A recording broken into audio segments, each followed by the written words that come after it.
What if Edward was a single father? Episode 4. Bella Pav. I woke up way too damn early because a little person thought it would be fun to rest right on their mother's bladder. I turned my head and saw that it was only 6 in the morning, yet too damn early for a Saturday. I needed to get up fast, but it became difficult when you have your fiancé holding you tightly while I am snoring behind you. I was lying on my side and Edward was also on his side lying behind me. He had his arms wrapped around me tightly with his right hand resting on my stomach. I felt bad because I knew that by me getting up, I would most likely wake him. I tried to pry his arm off of me, but he just held on tighter and groaned. "Babe, I need to get up," I said and slapped my hand on his arm. "Too early. Go back to sleep," he mumbled. "Edward, I am fully aware that it is early, but if you don't let me get off of this bed, I am going to piss my pants and you will be the one to clean the sheets." I snapped at him. He immediately let go of me and rolled onto his back and rubbed his eyes. "Geez, sorry," he said. I got up off the bed. "All you had to do was let me get off the fucking bed," I said while throwing my arms up in frustration and made my way to the bathroom. Once I was finished, I decided to brush my teeth, and then I started crying, and not even a little crying, I mean sobbing. I heard Edward's footsteps quickly make his way to the bathroom and he opened the door and sighed sadly when he saw me. He wasted no time to step toward me and take me in his arms. I wrapped my arms around his waist and fisted his shirt in my hands. He rested his chin on the top of my head and held me while running his right hand through my hair. "Shish, love," he said softly. "I'm so sorry, Edward. I am such a bitch. I don't even know why you want to marry me." I blubbered into his shirt. "You are not a bitch, you are just pregnant and your hormones are all messed up, and I want to marry you because I love the shit out of you," he said, and I laughed at his words. "You are so romantic," I said and held onto him tighter. What would I ever do without him? He surprised me. Why suddenly letting me go and bending down to scoop me in his arms bridal style? I squealed in surprise at his actions and wrapped my arms around his neck. "Edward, what? I am just romancing my beautiful fiancé," he said innocently while walking back to the bed. "How? By giving her a heart attack?" I asked and kissed his cheek. "No, by sweeping her off of her feet," he said with that smile that still took my breath away, and I couldn't help but kiss his all too perfect lips. He kissed me back and then gently laid me back down on the bed while still kissing me. I smiled against his lips and he LD both sides of his face to keep him close to me. He just got his tongue in my mouth when I felt a small flutter come from my stomach. I smiled against Edward's lips and he immediately pulled away from me because he must have felt it also. He rolled so he was lying on his side next to me and rested his head over my breasts. He then took his right hand and lifted my shirt so that my slightly swollen belly was visible. He made small circles on my stomach with his hand and I put my hands in his hair and started playing with it. "Sorry, little man. Didn't mean to neglect you, but your mom is a very beautiful woman," he said and kissed my stomach. I chuckled. "Please stop calling our baby a boy, babe. We don't know what it is yet, and if it is a girl, I am sure she wouldn't appreciate knowing." Her father referred to her as a boy for the first 5 months of her existence. "Bella, this is a boy," he said and kissed my stomach again. He was so sure that this baby was a boy I began to wonder what he would think if it turns out to be a girl. I have to admit that I was kind of leaning toward wanting a boy. No matter what it is, I will be so grateful and happy, but I would just love to have a little version of Edward running around. But if it is a girl, I am sure she would forgive me when I spoil her rotten," he said and continued running his hand along my stomach. I continued playing with his soft hair. "I hope our baby gets his hair." "Well, we will find out today, won't we?" "Yes, we will," he said and kissed my stomach again. "Do you have any idea on what we should name the baby?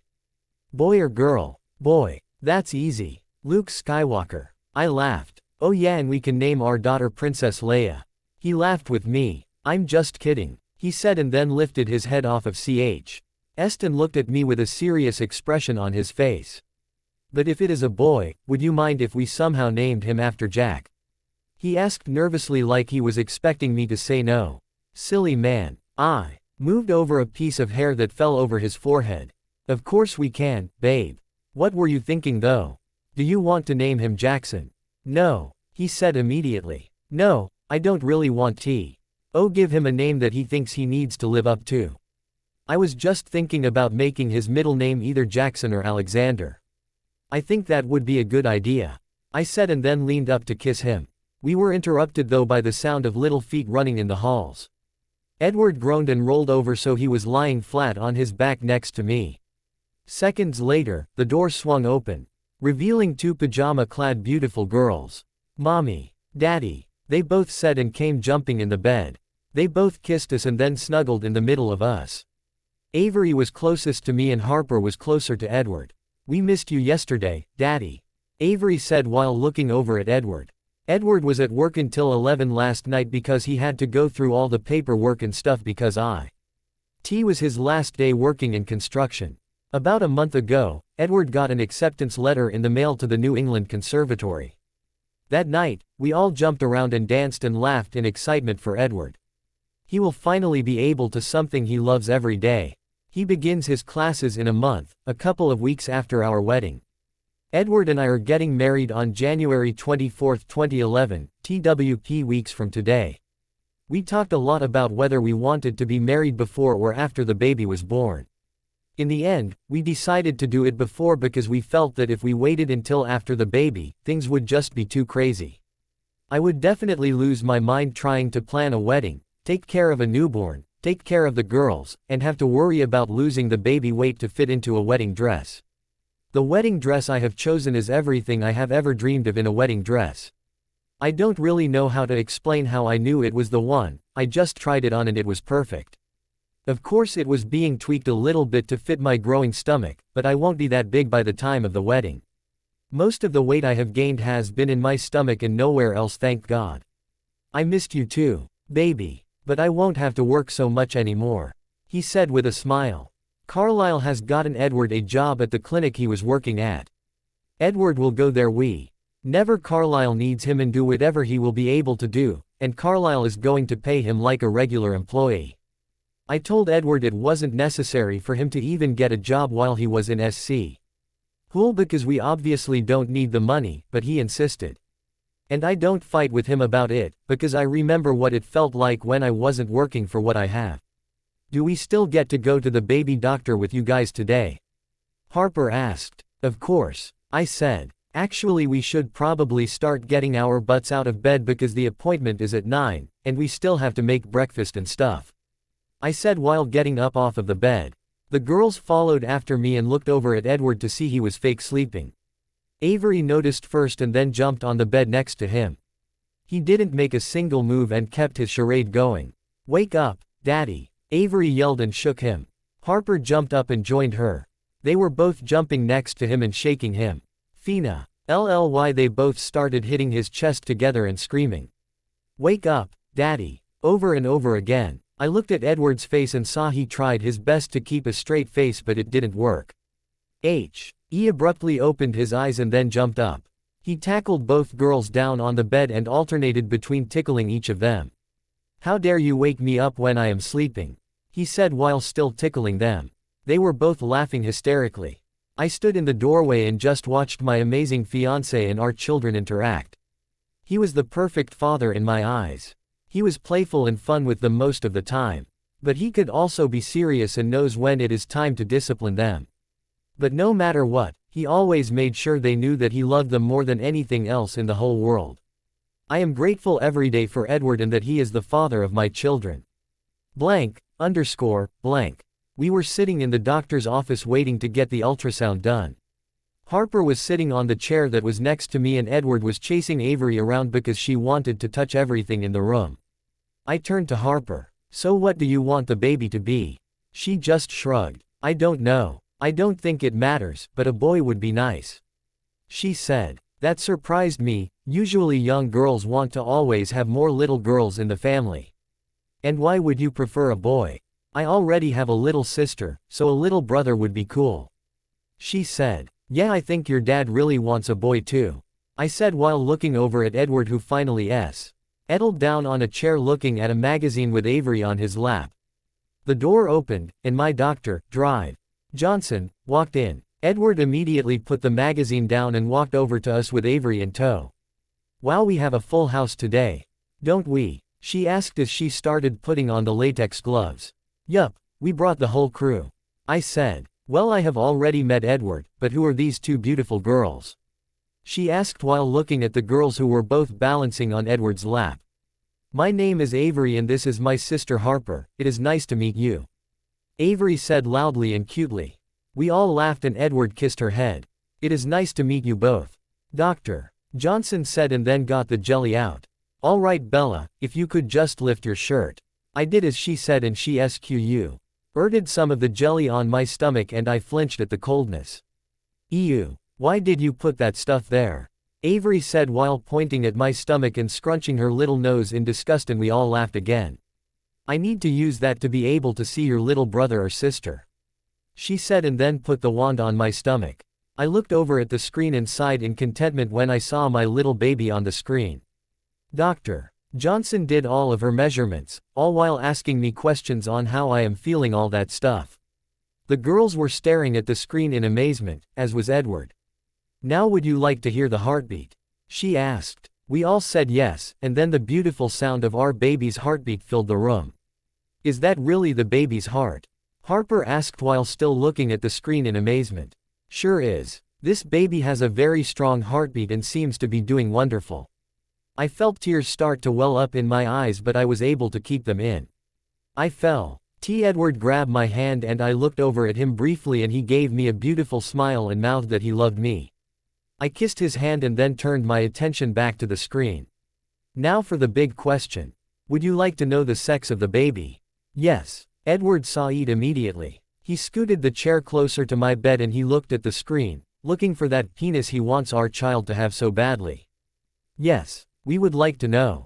I said and then she started moving the wand around more. I was trying to make out the picture on the screen but it was kind of hard. Oh, there we go. Dr. Johnson said. What is it? Edward asked anxiously. Congratulations, you are expecting a little girl. Edward let out the breath he was holding and dropped his head to Harper's shoulder. Shit, he mumbled. Hey daddy, don't say bad words. Avery said while looking over at him and then she started clapping her hands. Yay, a little girl, she said excitedly. I laughed and I don't think why thing could ever get this smile off of my face. We are going to have another little girl. The tears finally fell from my eyes and I looked over at Edward to see if he recovered from his letdown. My eyes met his bright green ones and he smiled. I'm sorry, babe, I said and wiped some of the tears from my eyes. It's all right, love. We always have next time. He said and kissed my hand. So you're not mad, right? Of course not, he said immediately. I am so incredibly happy, Bella. Sure I was hoping for a boy, but that doesn't really matter. Now I can have a little version of you running around. He said and got up from the chair and kissed me with the girl still in his arms. I love you, I said. He kissed my nose. I love you too, Bella. Blank.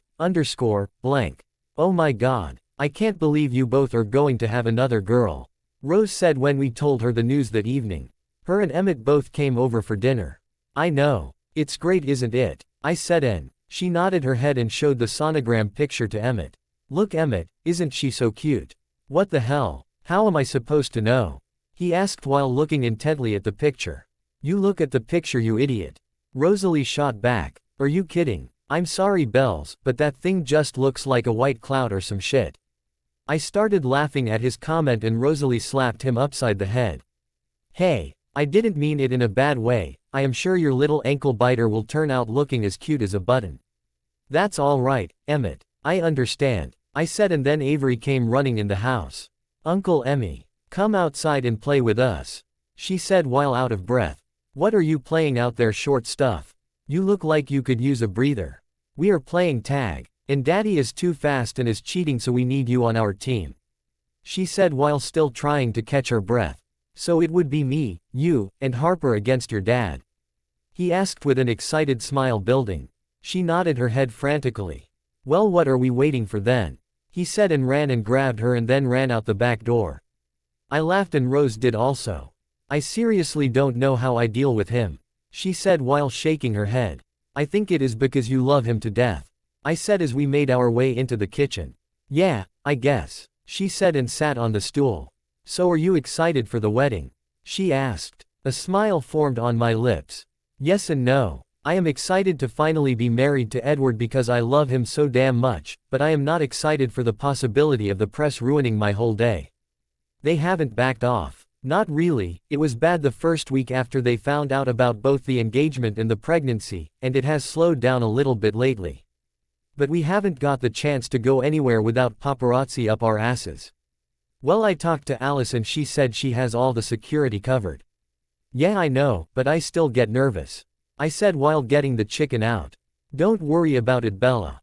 Just think, in 2 weeks' time, you are going to be known as Isabella Marie Cullen. I smiled at the name because it sounds so perfect to my ears. Edward is finally going to be my husband. Blank, underscore, blank. I was washing dishes while everyone was playing outside after dinner. I looked out at them through the window over the sink and saw they were still playing tag. They continued their game after dinner, but now Rose joined them. She was now on Edward's team and they were playing against the girls and Emmett. After one of the rounds was over, Edward stopped and looked over at me in the window and gave me a small wave and a smile.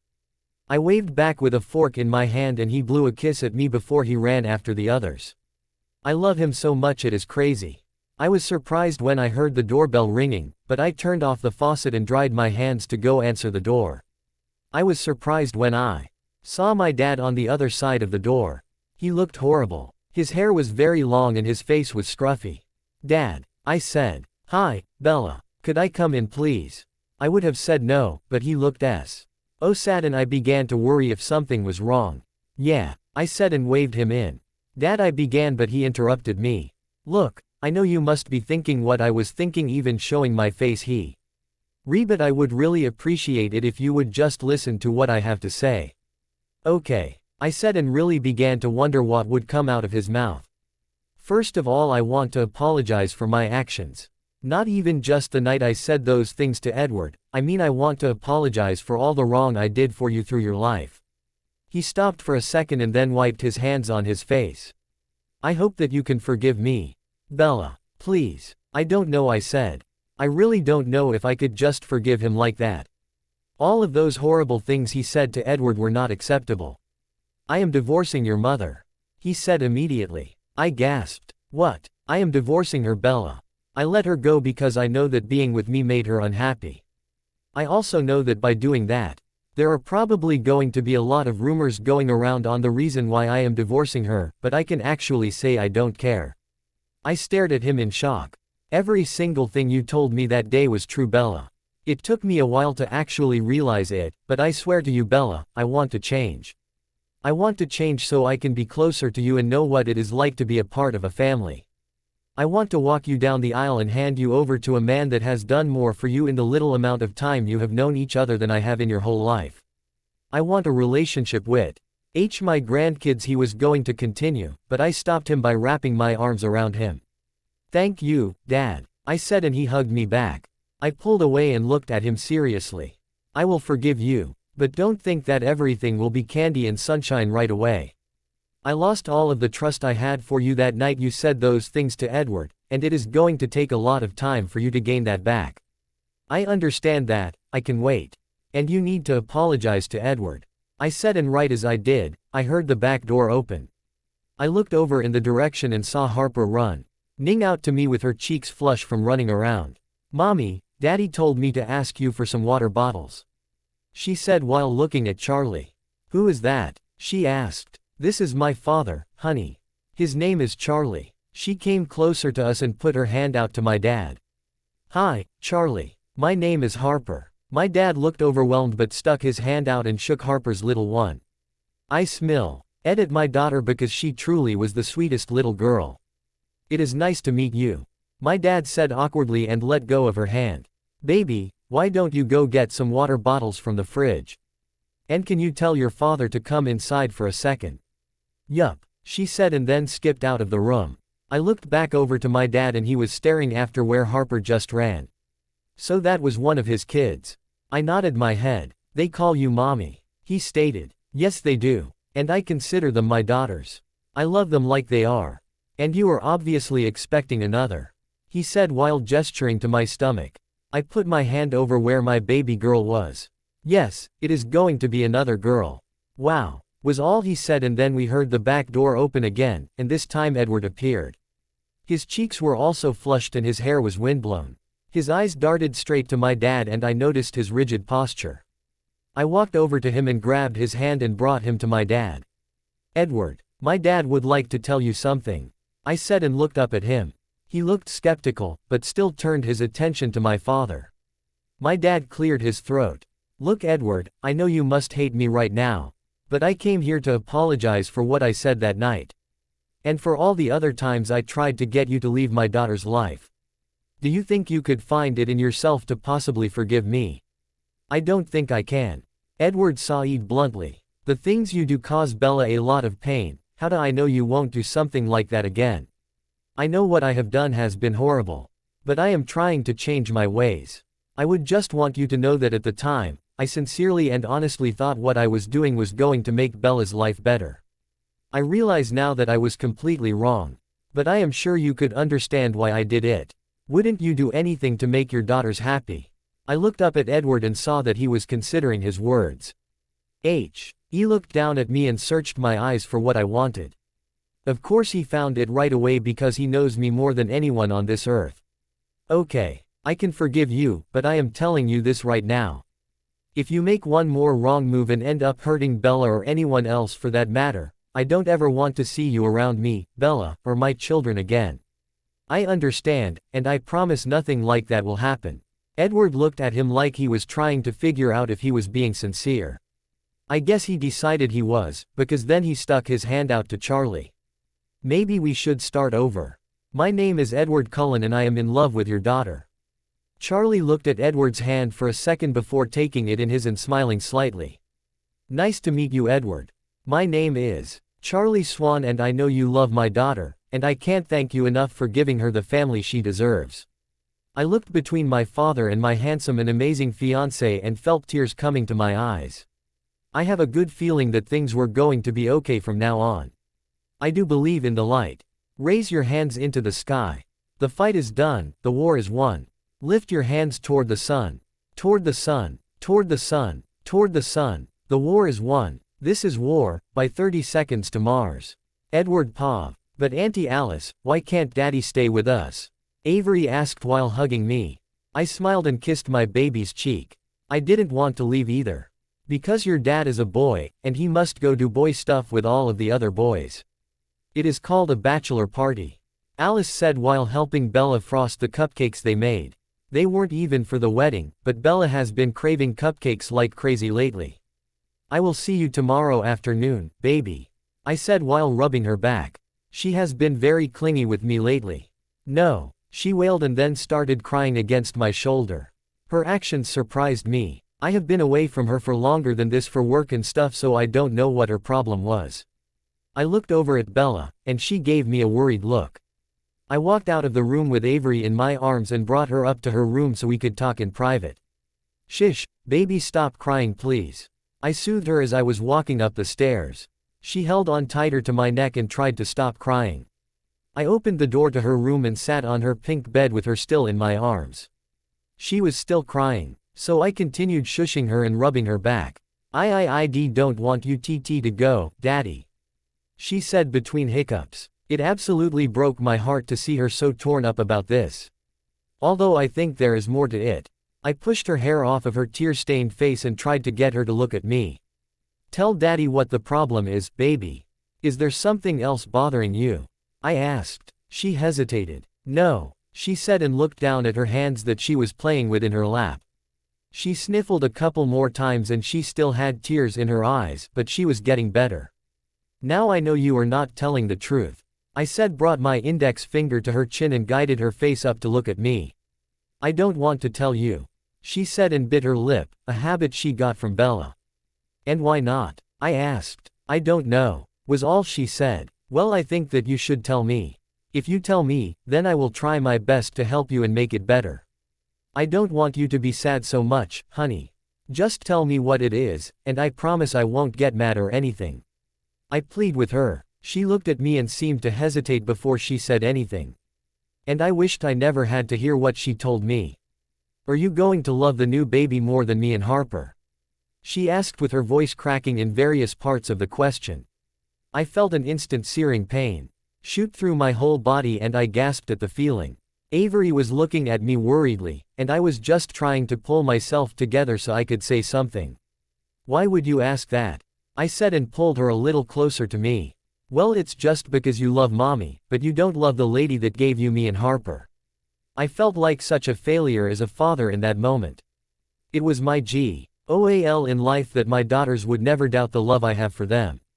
I want all of my children to know that I will always love them, no matter what. I was sincerely not capable of not loving them. I realized that Avery was still young and doesn't quite understand the love a parent has for their child, but it still hurt like hell. Avery, that has nothing to do with the way I love you and Harper. Yeah, but. No buts. I need you to listen to what I tell you, and I want you to always remember it for the rest of your life, okay? Yeah, she said and nodded her head, waiting for me to tell her. I am going to love you forever and ever. There will never be a time in your life that I will not love you. It doesn't matter who you were born to, because you are still a part of me, Avery. You and Harper both have a special place in my heart that no one else can ever touch. And so does the baby and so does mommy. There is nothing that will ever change that. I will always love you no matter what. I told her and kissed her forehead. I love all of my children equally, and I could never love one of them more than the others. Ever. So you love me even when I am bad? She asked and I smiled. Yes, even when you are bad. I said and nodded my head. Even if I go downstairs and steal a cupcake from mommy? She asked and I laughed. Yes, even then, but I don't think that would be a very good idea. You know how mommy is about her cupcakes lately. She giggled. I know. We both turned our head when we heard the door open, and saw Harper's head peek in through the crack. Hey sweetie, do you need something? I asked while pulling Avery closer to my chest. No, mommy just said Avery was crying, so I came to see if she was okay. She said and walked over to the bed next to me. I pet my arm around her and kissed the top of her head. I am okay now, Avery said and grabbed Harper's hand. Daddy was just telling me that he is going to love us forever and ever. She said with a smile on her face. I could have told you that. Harper said. I hugged Harper tighter to me and was amazed at what a strong and beautiful person she is turning out to be. Okay, well now that both of you are sure of that, I really need to get going, I said and got up with Avery still in my arms and turned to Harper. Okay Daddy, she said and jumped off the bed and puckered up her lips to me. I smiled and bent down to give her a kiss. Bye, honey. I love you, and I will see you tomorrow. You will be the most beautiful maid of honor this world has ever seen. Bella decided that she wanted Harper to be her maid of honor. Harper of course thought it was the best thing in the world, and I fell even more in love with Bella when she mentioned it. It warmed my heart to know that she wanted to include our daughter like that. I turned to Avery. And goodbye to you, the most beautiful flower girl this world has ever seen. She squealed and clapped her hands. Avery was beyond excited to be the flower girl. She has been practicing with Alice for weeks now and has taken the job very seriously. I kissed Avery's cheek and then set her down on the floor. Come on Avery, let's go play in my room with Abby. Harper said and grabbed Avery's hand and started walking to the door. Bye Daddy, we love you, she said on her way. Love you, I yelled back at them and then made my way down the stairs to my Bella. I found her in the living room with Alice and Rose, watching some game show and eating cupcakes. Hey love, I really need to go, I said in the entryway of the living room. She immediately put her cupcake down and walked over to me. She took my hand and dragged me in the foyer. She put her arms around my neck and leaned up to kiss me. She tasted like cupcakes and made the kiss all that more delicious. I am going to miss you so much, she said against my lips, and I kissed her again. I'll miss you too, but we gotta do what we gotta do, I guess. She put her forehead to mine. It really is a stupid rule that we can't see each other the day of the wedding until I walk down the aisle. Yeah, but I am sure we will make it through. We have the rest of our lives to see each other. You will probably end up getting sick of me, I teased. She laughed and pecked my lips once. I could never get sick of you, Edward. I feel the same way. I couldn't get sick of myself either, I teased again. That earned me a slap on the chest and I was expecting it and I only laughed. You're an ass, she said and rested her head on my chest. I tightened my hold on her. You know you love me, I whispered. She lifted her head and ran her hands through my hair. More than you'll ever know, she said and then pulled me down for a kiss again. I can't wait to call this beautiful and amazing woman my wife. Blank, underscore, blank. Wakey, wakey, Eddie boy, I heard Emmett say the next morning. I woke up from my spot on the floor and looked around at the mess we created. Last night was actually a lot of fun. Me, Jasper, Emmett, Carlisle, and Al all spent the night in at Carlisle's place. We mostly just played video games, talked about sports, and ate a lot of junk food last night. The rest of the guys drank a couple of beers, but I still can't bring myself to even have a drop of alcohol. I groaned and looked around the living room. Esme is going to be pissed. Where is everyone? I asked Emmett. They have already been summoned by the wedding planning pixie from hell, he said with a laugh, and I laughed with him. I love Alice, but she is too much of a perfectio. Nist when it comes to party wedding planning, she has been driving everyone crazy. What time is it? I asked. It's 10 o'clock dude. You are getting married in 3 hours. A big smile formed on my face and I got up from my spot on the floor with a new energy building inside me. What time does Alice need me to be there? I asked. You are due there in an hour, he said and started putting his shoes on. Perfect. Gives me just enough time. Blank, underscore, blank. I walked down the path with my hands in my pockets to protect them from the cold. It is a little chilly today, it is still good enough weather for a wedding. I made it to my destination and felt like I was going to cry. I knelt down in front of the stone and stared at it. Hey big brother, I said and my voice cracked. Listen to me, I am like a fucking baby. A tear fell from my eye and I wiped it away. I don't mean to come here and cry the whole time. I just really wish you were here with me today. More tears fell and a sob built up in my throat. I am getting married and you aren't even here. Carlisle is my best man because he is a great man and has become a close friend to me.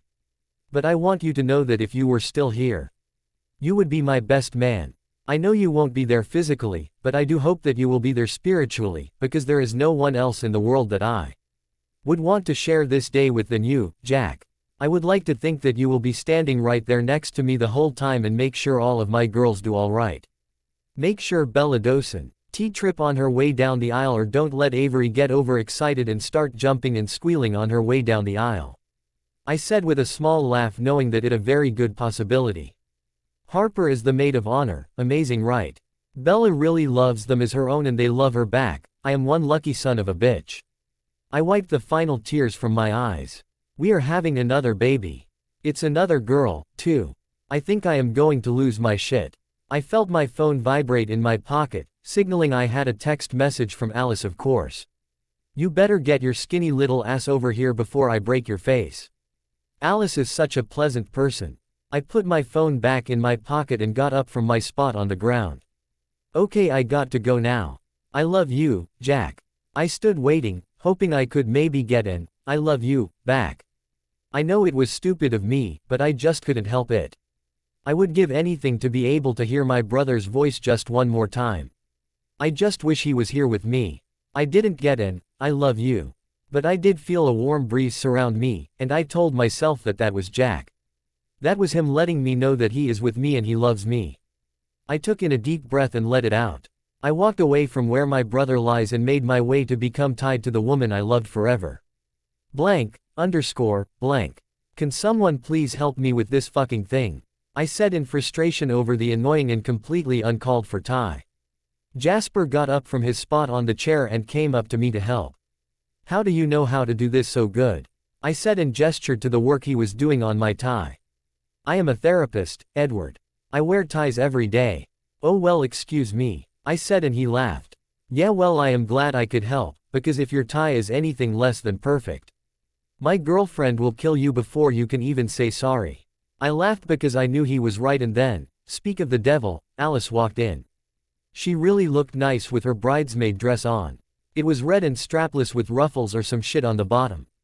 It looked good and I can't wait to see how beautiful Harper will look in it. Well, don't you all look handsome?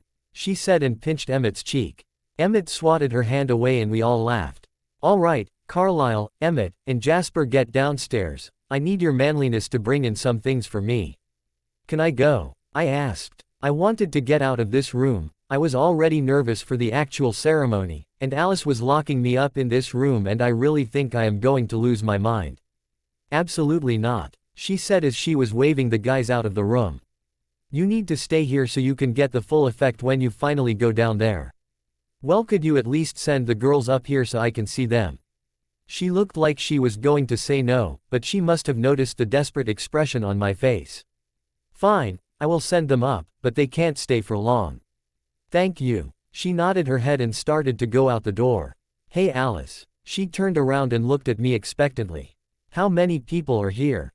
Just about 100, she said and shrugged. I gulped. Seriously? Yeah, they are all family members of Bella, her close acquaintances, and your friends from your old job and their families. Don't worry about it, Edward. You will be fine. I nodded even though I didn't believe it. She started walking out again but I called her back. Alice. She turned around again and looked like she was getting aggravated. Thank you, for all you have done for us. And I am not just talking about the wedding. Her face softened and she smiled. It really is no problem, Edward.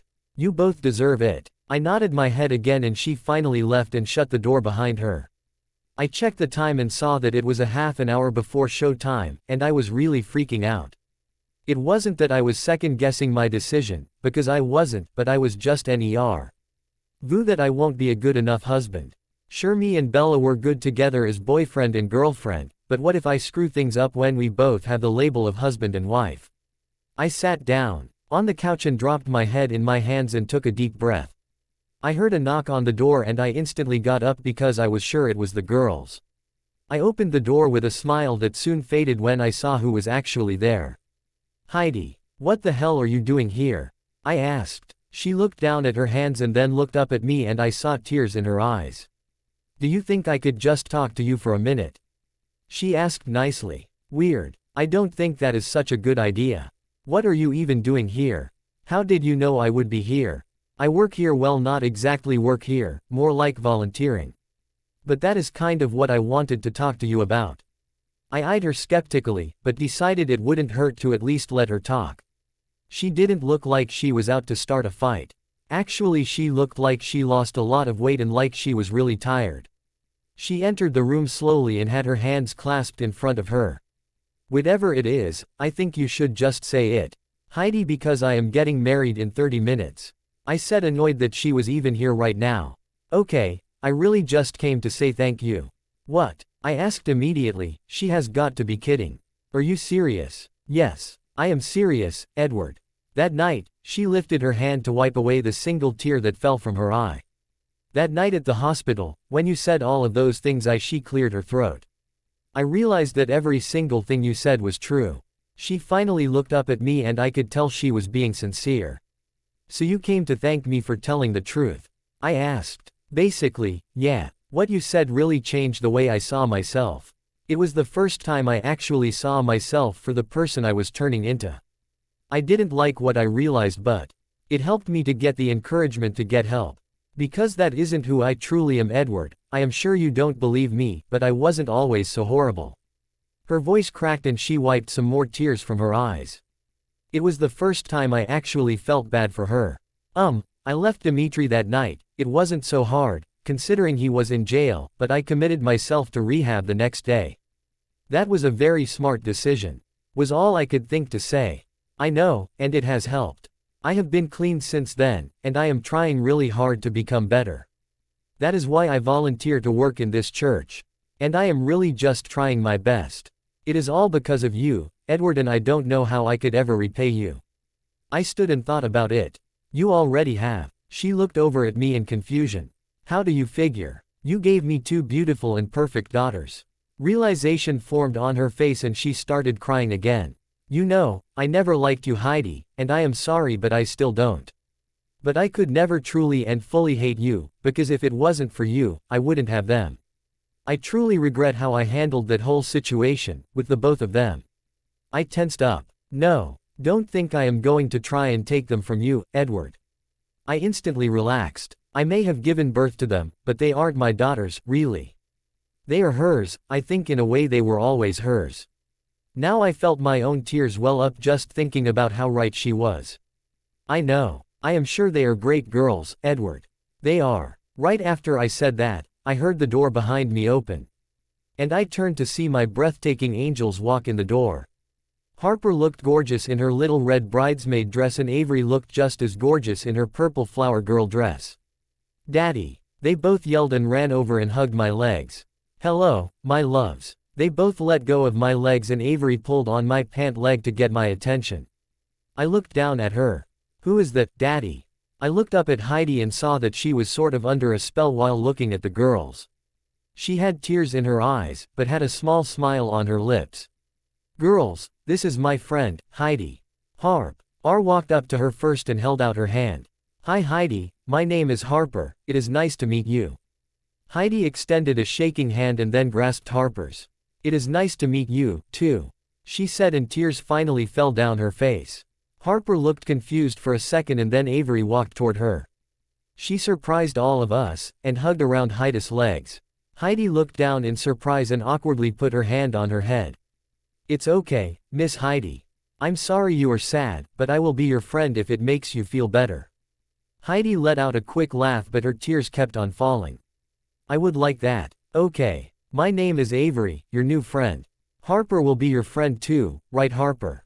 She said and then looked over at Harper. Yeah, Harper said and then hugged Heidi also. Okay. Why well thank you both for being my friend, it really did make me feel better. But I really have to get going and you both have a wedding to go to. Yeah, Mommy and Daddy are getting married today. Very said and twirled around in her little dress.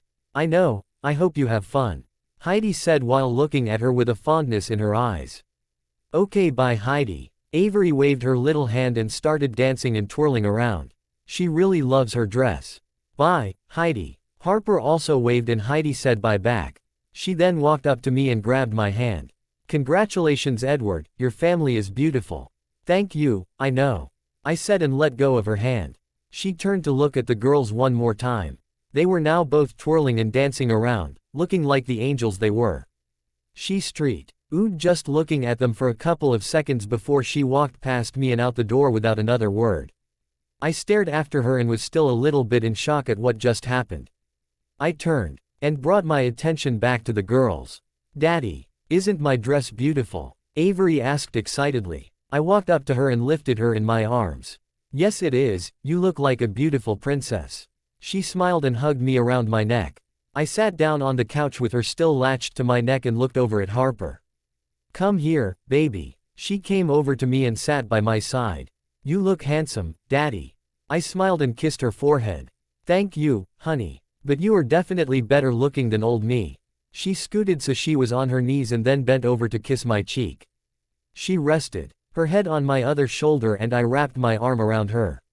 I love you, Daddy. I love you too, baby. I love you both so much. I squeezed my girls closer to me and felt that wonderful feeling of contentment that only my children can bring me. I heard the door open and looked to see Alice with a smile on her face. Let's go. It's show time, she said and the girls both jumped from my arms and ran to Alice. I sat on the couch for a couple of seconds to rein in all of my emotions and prepare myself. It didn't take long though, because all I knew was that I wanted to see Bella, and I wanted to marry her. I have never been more sure of anything in my life. Now I've lived through my share of misfortune. And I've worked till the blazing sun. But how long should it take somebody before they can be someone? 'Cause I know there's got to be another level. Somewhere closer to the other side. And I'm feeling like it's now or never. Typical, by mute math alright, I know I said this was going to be the last chapter before the epilogue. But it just didn't work out that way. If I would have continued, this would have been a ridiculously long chapter, and I am sure most of you would want some of Bella's POV of the wedding and all that. Bella POV. Part 1. Breathe in. Breathe out. Breathe in. Breathe out. I repeated the mantra in my head as I sat on the chair in front of the vanity table. I was already dressed. My dress was perfect and fit perfectly. I'm still not too big when it comes to my stomach. I looked up in the mirror to see that I actually really looked good, beautiful even. I would have never said something like that about myself before I met Edward. He is the one that makes me feel beautiful. I really wish he could be here, he would be able to calm me down. I wish the girls were here, too. They were here before, but they were too excited to explore the church with my father. He has become very taken with the both of them, and they have accepted him with open arms. They call him Grandpa Charlie now. And my dad couldn't be happier. Him and Edward are also on better terms. They aren't best friends or anything, but they are definitely better. I heard the door open and saw that my dad walked in. He looked very nice with his tux on, and he looked better than he did that night he came over my house. He shaved the scruff off of his face, and just left the mustache. He never had it before. But I think it made him look more approachable. "Hey Dad, where are the girls?" I asked as I got up from the chair. "Oh Alice had me send them to go to Edward, he wanted to see them." I smiled because I knew Edward couldn't go long without seeing them.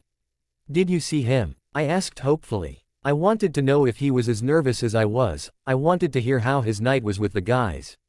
I just really wanted to talk to him. "No, I just led them to his room, I didn't want to intrude or anything."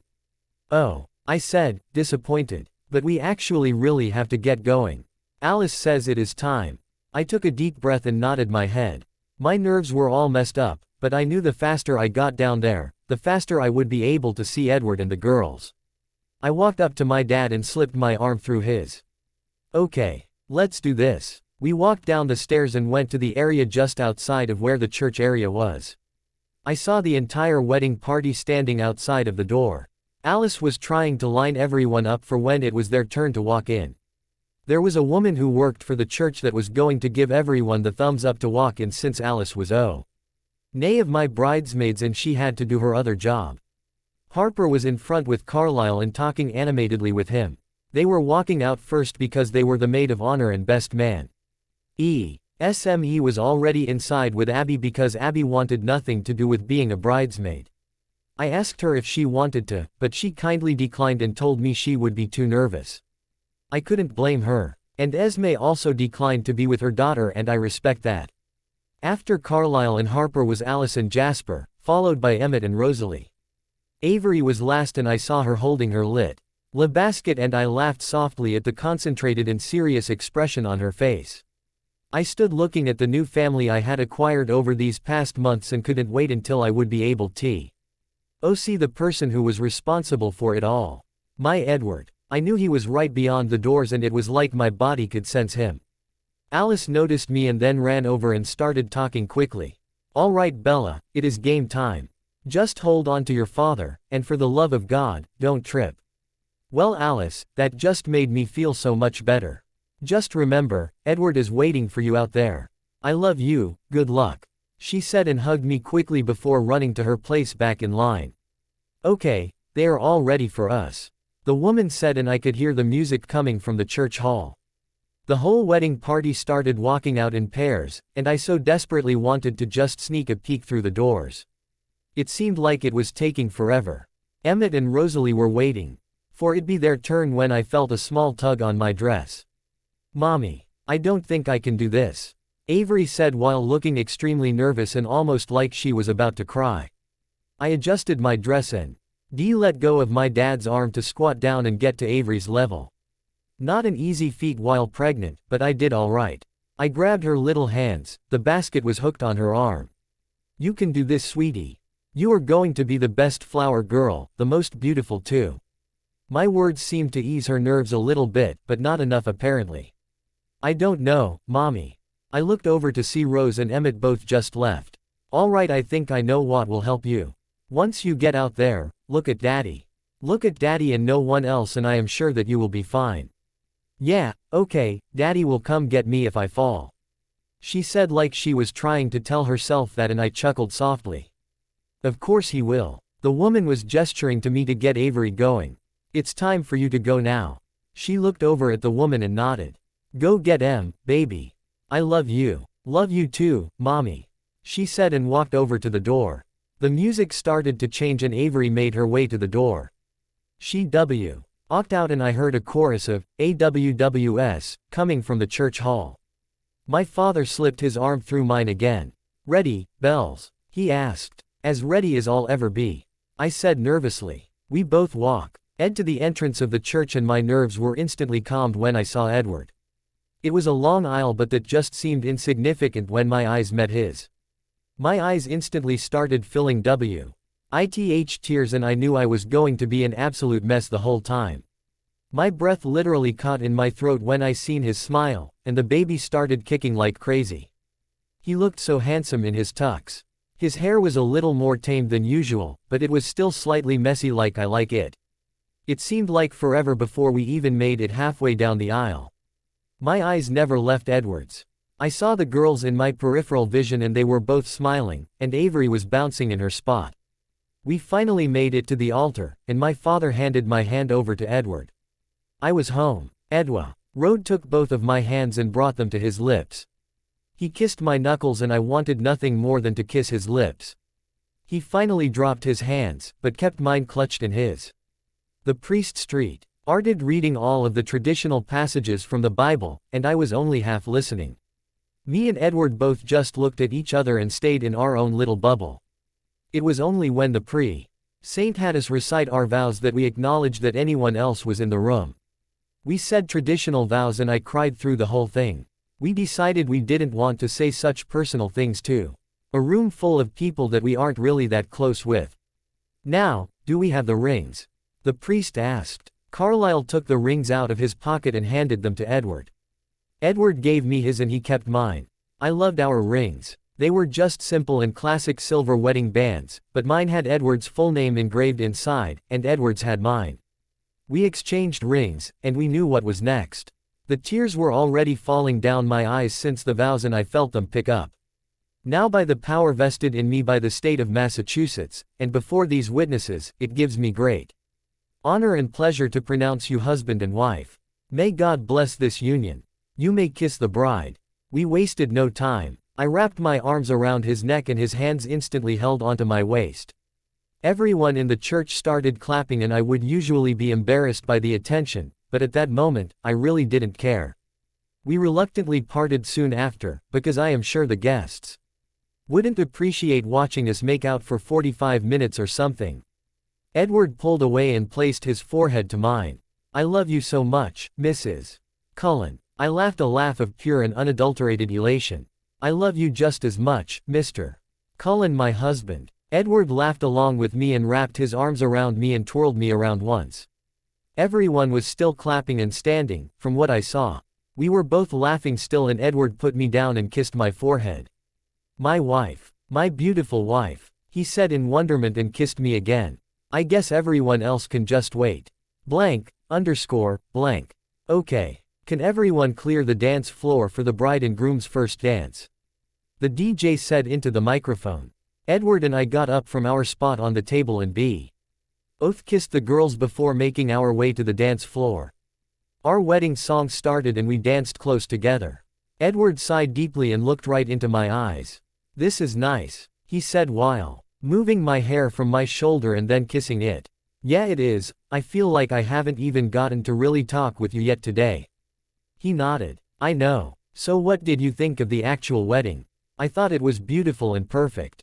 Yeah, it was, but not as beautiful and perfect as my wife and daughters, he said with a proud smile. We then both looked over at the girls who were throwing olives in each other's mouths. We both chuckled. They are perfect, aren't they? I would say so, he said and then moved one of his hands to my stomach. And so is this little angel, she will be just as perfect. I love you, Edward. I can't believe you are my husband, I said as I brought my hands to his hair. Well, you better believe it, love, because I am going to be your husband for a long fucking time. I laughed at his choice of words, and leaned up and gave him a slow kiss. And I will be your wife for just as long. ___. Part 2, about 4 months later, April 26, 2011. Harper. Avery. Can you please hurry up and get down here? I yelled from the bottom of the stairs. If they didn't hurry up, they would be late for school. I waddled back over to the kitchen where the pancakes were on the table, getting cold. I heard their footsteps come running down the stairs. Where is your father? I asked as they came toward the table. He is studying in his room. He said he will be down in a minute. Harper said, and her and Avery took their seats. Edward had a big exam planned for today and he has been studying for the past week. He has been having Tr. Obel adjusting back to the school routine since he hasn't had to study or go to school for years now. There were many days that he came home extra grumpy and snappy. The girls and I learned fast to just leave him alone when he was in one of those moods. Hey mommy, me and Spencer get to be partners on our reading project today. Avery said while shoving a piece of pancake in her mouth. That sounds like fun, I said and smiled at my daughter. I legally adopted both of the girls a week after our wedding. I always thought of them as my daughters, but there was just something about it being on paper that made it so final for me. I cried more that day than I think I ever did, it even beat our wedding day. Harper and Avery started talking about school and a lot of random stuff throughout break. Fast and I mostly just listened to them interacting and talking. They were both so close as sisters, they were lucky to be able to have that kind of relationship. It reminded me about Edward and Jack, and how close they were. I heard footsteps coming from upstairs, and then heard them start walking down the stairs. I cringed when I heard a big bang and what was undoubtedly Edward falling down a couple of steps. Shit, I heard him yell and I got up as fast as I could with my enormous stomach to make sure he was okay. It broke my heart to see my poor Edward sitting down on the middle step, with his hand rubbing his undoubtedly sore hip, and his face contorted in pain. It sounds horrible, but a part of me wanted to laugh. I wasn't going to laugh at his pain, but it is always kind of comical when someone falls down the stairs. Ah babe, come down here, I said and pointed to the spot in front of me. I would have went to him, but it would take a lot for me to get up even a couple of steps. Being 9 months pregnant will do that to you. He looked up at me and walked down to where I was. I wrapped my arms around his waist and he wrapped his arms around me as best he could with my big belly in the way. I think I am going to literally have a panic attack, love, he said into my shoulder. I could feel the tenseness in the muscles in his back and I tried to rub it away. You are going to be fine, Edward. You are the smartest person I know. You just need to have faith in yourself. He sighed again and kissed my shoulder. I fell down the fucking stairs, Bella. If that is not a sign that I am going to fail this test, then I don't know what is. I pulled away from him and took his face in my hands.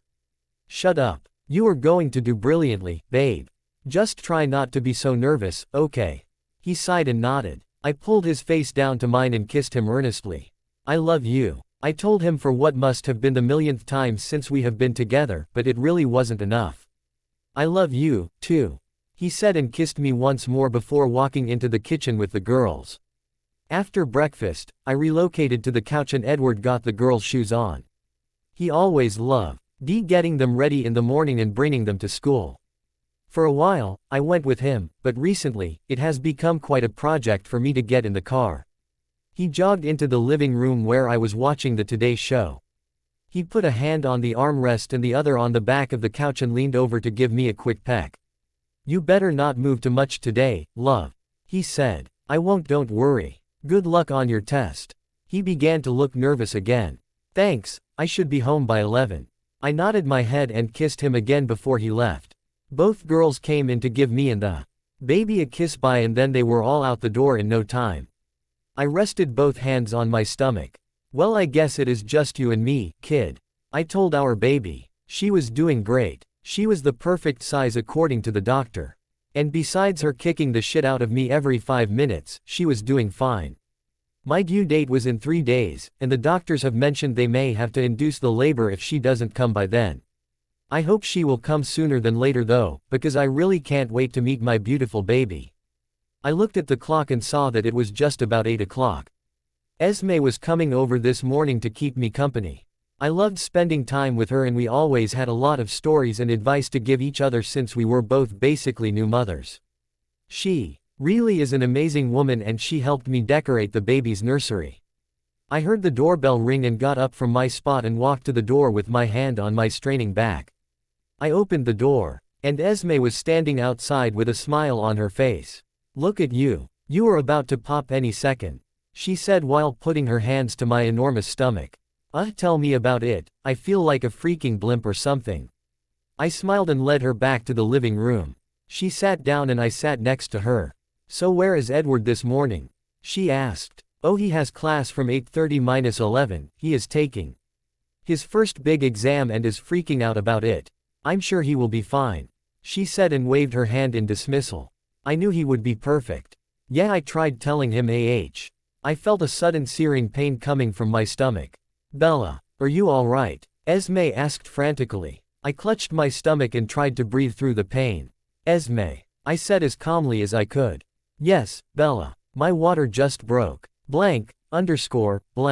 Bella, we need to call Edward. Alice said from my side.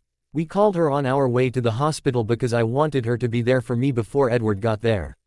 Edward and I both decided that he would be the only one in the room besides the doctors and stuff when the baby was born.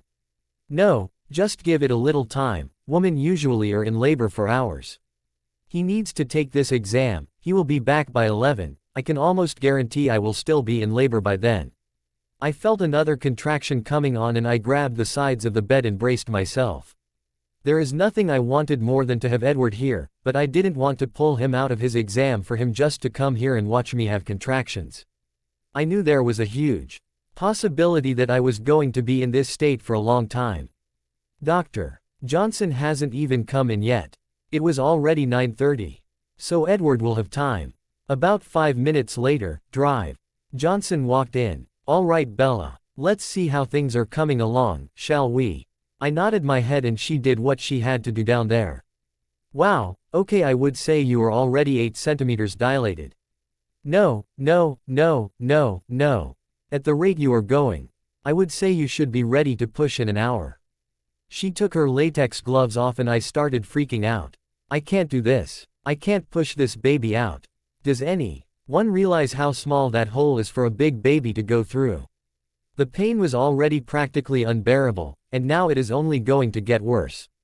What if the baby doesn't like me? What if something goes wrong? Oh my God, I need Edward. Alice, I practically yelled. Call Edward. Please, I plead with her and tears started falling down my cheeks. Another contraction hit and that only got me to cry harder. Alice frantically went to the old school phone on the side of my bed and dialed Edward's number. He's not answering, she said nervously. It's because they take their phones before an exam. Fuck, I screamed as another contraction hit. I will call the school. She picked up the phone and called 411 to get the number to the school. Okay, someone is going to get him from the class now, she said and then smoothed my hair away from my sweaty face. I felt terrible that I had to interrupt Edward when he was taking the test he has been worrying about for weeks now, but I knew he wouldn't mind once he got here. 10 minutes passed, and then the phone near my bed rang. I was in the middle of a contraction, so Alice answered it. Hello, Edward. Yeah, she is fine. Well, she is in labor, so she is kind of in a lot of pain. I don't know if she can talk on the phone right now, she said and looked over to me to see if I wanted to. I nodded my head frantically because I needed to hear his voice. She handed the phone over to me. Hello, I said with a whimper. Bella, I am on my way now. Okay, love. Kay, hurry up though, I need you, I said and more tears fell from my eyes. They were more for relief though. Just hearing his voice was making me calmer. Wait, you didn't miss your test, did you? He laughed. No, love. I finished it in a half an hour. I was just sitting there waiting for the class to be over. It was kind of convenient you went in labor when you did. I laughed. I will be there in 10 minutes. I love you, Bella. Just make sure our little girl waits for me. She will. I love you, I said and then we hung up. True to his word, Edward came running into my room 10 minutes later. He ran straight to where I was and grabbed my hand in his. How are you feeling, love? He asked. How do you think I'm feeling? I snapped at him. What a stupid question to ask. Edward didn't get mad though, he just laughed and then kissed my sweaty forehead. I'm sorry, I didn't mean to say it that rudely, I told him. It's okay, Bella. You can yell at me all you want, he said and then kissed me on the lips this time. A horrible contraction interrupted it though and I groaned in pain against his mouth. I squeezed his fingers with all my might. It hurts so bad, I said through breaths and my face was sure contorted in pain. I looked up at Edward and saw that he looked like he was in pain also. I know, love. I wish there was a way I could take it all away for you. I would take it if I could, he said and he looked like he was going to cry. I know you would, I said and took a couple of calming breaths. What can I do? He asked desperately. Just stay here. You are already doing enough by being here, I said and held his hand tighter. He nodded his head, and then about a half an hour later, drive. Johnson came back. Hello Edward, she said at first. He said hello back to her but kept his eyes on me. She checked again. Okay Bella, I would say it is time for you to push now. Are you serious? I asked. Yes, I am just going to get everything ready, and then you will get to meet your baby. She said with a smile and then got back up. Oh my God, I said and felt my breathing pick up. What if I can't do this? I said and looked over at Edward. That is ridiculous, love. You are the strongest person I know, and you are going to be able to do this. He said and kissed me once.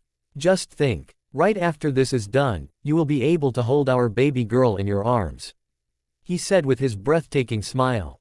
I nodded because I knew he was right. I can do this. I will get to meet my baby girl today. Dr. Johnson came back. Okay, Bella. On the next contraction, I want you to push as hard as you can. I honestly don't remember much about that actual birthing process. I remember the pain was almost more than I could handle. I decided to have a natural birth, and it hurt more than anything I have ever felt. I remember Edward holding my hand the entire time, and repeatedly telling me how good I was doing, how much he loved me, and how proud he was. I tried focusing on his voice because it seemed to help the pain, but only a little bit because that pain is nothing like anything I have ever experienced. There were two things that I remembered in perfect clarity though, and that was seeing my slimy but precious baby for the first time, and hearing her beautiful cry to show that she was okay.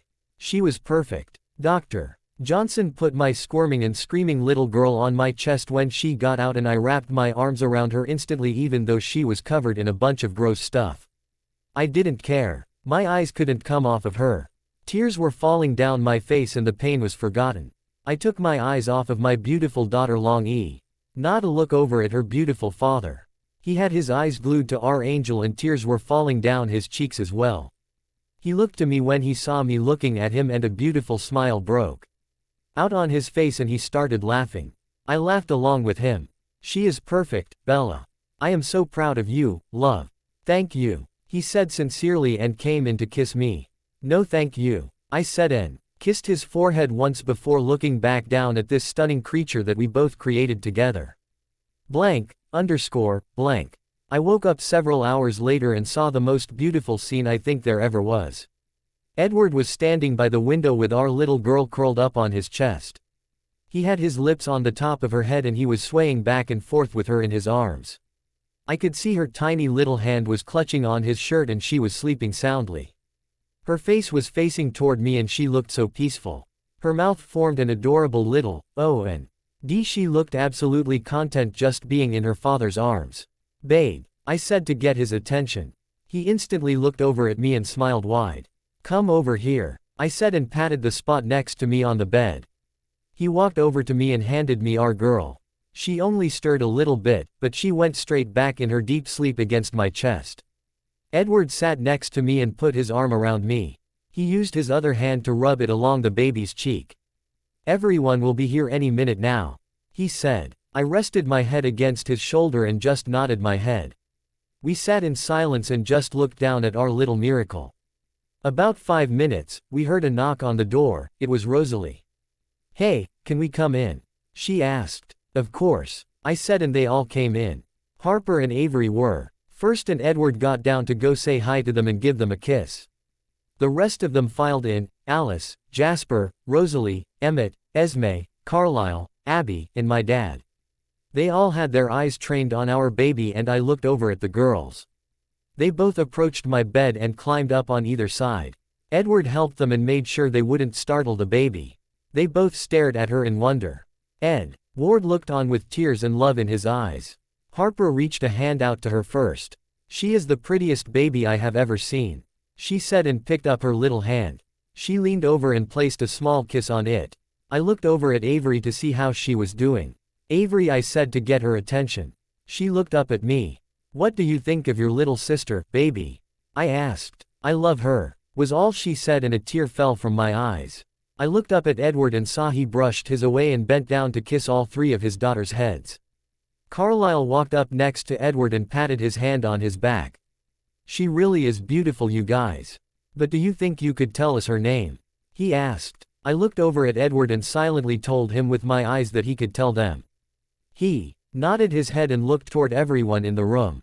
Her name is Amelia. Amelia Jackson Cullen. His voice cracked on his brother's name and I moved my free hand to grab his. I knew it was killing him that his brother couldn't be here to meet her. But I think Jack was here. I think Jack has always been here. He may not be here physically, but I think he has been there for his brother even after death. Carlyle smiled and pulled Edward in for a quick hug. He knew more than anyone else the power of Jack Cullen, since he was the only one, beside Edward, who had a close relationship with him. I looked around at my new family and felt like the luckiest girl in the world. I still had my old friends here with me, Alice, Jasper, and Emmett. I had my new friends Rosalie, Carlyle, Esme, and little Abby. I had my father, who has changed and become such a better man, and can now be a great-grandfather to all 3 of my children, and any children in the future. And of course I had Edward and my daughters.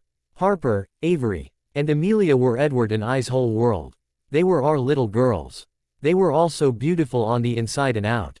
Of course Amelia is not even a day old, but she is already perfect in my eyes. I looked over at my wonderful husband and felt my love grow for him like it does each passing day. He has been through a lot in his life, and we both had our own obstacles to overcome, but we made it through. We made it through because we had our friends. We made it through because we had our children. And we made it through because we had each other. We will always have each other. And that is what really matters. Help me to see the world through baby eyes and hold me closely. I need a fresh start on the roller coaster. Made for coasting. It's time to wake up, time to make up. Time to shake these memories. It's time to leave the past in the past. And lace up a new set of shoestrings. I want the world to know I've got your back. Through up and down, see. So we can sit together, side by side. Through amazing blue skies, by blue October. Edward Pav. This is so stupid, Eric said, and then proceeded to slam his head against the piano keys. Did he really just do that? All right, I think you just need to take a breather, I said, and then put my hand on his shoulder to prevent him from slamming his head against the piano again. That shit has to hurt. I just need to pee on reminding myself that he is only 6. He deserves a little patience. Maybe you should take a breather. He snapped back at me and got up off the bench and walked to the window, most likely looking for his mom. The kid doesn't like me. Listen, Eric, I don't like your attitude, I said as I got up. Yeah, well, I don't like your hair, it looks like a dirty bag. He snapped right back at me again. Okay, was that supposed to be insulting? If you don't want to finish the lesson, then don't. But you know your mother won't be happy about it, I reminded him. She doesn't care anyway. All she does is work, he said, and crossed his arms and began to pout.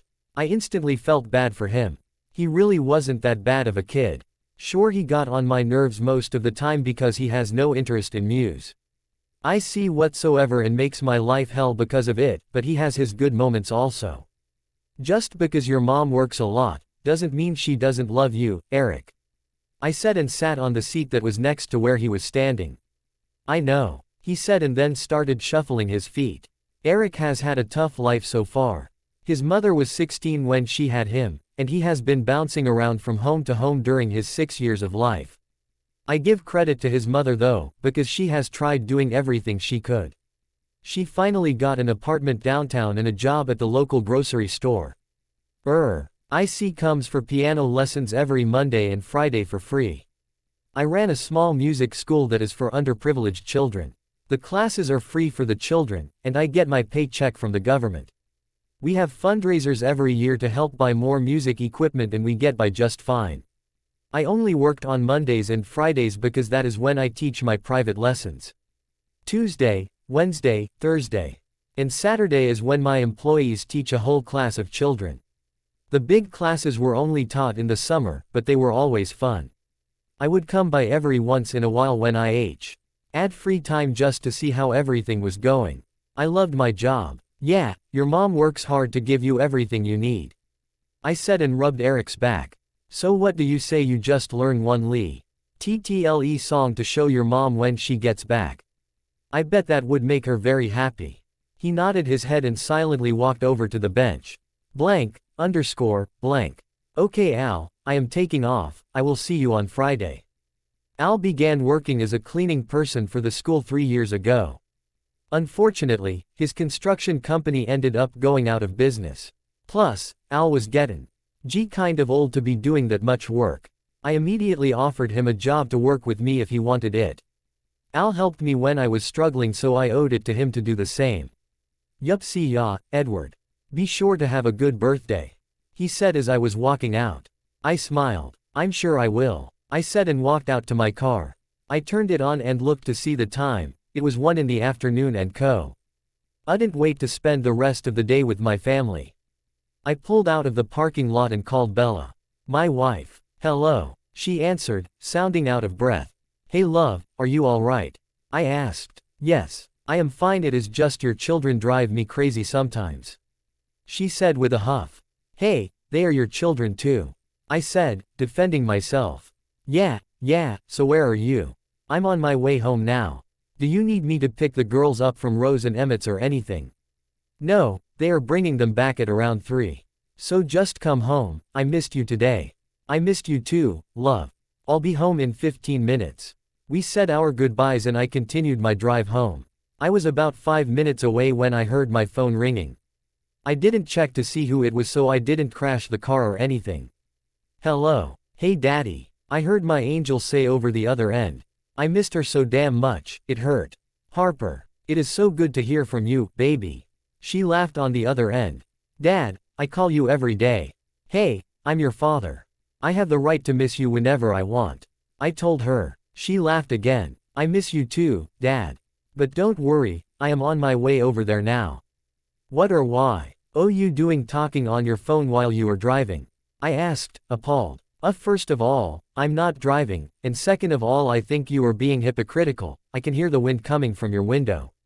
And I can hear the radio playing. She has always been so observant.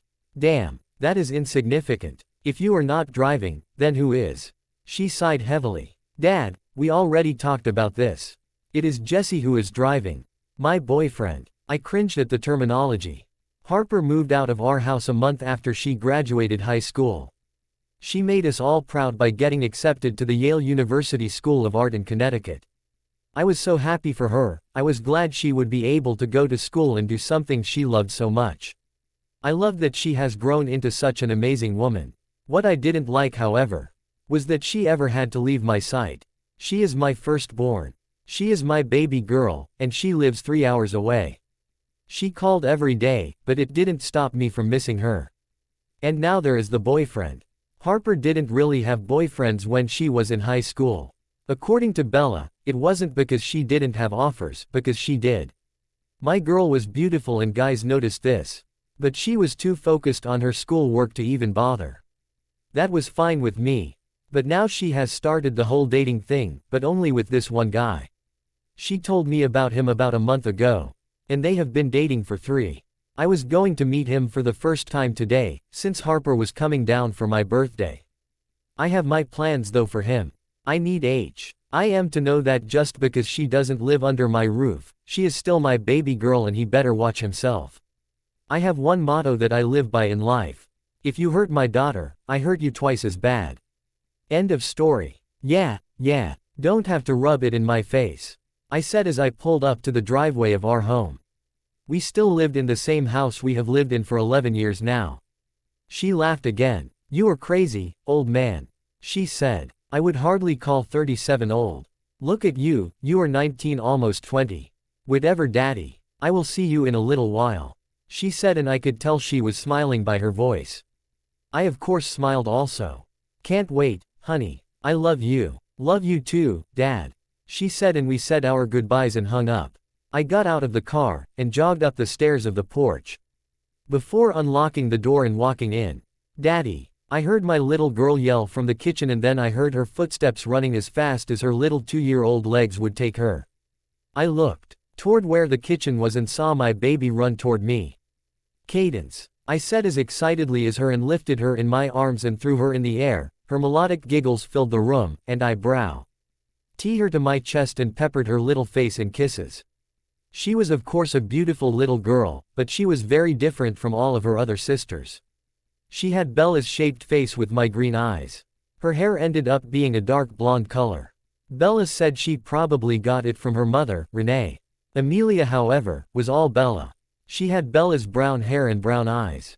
The only thing she got from me was my lips and the shape of my eyes. Of course, having Bella's features made her absolutely gorgeous. Mommy, make cookies, Cadence told me while clapping her little dimpled hands together. Cadence's full name was Cadence Marie Cullen, and we chose that name because it had a little of the both of us in it. Cadence actually means rhythm, and that is obviously related to me because of music. And of course, Marie was Bella's middle name. She did. I asked as I made my way to the kitchen. I smiled when I saw my wife in the kitchen and moving the cookies from the pan onto the cooling rack. She looked up when I walked in the room and her face lit up.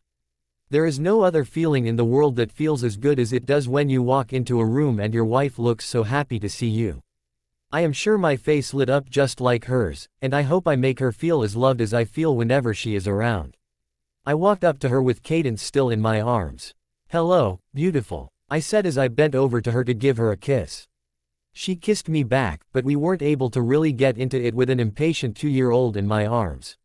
She began to slap my cheek and I tried not to laugh.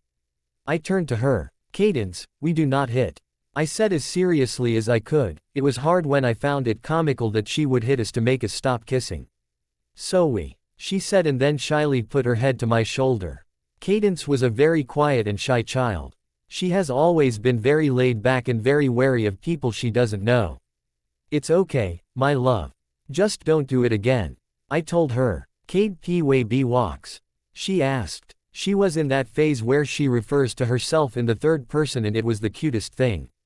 She talked pretty well for a 2-year-old. Playing with blocks was her favorite thing to do. "Yeah, go ahead," I told her and kissed her cheek before I put her down and she ran to the living room. I moved closer to Bella and pulled her close in my arms and kissed her again. "For real this time, do you think Mommy and Daddy will get any peace and quiet tonight?" I asked against her lips.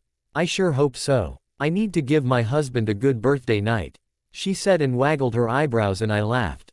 Bella and I are still as in love with each other as we were all those years ago. Things weren't always perfect though. Me and Bella both had our share of arguments and fights along the years. I know it is normal for couples to fight and stuff, but it still sucked that anything like that ever happened. We kept our promise we made to each other though, neither of us left the room mad without telling each other we loved each other. Again we were interrupted from our makeout session when I heard a little voice jabbering away coming from the baby monitor. I smiled wide. "Can I go?" I asked Bella. She smiled and kissed me once on the lips. "Of course," she said, and then I practically ran up the stairs. I opened the door to the nursery and saw the absolutely amazing little creature standing in their crib with their little hands clutched on the bar, and jumping up and down. "My boy. My son. Daddy," he yelled and started jumping higher. He was the total opposite of Cadence, his twin sister.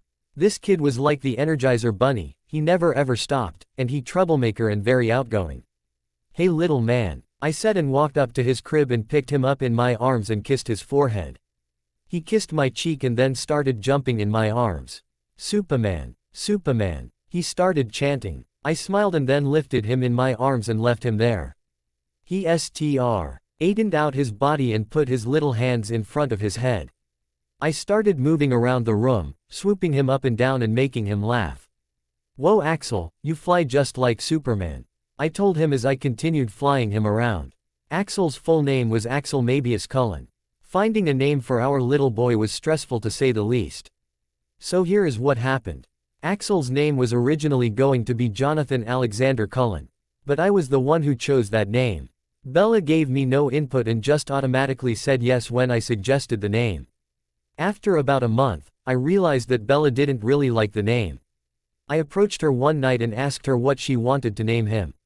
She of course said she was happy with whatever I chose. Well, to make a long story short, we both argued over what his name should be for a while. I wanted to name him something that she would like. But her argument was that she knew I wanted our son to have Jack's name somehow. In the end, I won. Beck. I told her it didn't really matter if we named him after Jack, because we already did it with Amelia. I am sure Jack wouldn't get mad or anything if I didn't name all of my children after him. So, Bella told me she has always liked the name Axl, because she was obsessed with Guns N' Roses when she was younger. The lead singer's name was Axl Rose. I liked the name also, but we decided to scratch making Alexander his middle name. Because Axl Alexander was kind of hard to say. So it turned out to be Mabius, which was a name that Jack used to like. After I got tired, I brought Axl down and held him in my arms. Again. He started yelling right away. I can't, buddy, your daddy is getting old. I said, and then sat down on the ground with him. But he was having none of that. Taking a break was not something Axl believed in. Wessel, he screamed and then knocked me over onto my back and tried to put me in a headlock. I laughed and then started wrestling on the floor with my son. When I said I wanted a boy, it was because I wanted to do all of the boy things with him. And Axl was all boy. He loved being active and he loved getting dirty. I was proud to have such a tough son, and he was just perfect. Him and I were very close, we kind of had to be since we were the only boys in the house with 5 girls. My boy was the youngest of them all. He was born 5 minutes after Cadence, and I am sure there will be many arguments between the two of them about that in the future. Just because Axl was the youngest, doesn't mean I don't give him tips on how to protect his sisters. I am going to need all of the male reinforcement I can get when it comes time for all of them to get boyfriends. Axl started playing dirty when he started to pull at my hair. "Ah, stop it, you little troublemaker," I said, and then pulled him so he was on my chest.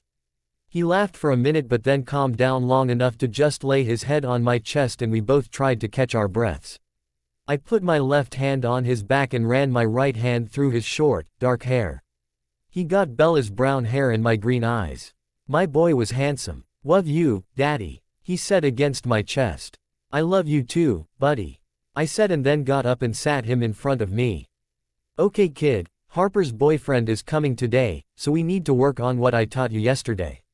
He nodded his head excitedly. "Okay, now make the face you have to make when he comes into the room."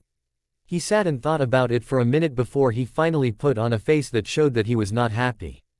His eyebrows were furrowed, and his nose was scrunched up. He also added effect by crossing his little arms. "I have taught him well." "Yes," I said, and he started laughing and clapping. I stuck my hand out to him. "Give me a high five." He brought his hand all the way back before hitting mine with his. "You are so smart," I said, and then picked him up and threw him over my shoulder. He squealed and started hitting my back. I jogged down the stairs and he started laughing some more. We went in the living room and I saw Bella on the floor playing blocks with Cadence. Cadence looked up at us and her face lit up. She loved her little brother more than anyone else in the world. I guess it was a twin thing because he loved her right back. "Axl," she screamed, and Axl squirmed down from my arms and ran to Cadence.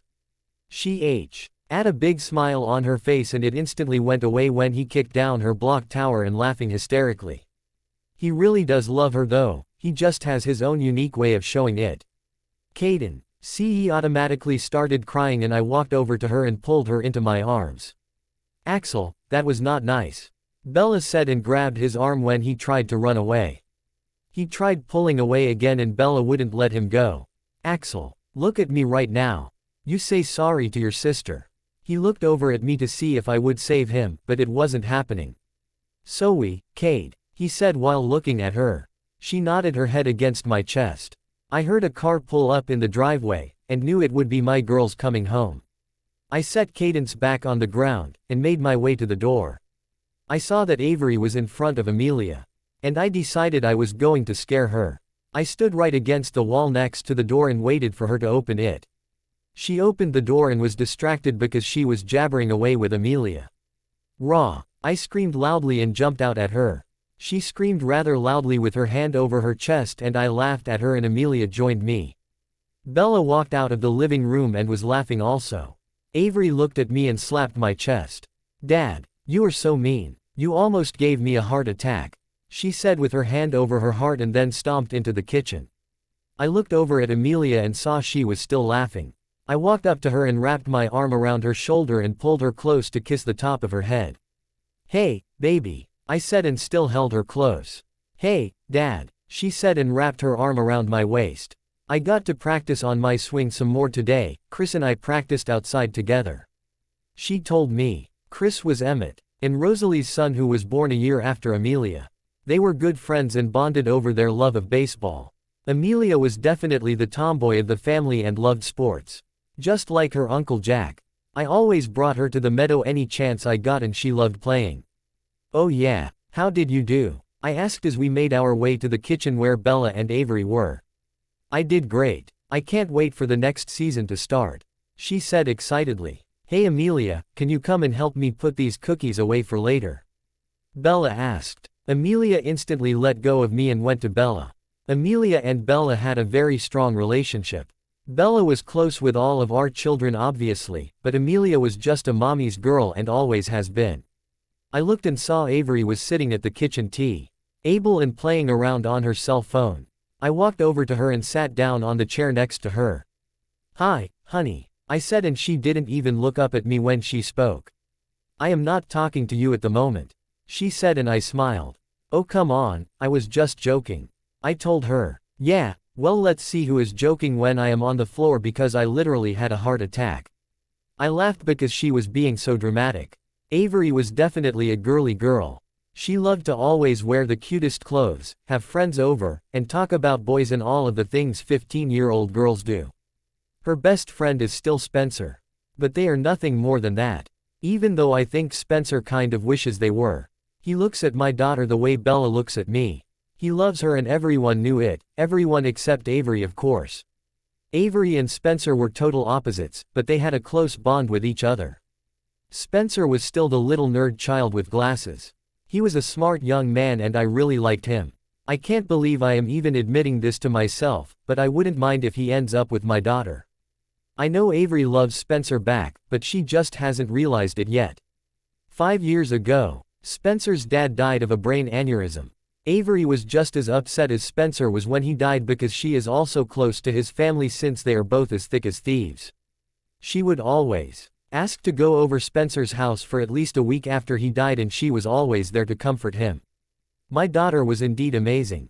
It's not my fault you get scared easily, I said and leaned back on my chair. Still not talking to you, she said. I still loved teasing her.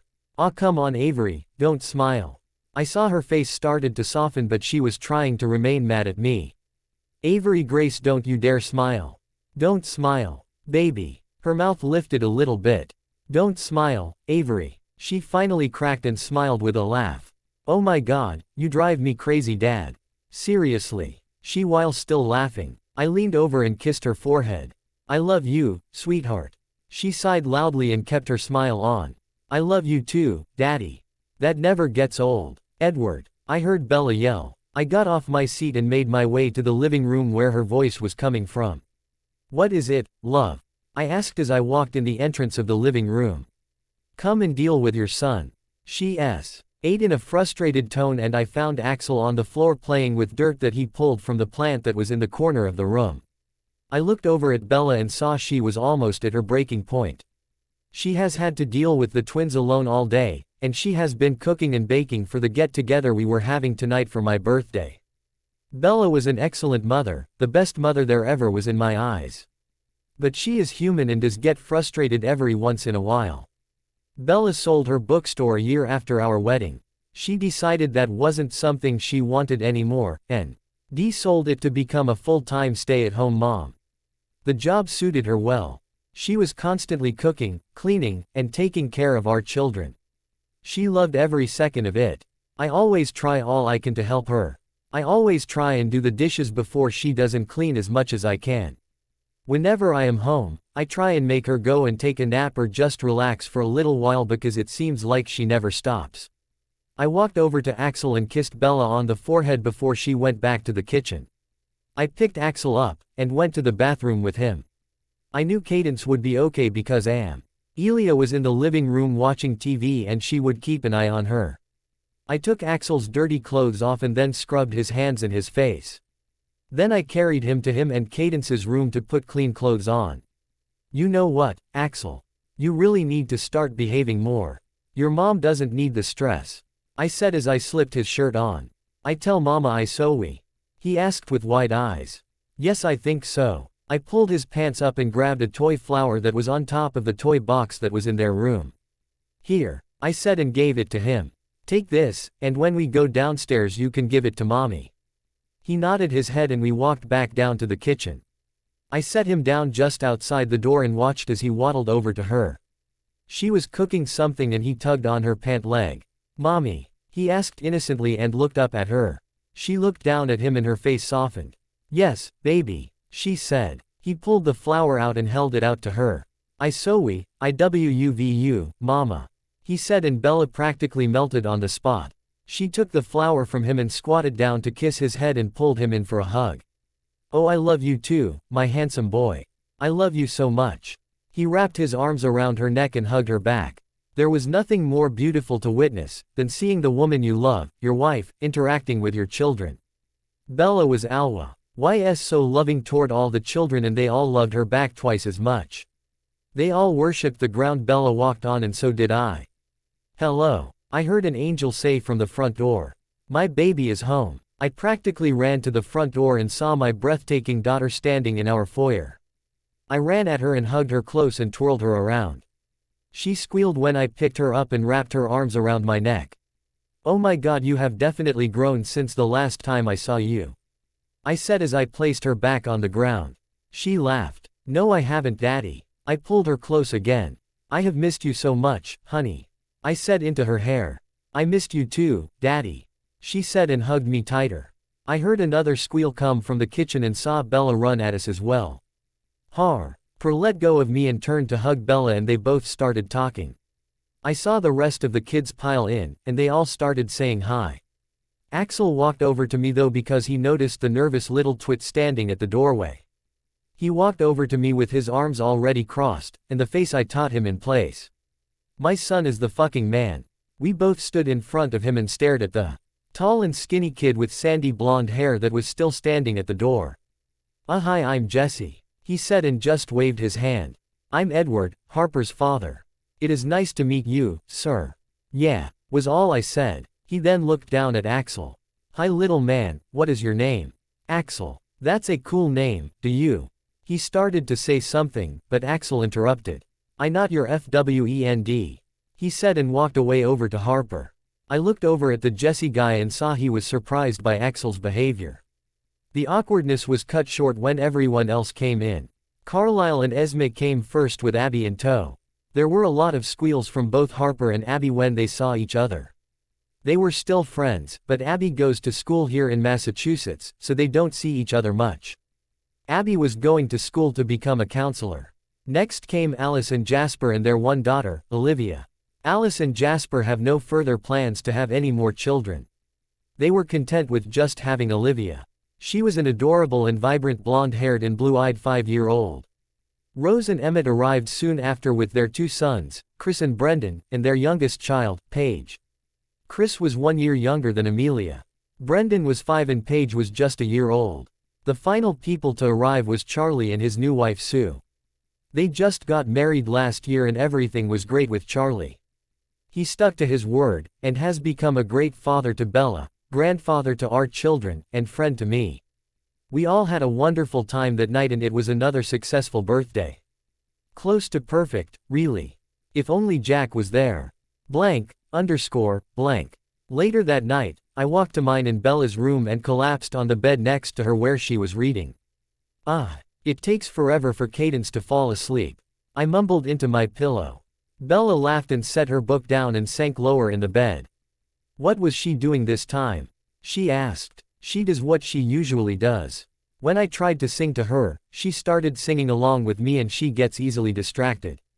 It was actually quite cute, but sometimes I am just too damn tired. She laughed again and moved closer to me. I pulled her into my arms so we were lying close to each other and looked straight in each other's eyes. This is heaven. I was talking to Harper today, and she said she talked to Heidi last week. She said told me and started rubbing her hand along my arm that was wrapped around her. I told Harper that Heidi was really her mother her senior year of high school. We didn't see Heidi much after the day of our wedding, but we would run into her occasionally. The girls always remembered her and I figured I owed it to my girls for them to know the truth. I plan On telling Avery during her senior year also. Harper took the news well. She wasn't freaking out or anything, but it was just something that she was curious about her whole life. She knew who her real mother was, and that was Bella. But she tried to at least check up on Heidi and see what she is up to. "Oh yeah," I said and ran my hand through Bella's hair. "Yeah," she said, "Heidi is moving with her husband to Oregon." "Well, that is good. I am glad she was able to stay clean and is doing something with her life." "Yeah, it is nice." She brought her head closer to me and rested it against my chest. She sighed in contentment. And so did I. Then all of a sudden she went and slapped me on the chest. "Hey, what was that for?" I asked as I looked down at her. "That was for being a jerk towards Jesse and using our son to intimidate him." I smiled. Me and Axel made a good team. I leaned forward and kissed Bella's lips and brought my hand lower on her back. "Sorry love, but I gotta do what I gotta do," I said against her lips and then kissed her deeper. Don't do it again, please." The kid nearly peed his pants. "I saw you both at the door with him. That is just cruel. He wasn't a bad kid." She was right. After I stopped putting the fear of God in the kid, I actually talked to him and he really wasn't that bad. "I don't know if I can promise you it won't happen again," I said and then flipped her over and got on top of her. "When the kids shall sleep, the parents shall play." She pulled away from me and put her hand on my chest. "You better promise me, or we will not have sex for a week," she said seriously. "A whole week though?" I whined and I saw she wanted to laugh. "Yes, a whole week." I bent down and kissed her perfect lips. "You are a cruel woman," I said and moved my kisses from her mouth to her neck. "You know you love me," she said breathlessly. I lifted my head to look at her. "Hey, that's my line." She laughed and I bent to kiss her again. My wife was the most beautiful woman I have ever seen. I continued to kiss down her neck and then I slipped her shirt over her head. "No bra." "Nice." She pulled me back to her lips. "I love you so much, Edward Cullen." "I love you too, Isabella Cullen. My beautiful wife." And then I showed her just how much. The end. Amelia. MPOV. "Mia, come on, you have to go to the spring dance," one of my friends Patricia said. To be honest, I would much rather pull every strand of hair out of my head one by one than go to this dance. It was the spring dance where students from freshman to senior year can go. I am a freshman, not looking forward to possibly having to go to a party where seniors are. "First of all, don't call me Mia or I will have to call you Patty." He face fell. "Exactly. And I don't really want to go." "Is it because there is going to be seniors there?" she asked as she started looking at her newly manicured nail. "Patricia and I just became friends the beginning of freshman year and she is a pretty cool girl." "Well, yeah, kind of. When you put freshmen and seniors in the same room, something bad is bound to happen and it is usually to the naive freshman." "Oh, stop being so dramatic. Your sister is Avery Cullen. You know, Avery Cullen. The most popular and pretty senior in this school. No one will even think about messing with you." I knew she was right. My sister was the most popular girl in the whole school. All the guys wanted her, even some girls, and all of the girls wanted to be her. But along with that popularity causes for her to get a lot of nasty rumors thrown out about her by jealous and stupid girls. According to the rumors, my sister has had sex with the entire football team, has herpes, and is a crazy drunk. All of which are obviously false. My sister is most definitely a virgin, which rules out the first two. And she wouldn't even have a sip of wine when Uncle Emmett was sneaking a sip to us behind Dad's back. Avery ignores all of the rumors and thinks they are quite funny. She continues to be a beautiful, bubbly, vibrant, and optimistic person she has always been. I look up to her more than anyone else. Yeah, I know, but I don't know, I feel kind of weird going without a date. To be honest, I didn't want a date either. I could just imagine Dad's face when he found out. I have seen him around Avery's past boyfriends and of course to Jesse. Avery has had 5 boyfriends. And all of them have been interrogated and stared down by not only my dad, but Axel too. Axel was like a little version of my father, but more crazy. "Well, I heard Luke Armstrong wants to ask you." "Shish," he said with a huge smile, and I almost choked on my milk. Luke Armstrong was a junior, and the most popular junior, and the hottest junior. Sure, he got around with the ladies, but I still think he is T. He cutest boy in this school and is always nice to me. He plays baseball, and he says hi to me sometimes and tells me how great I am at softball and stuff. If he ever asked me to go to the dance, I would say yes. Yeah, well, I will believe it when I see it, I said and got up to throw my tray away. Blank. Later that day, I was at my locker and putting some stuff off. Before I went out to Avery's car to finally leave this place. This has been a Monday just like any Monday, boring, tiring, and just plain awful. I hate Mondays. I felt a tap on my shoulder and I instantly turned around to see who it was. It was Luke. I cleared my throat. Idiot. Hey Luke. Hey Mia, he said while flashing that perfect white smile. I really hate the nickname Mia, but I couldn't tell him that. Hey Luke, I said as cool as I could. He leaned against my locker and flicked his golden hair off to the side. So how have you been? He asked. I could see some of his friends behind him and looking in our direction. They are probably just waiting for him. I have been good, how about you? I asked as I shut my locker and looked up to him. Awesome. Hey, I was meaning to ask you something, he said and stepped closer to me. Oh boy, is he really going to ask me? Okay, I said and continued to stare in his eyes. Well, do you have a date to the spring dance? He asked with a charming smile. No, I don't, I said and could feel a smile coming to my face. Well, what do you say about going with me, and do me the honor of being my date? He said and held his hand out to me. I would like that, I said and put my hand in his. He lifted my hand to his lips and kissed my knuckles. Perfect, he said and let go of my hand and then kissed me on the cheek. I could feel my cheeks flame up. Thanks for that one, Mom. I'll see you later, Mia, he said and then walked back over to his friends. He said something when he got up to them and they all started laughing. Luke seemed like a really good guy and I can't wait to go to the dance with him. I practically skipped out to Avery's car. I was elated that I finally have a boy that was interested in me. Most of the guys I associate with are friends and only think about me as a friend because I am sort of a tomboy. I don't dress too girly and I love sports. Sports are everything to me. I finally make it to Avery's car and I see her boyfriend, Patrick, is in the front seat, and her best friend, Spencer, in the back. Everyone knew that Spencer was in total and complete love with my sister, except for my sister. I knew it killed Spencer whenever he had to be in the same room as Avery and her boyfriends. She has been with Patrick for 6 months now and he was alright, I guess, but I much prefer Spencer with my sister. Spencer has been like my big brother ever since I was born. He and my sister were perfect for each other even though they are the total opposites. While Avery is popular and beautiful, Spencer is probable. Why, the biggest nerd in the school and has glasses and was just alright looking. I opened the back door of the passenger side of the car and got in.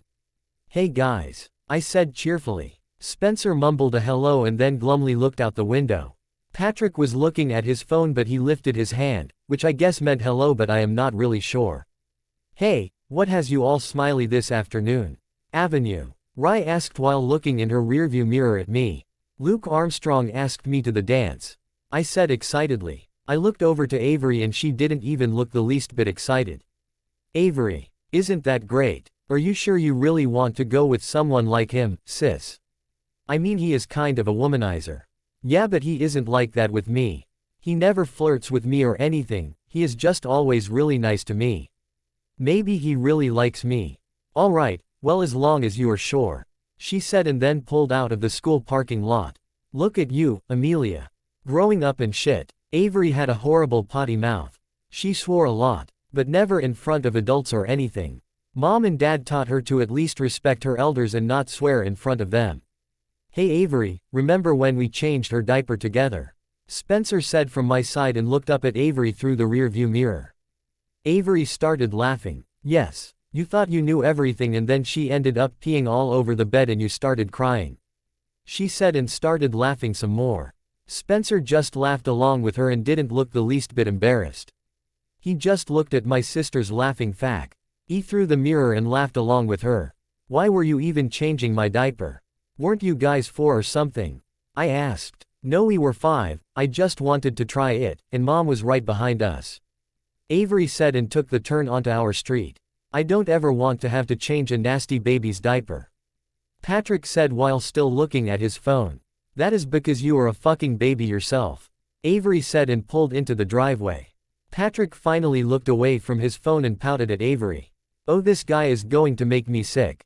Avery bent over and kissed his pout away. I'm just kidding. Don't get your pull up in a bunch, she said, and he smiled and looked down at his phone.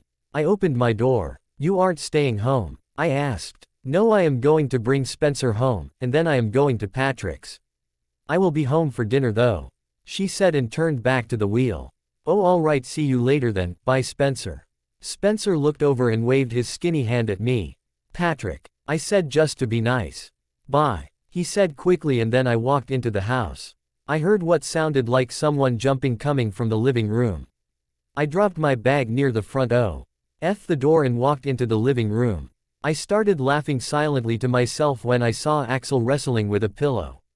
He was throwing it around, jumping on it, stomping on it, and straddling it and then punching it continuously. I walked in and he stopped when he saw me. He pushed his hair out of his eyes. Hey, Amelia, he said with his hands on his hips and taking deep breaths. Hey, Axel, what are you doing? I asked with a laugh. I felt like wrestling and Dad isn't here, so this pillow looked good. I could wrestle with you, I told him and then walked over to him. He shook his head immediately. I don't hit girls. No hits, just hugs, Dad says. And then he opens his arms and hugs me around the waist. I love how he can be so violent and mauling a pillow in 1 second and then giving me a big hug the next. I love this kid. I hugged him back and kissed the top of his head. Alright, well, I will let you get back to beating up the pillow, I said as I let go. He saluted me and then picked the pillow back up. Where is Mom? I asked. Where do you think Mom is? He asked as he threw the pillow on the ground. Yeah, I think I can guess, I said and started making my way to the kitchen. Me and my mom were really close. I don't really know why, but we just are. My mom is the most amazing woman I think I will ever meet. I want to be just like her when I become a wife and mother. She does everything for us. And so does my dad. I guess I was just lucky to be blessed with such great parents. Mom was in the kitchen and making what looked like cookies with Cadence. Cadence was obsessed with cooking. Whenever Mom would cook, she would be the first one to ask to help or just watch and observe. Hey, I said as I walked in. Mom looked up from watching Cadence mix the batter.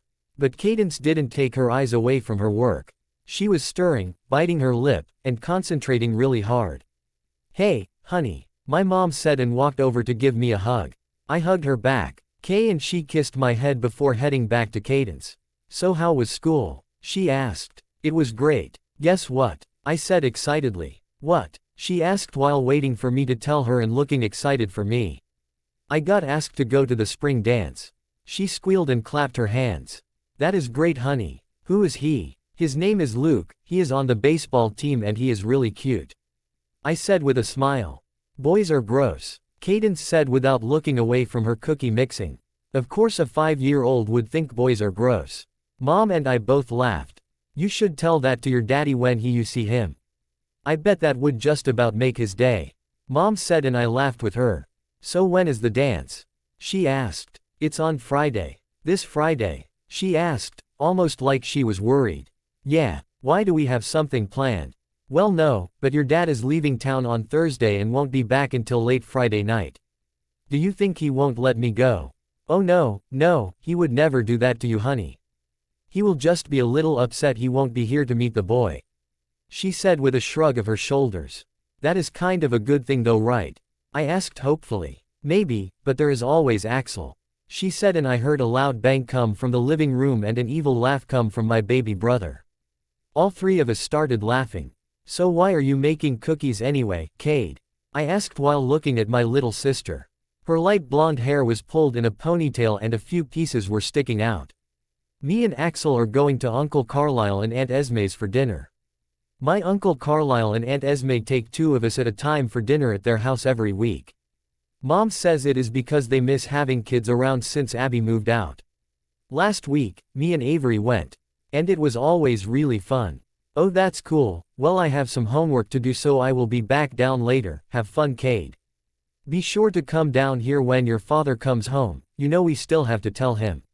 I sighed loudly. Yeah, I know. About an hour and a half later, I was finished with my homework and decided to go downstairs. I was surprised my dad wasn't home yet.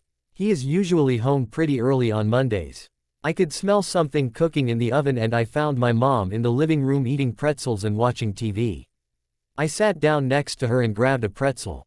"Where is Dad?" I asked. "Oh, he has to work a lot this week because he has to get ready for the meeting he has to go to in Florida on Thursday." She looked down and grabbed another pretzel.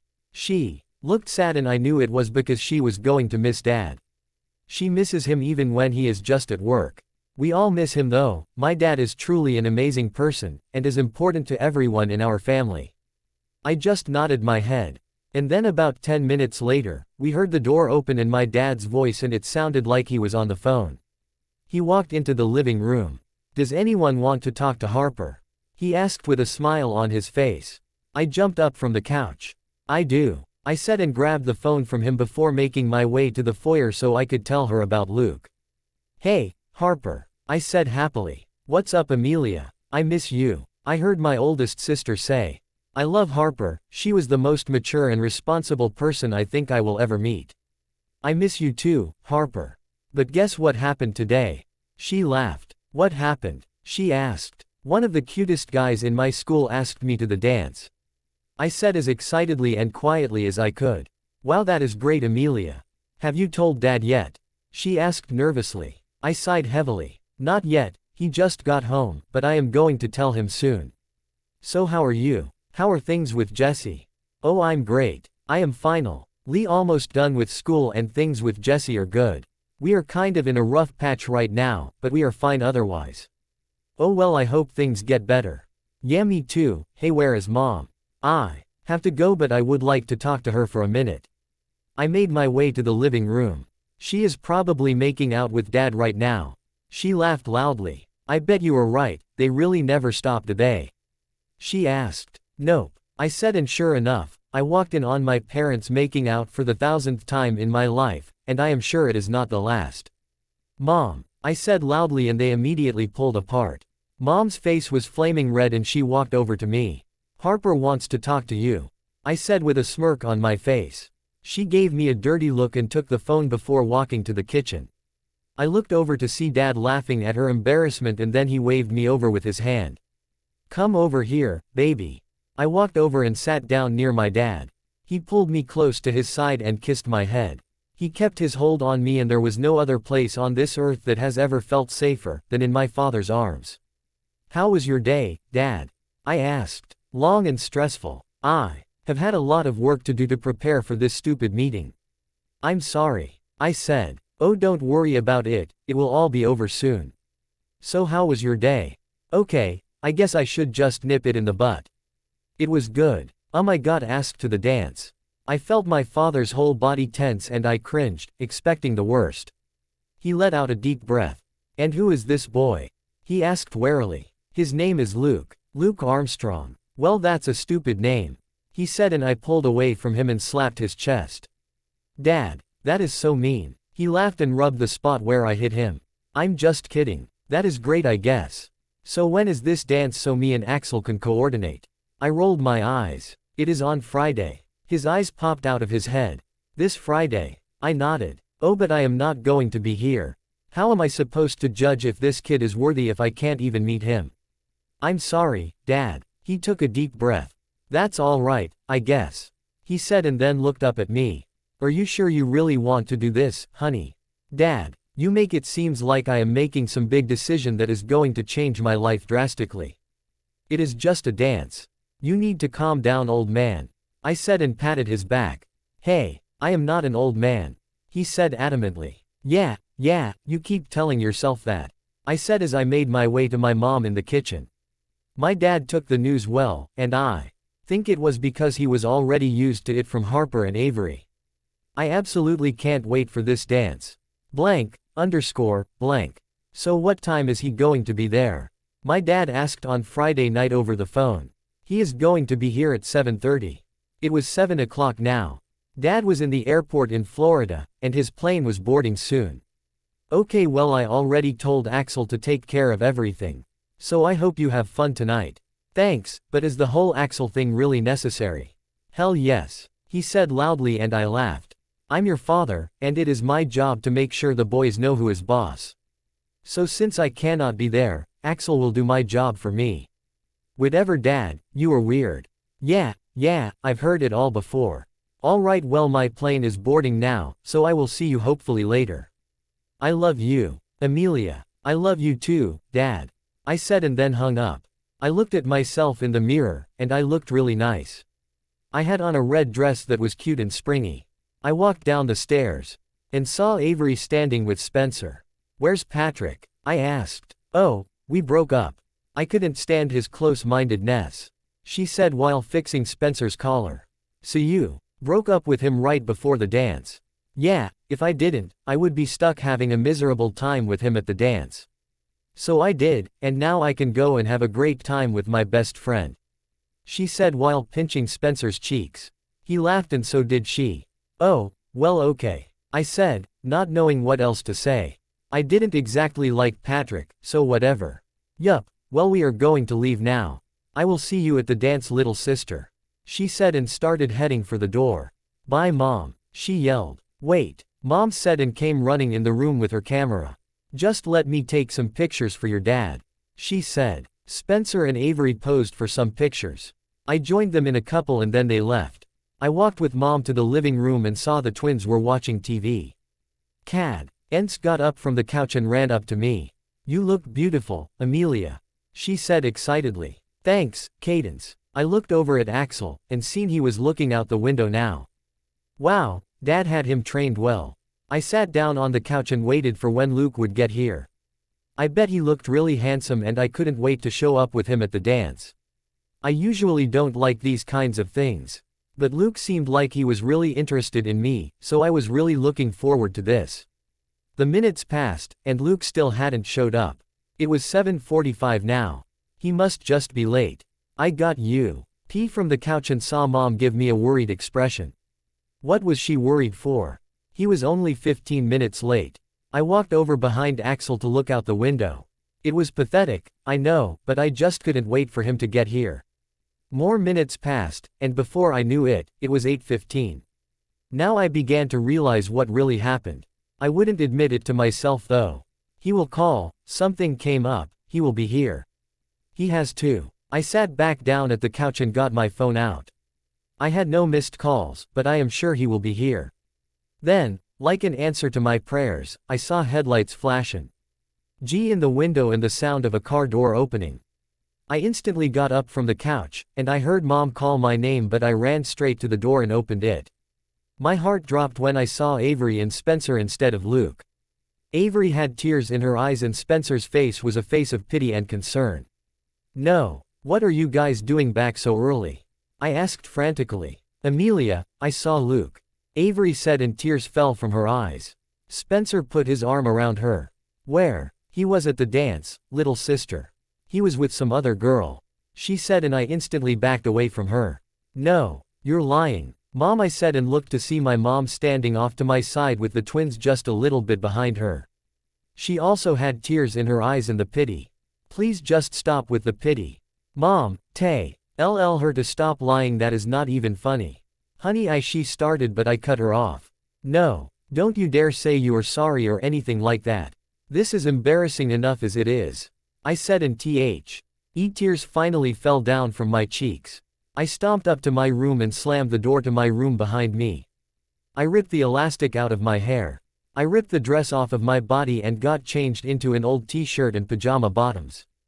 The tears were falling relentlessly down my cheeks and I was a sobbing mess. I went to my mirror, and wiped off all of the stupid makeup off of my face. I don't even know why I was wearing it. It is stupid. The whole thing is just stupid. I collapsed onto my bed and pulled the covers tight around me. My body was racking with sobs and I felt like such a weak baby. Who cares if I can't even say it. Think it. This is so humiliating. Everyone in the whole school thought he was bringing me to the dance. When they see he is with some other girl, I will be the joke of the school. I'm not quite sure why, but I really wanted my dad right now.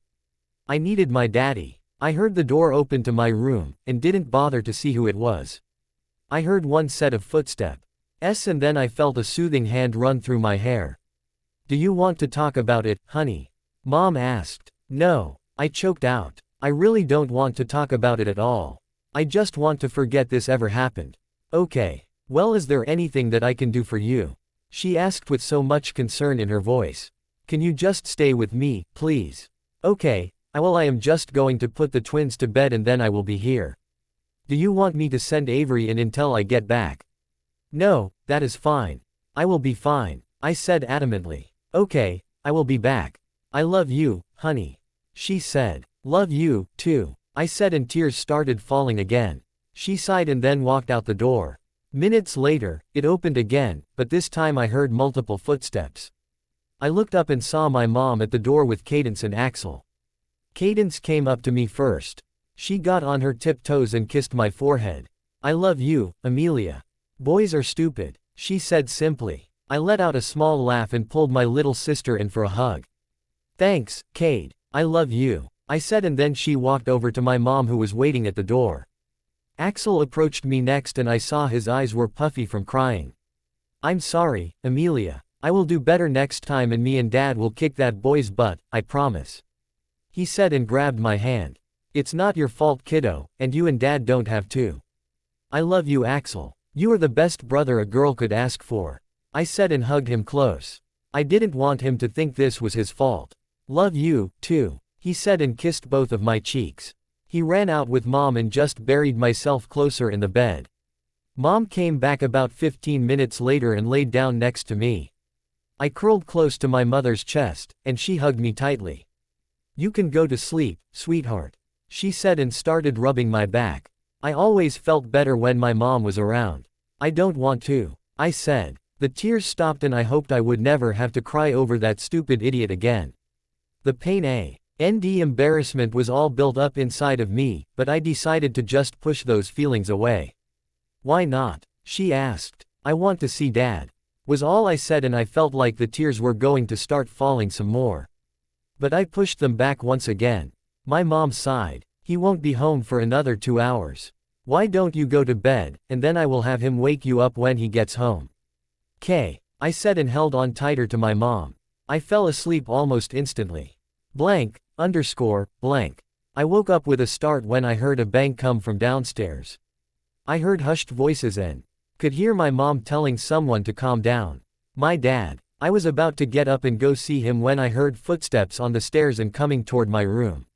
I got up on my knees on my bed and looked at the door as it opened.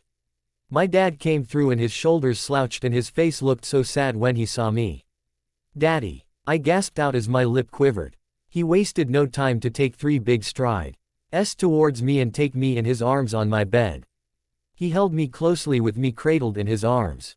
He was holding me tightly and I held onto his waist and the tears I was trying to hold back came flowing free. I could let them out now. I was safe. Oh honey, my dad said in a strained voice.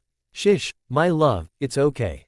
And no, it's not, I said as I shook my head against his chest. I know it may not seem like it right now, but it is. Okay honey, you are a strong girl. I got stood up. Dad. I feel so stupid. So stupid, I said and started crying some more. Amelia Jackson, you are not stupid in any way. You are a very smart girl and the only stupid one in this situation is that cute kid. I choked out a small laugh, but I was still crying. His name is Luke, I said and burrowed myself farther into my dad's chest. Excuse me for what I am about to say, and please don't tell your mom, but I don't give a flying fuck what that son of a bitch's name is. I laughed again and held my dad tighter. He dropped his head and kissed me on the top of my head. He kept his arms tight and secure around me, and I felt the tears start to dry up.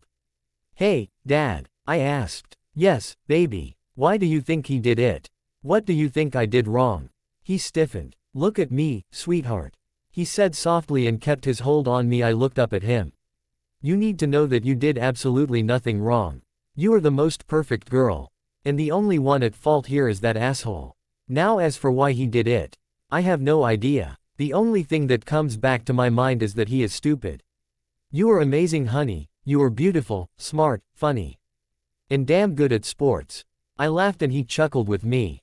You are so important to every person in this family, and believe me when I tell you that that boy will I'll one day look back on this horrible mistake he made and think about how stupid he really was. Thank you, Daddy, I said and wiped the final tears from my eyes and cheeks. You're welcome. Now do me a favor. And don't get so bent out of shape about this. That boy didn't deserve you. And you are 1,000 times too good for him. I nodded my head and he continued to hold me. A couple of minutes passed before he spoke again.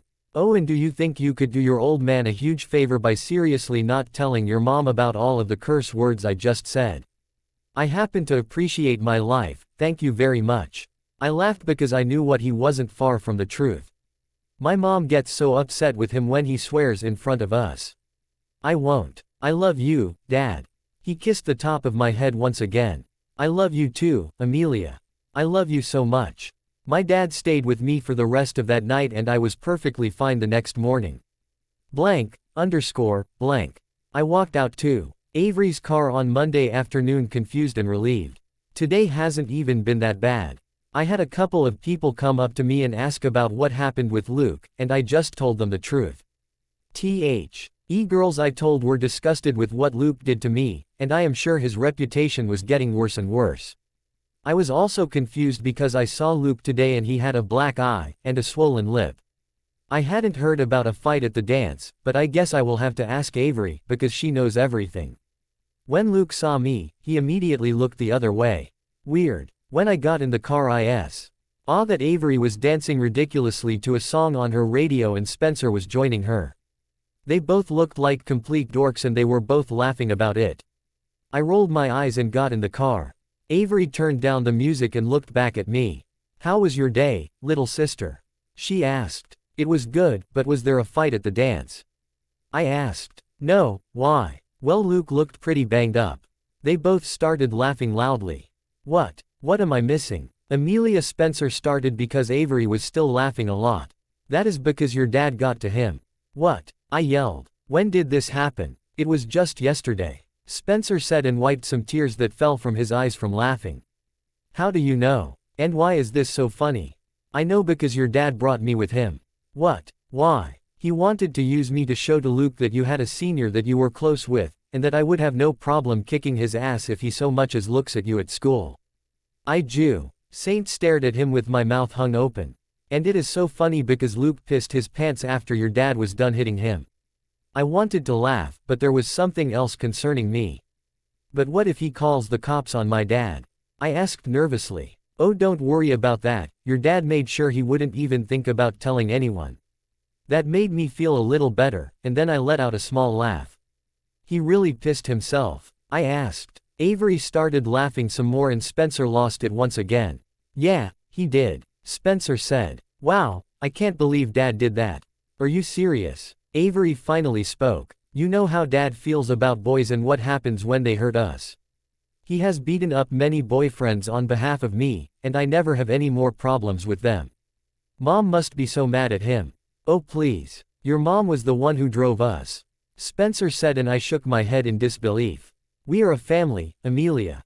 We all come together to protect a member of our family. If Dad would have let me, I would be there to beat the shit out of the douchebag for hurting my sister. She said and then finally started driving home.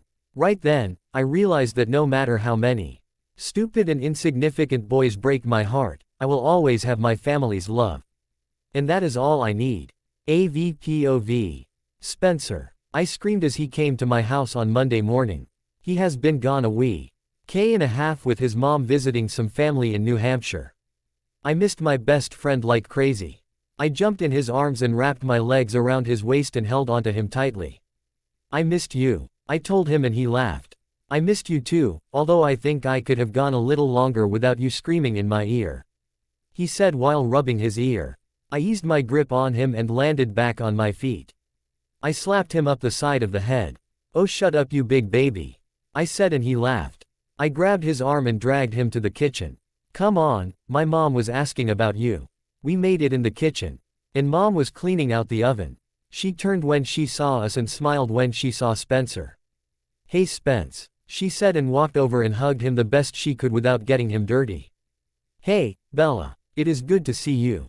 He said politely. What a nerd. He is still so formal in front of my parents even though he has known them since he was fucking 4 years old. You too, so how was your trip? She asked as she continued her scrubbing of the oven. That does not look fun. It was good. We had a lot of fun. He said, but I could tell there was something he didn't really like about that trip. I would talk to him about it later though. I know how much he hates having the attention on him. That's great. Mom said. Do you want to stay for lunch? She asked. Yeah, if that is all right with you. Of course it is all right, I am just making sandwiches. She said and shrugged her shoulders. That is fine. Do you know when Edward will be home? He asked, and that surprised me. Sure, Spencer and my dad got along, and they pretty much were friends, but he has never asked where he was or anything. My mom looked taken off guard as well. Oh, he should be home in a couple of hours. He only had a couple of lessons for today, so he should definitely be here by lunchtime. She said with a smile. Oh, alright. Cue awkward moment of silence. Thankfully, my mom broke it. Avery, could you do me a favor and go pick up your brother from Uncle Emmett's house? Axel slept over my Uncle Emmett's house because him and Brendan were really good friends. Sure. You don't mind coming with me, right, Spencer? I asked while looking at him. He smiled and shook his head. Okay, well, we will be back later. I called out to Mom. Okay, drive safe, she yelled out to me. I made my way out to my car. And Spencer got in the passenger seat. I pulled out of the driveway and made my way to get Axel. So anything happened with Patrick while I was gone? He asked randomly. I sighed. Nope, we are officially over. I told him because it was the truth. Patrick and I had an on-again off-again relationship. It took me a couple of times, but I finally officially dropped him and his childish behavior. That is good, I guess, he said and looked out the window. Spencer, what does that matter? I asked. I could tell something was bothering him. Nothing, he said too quickly, and I don't know why, but I got pissed. And now you are fucking lying to me. I snapped at him. I'm sorry, you are right, I am. But I don't want to talk about it right now, Avery. I promise to talk to you about it tomorrow, okay? He asked and I didn't say anything. A part of me wanted to say hell to the no. I wanted him to tell me now. It bugged me when something was bothering him. But on the other hand, I didn't want to push him. He never ever forced me to do something I didn't want to do. What kind of friend would I be if I did the same thing? Are you seriously mad at me over this? He asked while looking over at me. Why can't you just tell me now? So I could help you. I asked. I wished I could look at him and see what his facial expression would tell me, but it is kind of hard when you are driving. Because I am not ready to, Avery. Please just let me enjoy my first day home without any drama, alright? He asked desperately. Whatever, I said and turned the radio up. We were both silent for a couple of seconds and we were almost at my uncle's house. I noticed Spencer moving in my peripheral vision. I tried to ignore him, but then he turned the radio louder and started moving faster. I snuck a glance over to him real quick and saw that he was dancing in his seat like we always do. It was like our thing, I guess. Ever since we were little, we would always dance to whatever song was on the radio to pass the time. I tried my hardest not to laugh as he started doing the sprinkler. I pulled into the driveway of the house and looked over at him and he continued dancing. I just stared at him with the straightest face I could. He wouldn't stop though, and he just looked back at me and continued smiling and dancing. Come on, Avery. You ready to get crazy with it? He asked as the song started getting faster. I debated on just leaving him by himself to get crazy with it, but I knew I could never pass on a good car dance, and I couldn't stay mad at Spencer long. I let a smile break out on my face and I joined him in the dancing festivities. We both laughed and danced until the song was over. We finally stopped and started cracking up laughing so hard that tears were running down our eyes. I hate you, I told him as I wiped away the tears from my eyes. I was supposed to stay mad at you. You know that can never happen. You can never stay mad at this face. He said and framed his face. You did not just fucking frame your face. Oh, I believe I just did. He said with a smile on. I rolled my eyes and opened my door. He opened his and he met me at the front of my car. He wrapped his arm around me and pulled him to his side. He brought his other hand around and mussed up my hair. I pushed him away. Stop it, I don't even know why I am your friend. I said as I jogged up the stairs ahead of him. Because I'm awesome. He said like it was the most obvious thing in the world. Which it was. Spencer was awesome. He was my best friend. Whatever. I said and knocked on the door. My Aunt Rose answered immediately. Hey you guys, come on in, I will go get Axel. She said and opened the door for us. We both walked in, and waited by the door. T. Rose went to the bottom of the stairs and yelled. Axel, your sister is here to get you. She yelled. I heard him say okay. Aunt Rosalie walked back over to us. So how are you, kiddo? She asked. I'm good. Just waiting until I can go back to school. I said excitedly. I couldn't wait to go to college. I always loved going to school, even though I have to work extra hard to understand some of the material. That's good, she said, and then we heard Axel's heavy footsteps coming down the stairs. He walked over to Aunt Rose and hugged around her waist. Bye, Aunt Rosalie. I am sorry for putting tape on your water squirty thing, he said, and I saw her roll her eyes. Axel, you did that to Aunt Rose? I asked him. I can't say it didn't surprise me. Axel was the ultimate prankster, and always got out of all of the trouble he caused with his cute face. Yes he did. And he thought it was hilarious too. Aunt Rose said and rolled her eyes again. Don't worry, your mother already knows. She said. Alright, well let's go. Dad should be home soon. I told him as I waved him over to the door. Yes, he said and pumped his fist in the air. Dad said he would bring me and Amelia to the meadow and practice some baseball. He said and then ran out the door. Me and Spencer both said goodbye to Aunt Rose, and went back in the car, where Axel was already strapped in the back. Where is Kadenk going to go when you all go play baseball? I asked as I pulled onto the street. She is staying home. We asked if she wanted to go but she said no.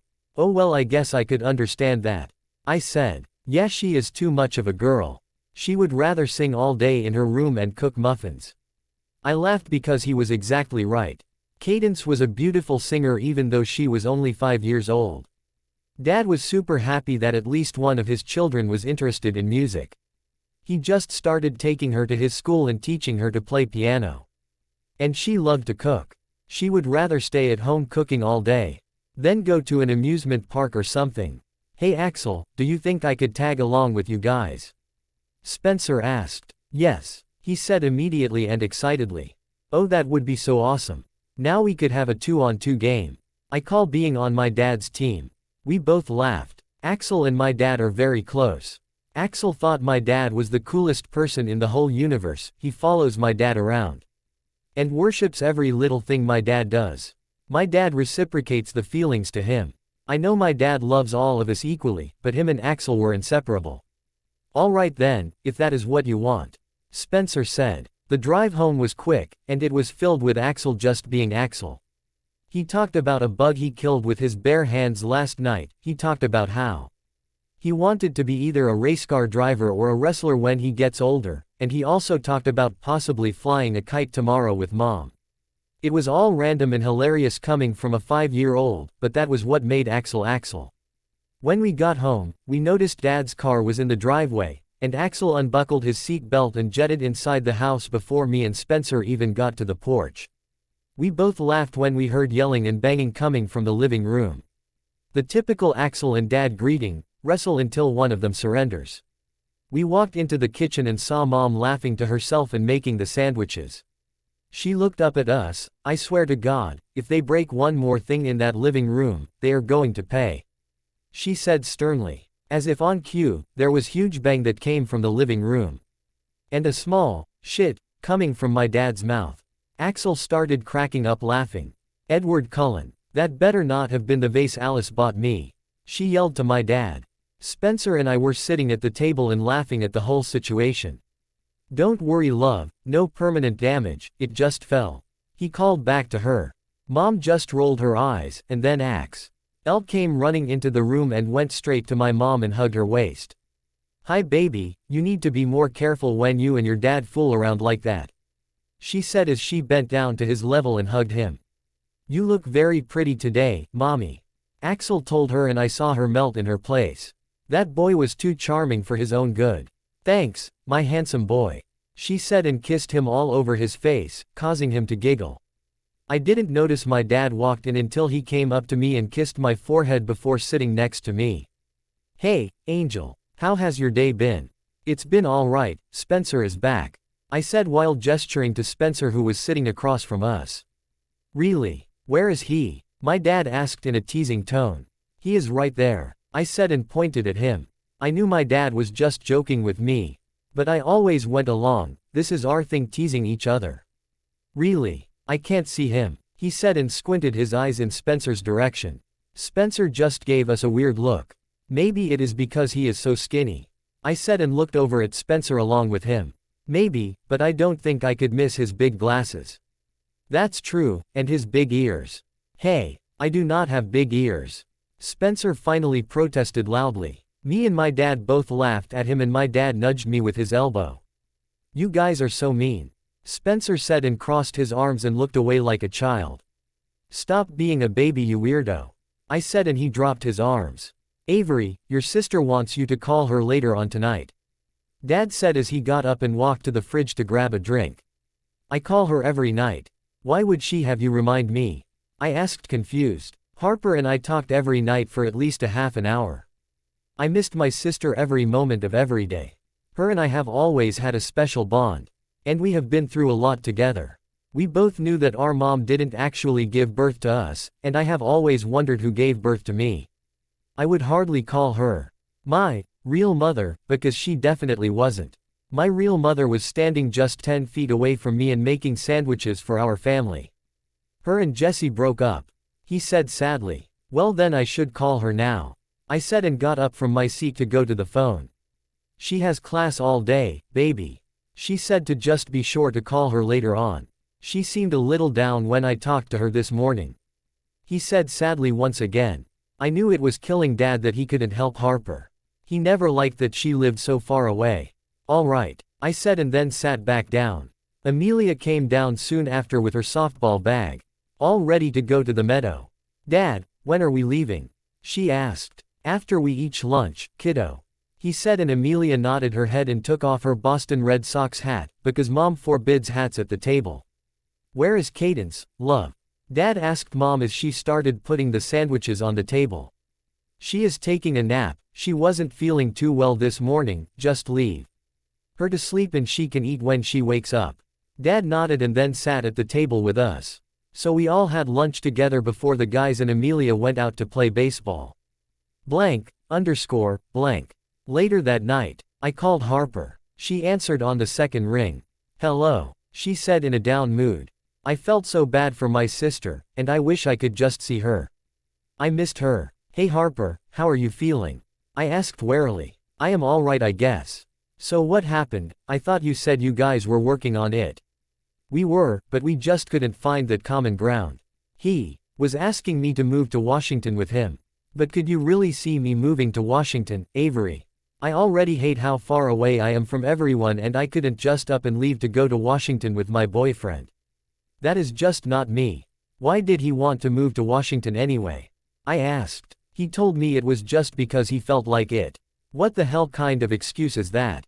He doesn't have any family over there, or a job." "I'm sorry, Harper." "Yeah, I know. It sucks, because I did love him, I do love him, but I don't know, he just changed, I guess. When I first met him, he was so determined, he wanted to finish art school. And he had so many dreams, but he gave up on it all. Even me. I felt like he just gave up," she said, and it sounded like she was going to cry. Automatically I felt like I would cry also. Don't cry, Harper. If it was meant to be, it will be." I tried to reassure her.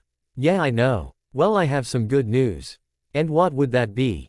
"I am coming back home for about a week." "Yay. What, do you have a week off or something?" "Yeah, I have a week off, and then a couple of weeks of final exams, and then I can finally graduate," she said excitedly. "That is great." I heard a beeping on my phone, and saw that it was Spencer calling on the other line. Could I call you back?" "Spencer is on the other line." "Sure," she said, and I switched over to Spencer. "What do you want?" I said jokingly. I heard him laugh from the other end. "It is always so lovely to talk to you, Avery," he said sarcastically. Yeah, but I am kind of serious, I was on the phone with my sister." "I have seen you all day, you greedy bastard." He laughed. All right, I will be fast, I just wanted to know if you could come over my house tomorrow. Sure, I miss your mom. I feel like I haven't seen her in so long. Sorry but she won't be here. Oh alright, well sure what time? Whenever, just call before you leave. Alright, bye, I said and called Harper back. Blank. I walked up to Spencer's door the next morning, and tried to open the door. The damn thing was locked and I forgot my key. I knocked on the door loudly. Seconds later, he came and opened the door with a smile. He is always smiling, and I love to see it. He walked over to his living room and I followed after him. I took my spot on my chair. It was a brown lazy boy recliner and I have deemed it mine. Whenever I came over and me and Spencer would hang out with his parents, I would always sit in it. So what's up? I said as I sat down in the chair and started rocking back and forth. He sat down on the coffee table and faced toward me. I saw his face was serious and I automatically got nervous. I need to tell you something, he said and pushed his glasses up on his nose. Okay, I said slowly. Spencer is barely ever this serious. He looked scared and I just wanted to hug him. But what was he scared for? Well, when me and my mom went to New Hampshire, we did more than just visit family. Okay, I said slowly again. Yeah well we went to he stopped and pushed his glasses off of his face so they were resting in his dark hair. He rubbed his eyes. We went to he stopped again. Just say it, Spencer.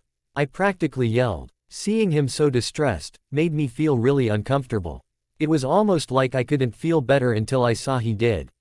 I enlisted in the Navy, he said quickly and his face fell and his hands were shaking. You are kidding right? I asked unbelieving. There was no way he would really put himself in that kind of danger. There was no way he could leave his mom for so long. There was no way he can leave me. No, I am not kidding, Avery. I am joining the Navy, he said more confidently. I got up from my chair and I felt the world come closing in on me. No you are not, I said adamantly. Yes I am, Avery, he said and got up from the coffee table. No, was all I said and I could feel tears come to my eyes. Just the thought of him out there. The thought of him possibly he can't. Yes, he said and looked into my eyes. Are you really stupid, Spencer? You can't do that. I practically yelled at him. A part of me knew I was being irrational, but I can't even think about a life without Spencer. I couldn't imagine him being so far away. Not only for the war, I know enough about the Navy to Now they go through tremendous amounts of training. All of that time he will be away from me. And why not? He yelled back and I flinched back. I have never heard him yell like this. Please tell me why I can't do this, Avery. It is not like I really have that much over here. That hurt. You have your mom, you have my family, and you have me. Do I though? Do I really have you, Avery? He asked angrily. Of course you do, Spencer. You are my best friend. I love you. He laughed a humorless laugh. Okay, so I am your best friend. But what happens when you find someone you love even more than me? What if you find yourself someone you want to marry? What will happen to me then?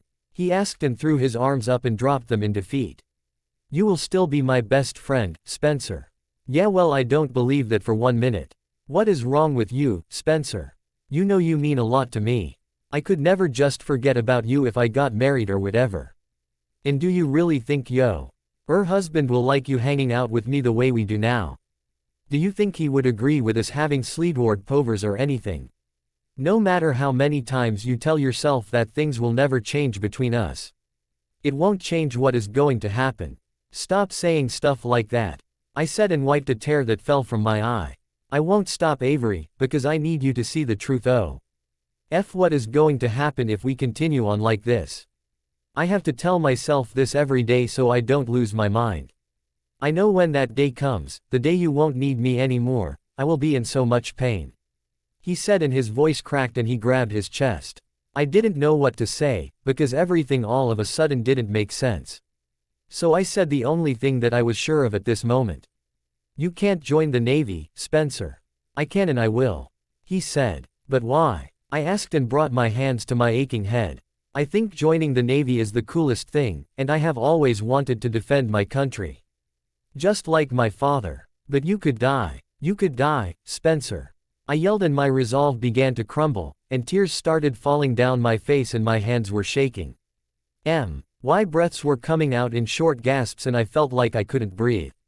Spencer's face turned concerned and he ran up to me and pulled me in his arms.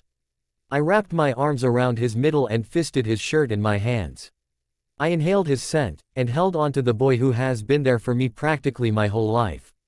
"Don't cry, Avery. I will be fine," he said almost like he was also trying to convince himself. I pulled away. But he kept his arms around me. "But you don't know that," I said and hit his chest with both of my hands. "You're right. I don't. But it is a risk I am willing to take," he said and looked down at me. It was nice to see his blue-green eyes without having to look through the lenses of his glasses. "Please don't do it, Spencer. Please," I plead with him as the tears continued to fall down my cheeks. I saw tears well up in his eyes. "It's already done, Avery," he said sadly but confidently. "He is really going to do this." I don't know what came over me, but I just started hitting him. My hands were in fists and I just started hitting his chest. I was trying to push him away but he kept his hold on me and tried to calm me down. "How can you do this to me, Spencer?" I asked as I kept on hitting him and the tears fell from my eyes. "I didn't do this to hurt you, Avery. That is the last thing I ever wanted to do to you. I never want to hurt you," he said and I saw tears start falling down his cheeks. I finally pushed him all the way off of me. "Well, you did, you hurt me pretty fucking bad," I said and wrapped my arms around myself to hold myself together. It literally felt like I was falling apart. "Please, Avery, don't be mad at me. I love you." I squeezed my eyes shut and wiped them with my hands. "I love you too, Spencer, and that is why I don't want you to do this." "I don't think you get it," he said and took a step toward me. "What do you mean? I love you, Avery." "I know you do, Spencer, you just said that," I said, confused as to why he thought he needed to say it again. He shook his head. "But you don't know," he said and walked up to me and put his hands on either side of my face and looked me straight in the eyes. "I love you, Avery. I am in love with you," he said and kissed my forehead softly. My eyes fluttered closed at the feeling of his lips on me, and his words finally caught up with my brain. I pulled away from him. "What?" I asked in a weak voice. He really couldn't mean. "I think you know what I mean, Avery. I love you as more than just a best friend. I think I have been in love with you ever since you told that idiot kid Adam a meanie poopy head," he said with a small laugh. I honestly couldn't believe that this was happening. It was like my life was flashing before my eyes, and saw everything from a different perspective. I thought about all of the times Spencer has been there for me. He was there when I would sit at home crying, because homework was too stressful for me. I remember when he was there when I broke my arm in first grade after falling off of my bike. I remember him spending the night with me the night Harper left home. I remember all of the times he would play with my younger siblings, and how respectful he was to my parents. I also remembered the times I tried to be there for him. I remember holding his hand in the waiting room when his mother got the test results from finding out if she had cancer. I remember me telling off every little fucker who has ever messed with him. They never knew how truly amazing Spencer was. The most painful was when I stayed with him after his dad died. That was the first time I saw Spencer cry in pure and raw pain. We laid on his bed and I held his hand as he cried for what felt like days. He loved his father so completely. He was Spencer's hero, and when he was taken away from him, Spencer lost a part of himself. I realized the pain I felt on those days, seeing him so broken. I realized the pain I felt whenever I saw him anything less than happy. I realized the pain I felt thinking that there was a possibility that I could lose him forever if he joins the Navy. I realized I loved him. I realized I was in love with him. I love Spencer. Where the fuck did that come from? This can't be happening. I have to go, I said suddenly and backed away closer to where the door was. "Wait, what?" he asked and started walking toward me and I put my hand out to stop him. "I need to go. I will call you later," I said and ran out the door. I heard him calling my name but I needed to go. I made it home without any problems and I opened the door and walked in. I closed it behind me and a sob escaped my body. I heard movement come from the living room and then footsteps running toward me. I looked over and saw my mom standing at the entrance. "Oh my God," she said and ran to wrap her arms around me. "What is the matter, baby?" She asked as she held me tightly and stroked my hair. Everything is just so messed up, Mom. I sobbed into her shoulder. I held onto her tightly. Come on, she said and led me to the living room. Wait, I don't want to be crying like this in front of everyone, can we go upstairs? I asked. Sure we can, but your dad brought them all to the park. But if you will feel more comfortable up there, we can. She said and led me to the stairs and then in my room. I sat on my bed and she sat next to me and grabbed my hand. So tell me what happened, honey. She said and moved my hair out of my eyes. It's Spencer. What about him? Is he all right? She asked frantically. I knew my mom loved Spencer, my whole family did, even my dad. No, he is fine. It's just I don't even want to say it. I said and wiped more tears that fell from my eyes. It's okay, honey. You can tell me. He is going to join the Navy. I finally said. Her face looked shocked. And that scares you, she stated. It wasn't a question. She knew how I felt. Of course it scares me, Mom. How would you feel if Dad went thousands of miles away from you?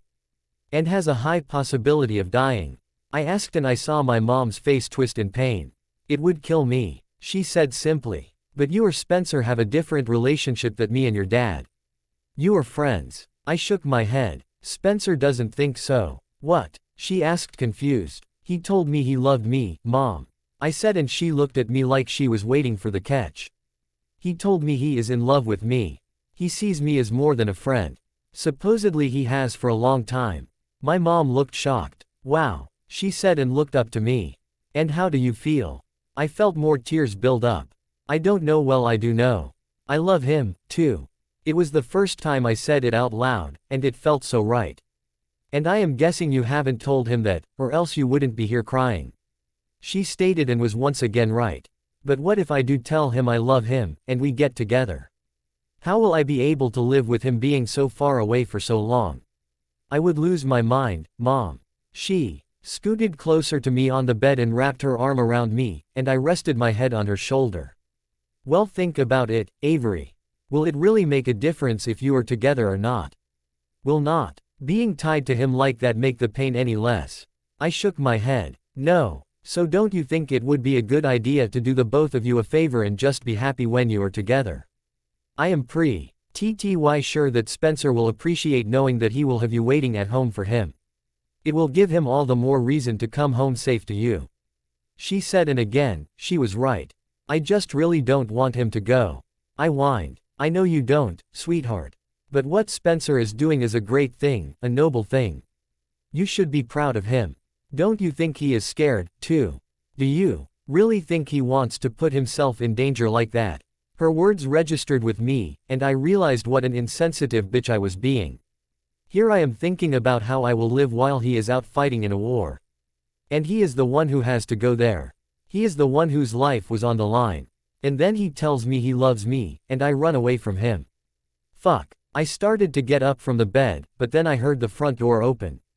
And then a hello ring through the house. Harper. I ran down the stairs and I could feel my mother close behind me. I reached the bottom and I saw my sister at the bottom and smiling widely. I ran straight at her and threw my arms around her neck and hugged her tightly. I missed her so much. I started squealing, and she squealed along with me and we jumped up and down. She finally pulled away and looked me up and down.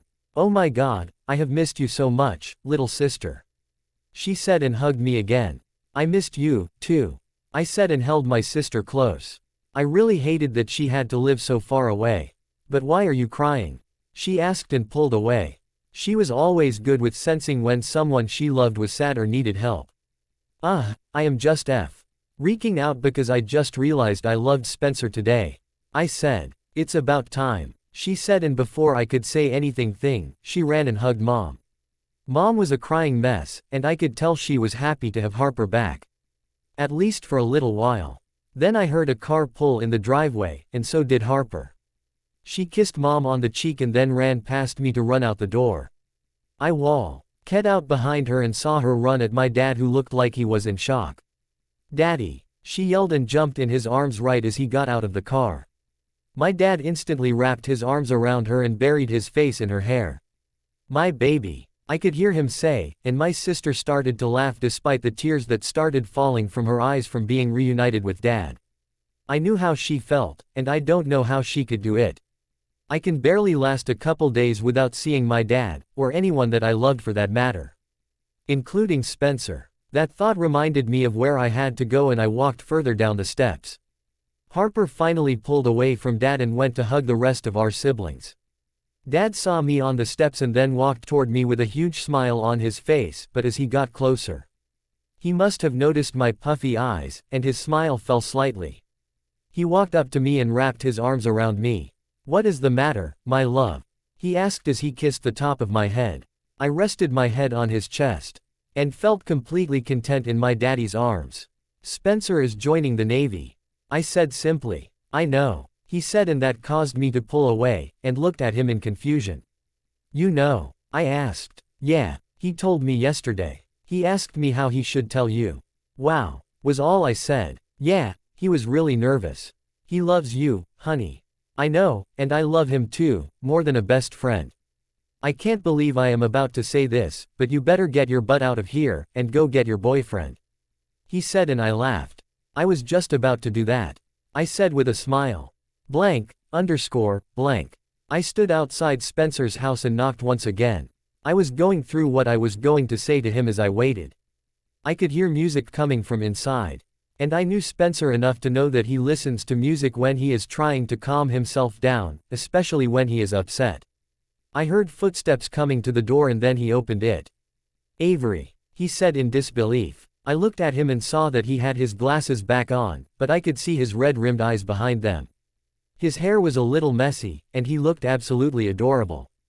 All of the things I was thinking about saying went out the window, and I surprised the both of us when I grabbed the back of his neck, and brought his lips to mine. He was surprised by my sudden kiss. And it took him a couple of seconds before his lips finally started moving with mine. His kiss was nothing I ever imagined it would be. I never thought kissing could feel this good. Sure, I have kissed a couple of guys. But I never realized what the big deal was. But now I know. I reluctantly pulled away, but kept my hands in his hair. He reached over to my lips again when I pulled away and I laughed against them. "We are on your front porch, Spencer," I reminded him, and then his face got red, and he lifted me around my waist, and pulled me into the house. He kicked the door shut, and kissed me again. I pulled away soon after because I knew we needed to talk. "I'm sorry," I started off by saying. "You are fucking kidding me, right?" he asked, and I laughed. I laughed whenever Spencer swore. He never ever does. "You come to my door, and then kiss me all good and proper, and then you say sorry."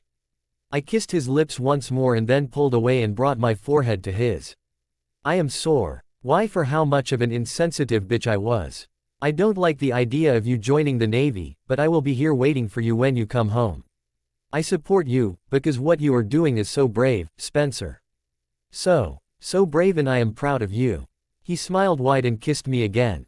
"I love you, Avery," he said with so much sincerity, I felt a lump in my throat just thinking how lucky I am to have him. "I love you, too," I said, and kissed him again. "I think I always have," I said, and put my forehead back to his. "Well, it is about time you realized it," he said with a smile and his arms around my waist securely. "Sorry. You know I am kind of slow," I said, only half serious. I was aware of my slight learning disability, but I knew that wasn't the reason I haven't realized my love for him until now. "Shish, you are not slow. You are perfect," he said, and kissed my lips again. I smiled against his lips and we proceeded to make out near the door.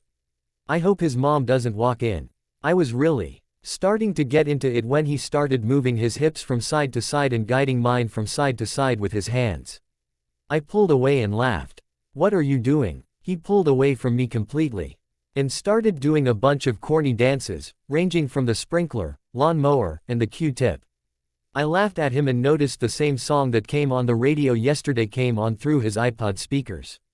"Come on, baby. Let's get crazy with it," he said, and grabbed my hands. I laughed and we both started jumping up and down and dancing crazy, while keeping our hands linked. He twirled me around a couple of times and I ended up tripping over my feet and pulling him down with me when I fell on my ass. We both laughed and I crawled on top of him and straddled his waist. He put his hands on my hips and smiled up at me. I bent down and kissed his lips. I love you, Spencer. I said and ran my hands through his hair. I love you too, Avery. I can't wait to spend the rest of my life with you. Same here, I said and kissed his forehead. Well, I am glad we are finally on the same page. He laughed, and I laughed with him and then kissed him again. I never thought one person could make me feel so happy. I was always searching for that one man who I could love with all my heart, and he could return the sentiment. It was crazy to think he was always right there in front of me. HPOV. Okay, that looks great. Now do you think you could maybe move to the left a little? She shifted to left, and held the flowers firm in her hands. She had the smile that all the brides have. Smile of bliss and appreciation of finally getting married to the one they love. Lucky them. I snapped the last couple of pictures. Perfect, I said and walked up to the bride and groom to shake their hands. Thank you, you were both great. I will get these developed as soon as I can, and then we can go over what you would like to buy. They both thanked me, and left. I walked out to my car, and packed up my camera in its case. I started my own private photography business after I moved back home after graduating college. I bought myself a small little apartment that was only a couple of blocks away from my parents' house. Avery and Spencer also lived down the street and it was great to be close to my family. I got in my car, and saw that it was already 8 in the morning, and I knew I needed to hurry to make it to the diner in time. Every Sunday, me and my father would go to the local diner and have breakfast together. I went by my parents' house a couple of times during the week, I talked to them on the phone every day, but it was nice to just have some quiet time with just me and my dad. I was close to every single person in my family. We were all a really close-knit family, and I was so grateful for that. I know that not everyone gets to experience that kind of closeness with their family. We were all close, but me and my dad had an extremely close bond. I am very protective of my father. Unlike my other siblings, I have seen my dad at his lowest. Even though Avery was there when we were at that point in our life, she doesn't really remember because she was so young. But I remember. I remember going to school in shoes that were ripped on the top. I remember my dad coming home at night, every night, to lay down with us before he had to go back to work. I remember all of the nights me and Avery would eat dinner, and my dad would just sit at the table with us without eating because there was not enough food. I remember all of the days where I found him on the couch, practically in tears. I never knew why he was crying when I was little, but I think I know now. It was hard for my dad working so hard, and barely getting anything out of it. I knew about my Uncle Jack. I remember him just a little bit. When I was younger, I just thought that my dad missed his brother since he was gone in heaven.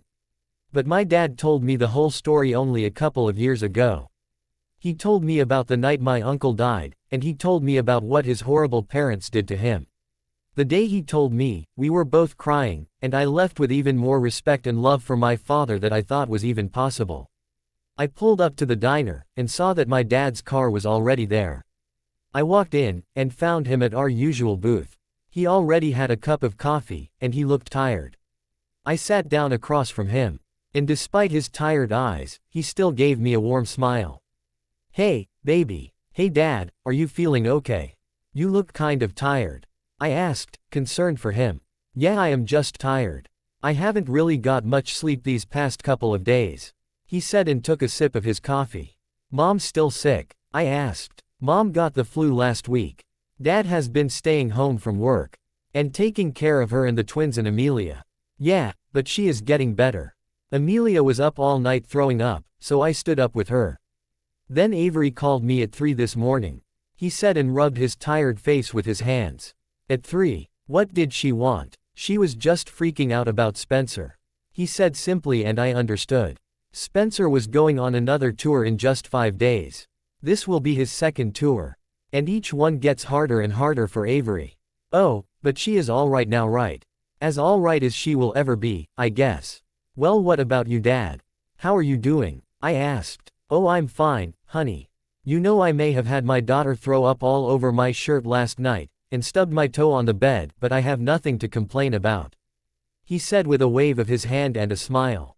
Although, the move at work is kind of stressful. He said and ran his hand through his hair. Oh yeah, how is that going? Dad has been trying to move his music school to a better area. The building they started off with was nice, but it was getting small for the growing amount of new kids he got. He has been working to try and get it moved for a while now. It's good, I guess, we got a new place. But I just need to hire all the movers and blah blah blah. I don't want to talk about work, he said in the middle of his sentence, and I laughed. So we continued talking through the rest of the half an hour we were there. Mostly I did the talking as I talked to him about my job, all of the new and interesting people I meet, and my friends. The thing I liked about talking to my dad was that he really was interesting in every little thing I talked about. He genuinely wanted to hear what I had to say. We were just finishing up when my dad's phone rang. He held his hand up to me and looked at the caller ID. He smiled when he saw it, and he answered. Hello, love. I smiled because I knew just how much my mom and dad were in love with each other. My mom saved my dad when they met. She saved all of us, really. She was an amazing mother, and we all loved her dearly. He talked with her for a couple of seconds before he took the phone off of his ear and looked to me. Honey, do you think you could take Cadence and Axel for a couple of hours today? Sure, I said right away. I like spending time with my younger siblings. I wasn't around much when they were really little because I was in school. But now I try to spend as much time with them as I can. After all, they are my siblings and I love them. It also feels good to be able to help mom and dad. He said a sinker. Thank you, and then told mom that I agreed. He ended the call with an I love you to my mom and then smiled at me. Thank you for watching them, baby. I need to go to work today and get things straightened out. And your mom is supposed to go out with grandpa today, so he said and sighed loudly. Dad, it is fine. You need to calm down a little, old man. I teased him. He let out a quick laugh. I'm not that old. He defended and started taking money out of his wallet to pay for his coffee and muffin. I got my money out also. We both got out of the booth and I panicked when my dad put his hand to his forehead and stumbled back a couple of steps. I instantly reached out for his arm, because it looked like he was going to fall over. Oh my God, Dad. Are you okay? I asked, panicking. Ever since I was little, it was hard for me to see my dad in any kind of distress or pain. Even now, watching as he almost lost his balance and fell over, I thought my heart was going to beat out of my chest. I'm fine. I think I just got up too fast, and got a little dizzy, that's all. He said and led me out to my car, like he always does. Are you sure you are alright? Maybe I should go and get you a glass of water or something, I said and started walking back to the diner, but my dad pulled me back and wrapped his arms around me. I instantly relaxed being in the arms of my father, and hugged him back. He kissed the top of my head. You need to stop worrying about me so much, sweetheart. I can't help it, I always worry for you, you're my daddy. Exactly, I am the one who has to be worrying about you 24/7. He said and pulled away. You already do that, I said with a roll of my eyes. So I guess we are both too worrisome for our own good. I nodded my head in agreement and we made plans for him to drop off Axel and Cadence at my house at noon. Amelia was at a friend's house, so she wouldn't be joining us. As I was driving off, my phone started ringing. I picked it up without looking at the caller ID because I was driving. Hello. Hey, bitch. My friend Amanda said on the other end. She was definitely one of my more crazy friends. She liked to drink, smoke, have sex, and party. She was a nice person though. And she was fun to hang out with. Well, hello Amanda, it is so good to hear from you and your cheerful self. I said sarcastically. Yeah, I know, but are you done having a tea party with your daddy? Amanda thought it was the weirdest thing that I would willingly go and hang out with my dad every week. Her father walked out when she was a baby, and I felt bad that she never got the chance to have a dad like mine. I am finished meeting with my dad this morning, yes. Why? Well, I wanted to go out tonight and I thought we could go shopping for some awesome outfits. I could probably go out tonight. But I can't go shopping, I am looking after my little brother and sister. I explained to her. Are you serious, Harper? You are like frigging old lady.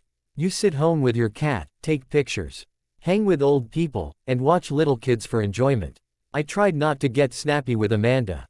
I hate when people remind me of how boring my life is, and how boring I am. I have always been a conservative person, and God knows I have tried to be fun every now and then, but every time I do, I just don't enjoy myself. My friends have dragged me to every club and bar in the Boston area. And I just don't see the enjoyment in it. I would much rather stay home, read a good book, or just have a comfortable and intelligent conversation with someone. I don't like going to parties, drink the night away, and grind up on some doofus who is so drunk off his ass he doesn't even know who you are. As a result of this boringness, it became difficult for me to find a significant other, and that sucked. I mean, I am definitely an independent woman, and don't necessarily need a boyfriend, but I want it. I want it so fucking bad. There are a lot of loving couples in my family, Uncle Carlisle and Aunt Esme. Uncle Jasper and Aunt Alice, Uncle Emmett and Aunt Rose, my mom and dad, and even Avery and Spencer. I see how each of them look at each other, my mom and dad are the perfect example, and I have seen their relationship more. I see how each of them look at each other when the other walks in the room. I see how they bicker back and forth, but it is always with love. I see how they always try and steal kisses or just be touching when they are in the same room. I see how my dad would rub my mother's feet every night. I see how my mom always puts a blanket over Dad and kiss his forehead when he falls asleep on the couch after a long day at work, or just playing with his kids all day. I want all of those things, I crave it. I just feel I have so much love inside me that I just want to give to someone. I give love to my family and friends, because they are all I have, but I would love to give that to a man that I deeply and truly love. It was just hard to find the one, though. And I have tried many times. It seems all of the men I have ever attempted to date have been after one thing. It's the only thing it seems men ever want. Sex. I have been told by men endless amounts of times how hot or sexy or bangin' I am, but never have I heard I was beautiful or even cute or pretty. The only man that has ever told me I was beautiful was my father. Jesse never even said it. He has called me back a couple of times after we broke up, and told me he missed me and begged me to move to Washington with him, and even though I did love him, I just wasn't in love with him.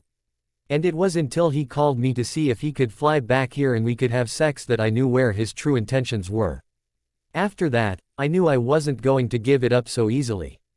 I gave my virginity up to Jesse because I thought I loved him, and he loved me. Yeah, guess not. I felt so stupid wasting my time dating him, really. I felt so stupid and naive. Sorry if I like to hang out with my family, Amanda. I said, slightly irritated. Well, whatever, I will call you later then. She asked. Yeah, call me later. We said our goodbyes and both hung up. I made my way home so I could straighten up before the twins got to my house. Blank. I sat on my couch and played around with my cat, Banana, as I waited for my dad to drop off the kids. Yes, my cat was named Banana. I actually have Abby and my niece to thank for that one. Abby just got married last year, but that wasn't until after she had her first baby and my first niece. Her name is Annabelle Esme Walker. Abby got pregnant with her unexpectedly with her boyfriend, Daniel. She had been dating Daniel for 6 months when she got pregnant. She really loved Daniel, but she was scared shit to have a baby. Daniel was a good guy though, and he accepted the baby with open arms, and they have been together ever since Annabelle has been born, including getting married last year. Annabelle was just the cutest little thing. She was 2 years old, with her dad's black curly hair, and her mom's piercing blue eyes. I was her godmother, and I was sure to spoil her whenever I could. Anyways, my cat's name was Banana because of a bet I lost with Abby. I honestly don't even remember what the bet was exactly about, but I do remember her telling me that Annabelle had to name my cat if I lost. Turns out when we asked Annabelle, this was just 2 months ago, she was hungry for some bananas, so Abby said that was the name. Banana. Abby lived about an hour away from the rest of us. And I was glad we were able to hang out every once in a while. I heard the beep of a horn outside, and saw Cadence and Axel walk out of the car and up to the front door of my apartment. I buzzed them in and opened the door. I could hear their feet running up the stairs. Axel was first and he had a victorious expression on his face. When he got to the top of the steps he turned toward Cadence. "Ha ha, I told you I would beat you," he said and then stuck his tongue out. I saw Cadence just rolled her eyes and made the rest of the way up, not rushing at all. It was obvious she was used to Axel being like that. Axel ran up to me and hugged me around my waist. "You look pretty today," he said as he looked up at me with his big green eyes. This was Axel's usual greeting to me, but it didn't stop me from just melting at his words. He was just so cute and charming. I bent down and kissed him on the top of his head. "And you look cute today," I said and ruffled his dark hair as he walked by me into the house. He scoffed. "I am not cute. I am a man. I am studly and handsome." I laughed and rolled my eyes. He was definitely just like my dad, only more confident, I guess you could say.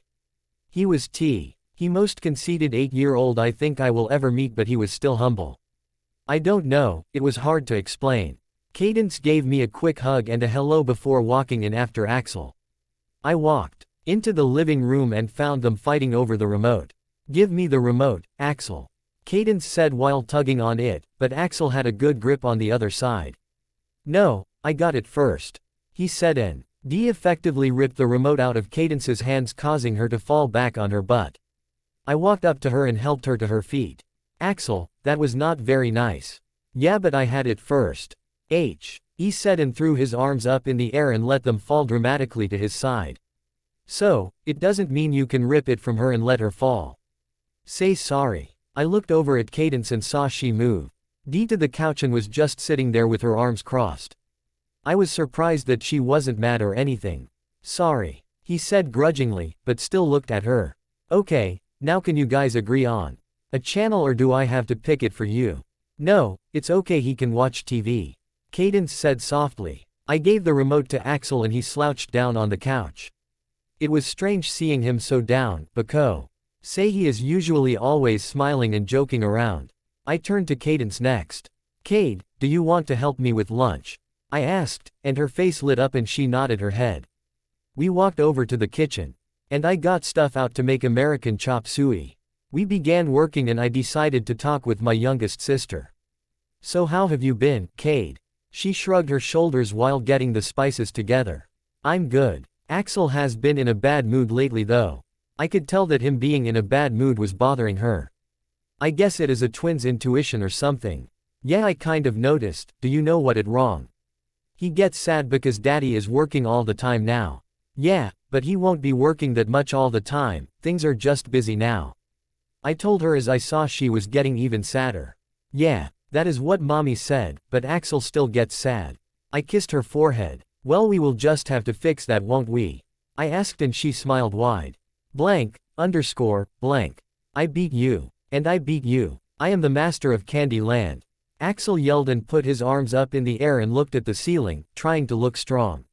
I was surprised that Axel and Cadence have never played Candy Land. But I still had the old board game that Dad bought for me and Avery all those years ago. It was pretty worn out, but we still had all the pieces, and it did the job. Axel thought it was great that he was winning so much. Cadence didn't get mad when he would rub it in our face though, which was very nice to see. I know me and Avery always fought with each other when the other won. But Cadence just looked happy for him. She was a little too nice. "Can we play again?" Cadence asked as Axel was dancing around in his spot and got out the air guitar. "No, Mom will be here any minute to pick you guys up. Do you think you can both help me pick up some of this stuff?" Cadence nodded her head, yes, and started putting the pieces away. I looked over at Axel and saw he was still jumping around. "Axel, help me put these snacks away." "Yes, ma'am," he said with a salute. I rolled my eyes and started picking up our cups. Axel went to bring some snacks in the kitchen. We finished cleaning up, and I buzzed Mom in when I heard the doorbell ring. Mom came upstairs and both twins ran to her when she walked in. She smiled and laughed at them and then came over to hug me. "Hi, honey," she said while hugging me tightly. "Hi, Mom." I pulled away and looked at her. She looked a little thinner since I saw her last week, but she just got over the flu, so it was understandable. "Come on, I will walk you guys to the car," I said as we all started heading out the door. Axel and Cadence both jumped in the back seat and Mom leaned against the car to talk for a minute. "So how have you been, Harper?" I shrugged my shoulders. "It has been all right, just the same old." "How about you? How was your day with Grandpa? You look kind of mad or something." "Oh, I had a great time with my father. But it is your father that is driving me up a wall." Oh God, what did he do now? You seen him this morning, didn't you? Yeah, well did you not notice how horrible he looks? I mean, he looked a little tired but. Yeah, a little tired. That man does not know when to stop. He takes the whole world on his shoulders and he just doesn't know when to stop. She threw her arms up. I keep telling him that he is getting older and needs to calm down a little. He comes home exhausted all the time, and he barely sleeps at night. He is working way more than he needs to, and it is Beck. Oz he would rather not burden other people with it. Your father's unselfishness is one of the things I love the most about him, but not when his unselfishness starts affecting him negatively like this. She sighed loudly after her rant. Oh Mom, I am sure he will be fine. Dad is a tough cookie. She laughed at my wording and pulled me in for one more hug. I love you, sweetie. You need to come visit more. I miss you being around. I know I miss you too, Mom. I have just been busy, you know. She pulled away and kissed my forehead. I know I will call you later, okay honey. Yup. Blank, underscore, blank. Aw shit, this is my song. Amanda yelled before having another shot and slamming the small glass on the bar top. She grabbed my hand in both of hers. Come on Harper, Tease show these boys what they are missing. I pried her hands away. No, you know I do not dance. It wasn't that I couldn't dance, it was just this is not what I considered dancing. All of the Tim's I have ever tried to just enjoy myself and dance, I always end up with a drunk asshole rubbing himself on me. Some may think that is fun, me not so much. You are such a party pooper. She yelled over the music. And I could tell she was already buzzed. Whatever, I will be right back. She walked off and started dancing her way to the middle of the dance floor. I turned and took a drink of my water. Yes, water. I wasn't much of a drinker. I have had a drink here or there, but I never drank enough to get drunk. I just didn't like the idea of me not being in control of anything. Plus, I knew what happened to my dad when he got drunk. I know stuff like that doesn't happen all the time, but why chance it? I was looking after Amanda, who now had a drunk guy rubbing up against her, when my phone started vibrating in my pocket. I groaned when I saw it was Jesse, and I just ignored it for 2 reasons. 1, I didn't really want to talk to him, and 2, I would not be able to hear him over this music. I felt my phone vibrate again, and I picked it up to see it was now a text from Jesse. I opened it up and read the words. I see you. Okay, that is creepy. I turned my head to my left, then the right and jumped when he was right next to me. Hey, Harps, he said with a smile and obnoxiously chewing his gum. Hi Jesse. I could smell the alcohol and mint on his breath, and could tell from his eyes that he was drunk. Great. Come and dance with me, baby. He slurred and started tugging my arm, almost making me fall off of the stool. Get off of me, Jesse. I screamed, but it didn't sound as loud as I wanted it to because of the loud music. He held onto my wrist tighter, and it began to hurt. I was trying to pry his hands off but it wasn't working, so I did the only thing I could think of. I need him in the balls. His hold on my wrist immediately loosened and his went to cover the spot where I just need him and he groaned in pain. I have never become physically violent with someone, but what was I supposed to do? He was hurting me and he is drunk. You know what Harper, I am done with you. Thank God. You are such a fucking prude it makes me sick. Wait, what? You are nothing but a bitch who thinks no one will ever be good enough for you. So go fuck yourself, alright? You go on and live your miserable life, and continue being boring, and not fun for your whole life. He flipped me off and then stumbled away, leaving me hurt. I shouldn't be hurt. No I shouldn't, but I was. Deep down, I knew what he said was wrong. I don't think I am a bitch, I am always trying to do good things for people.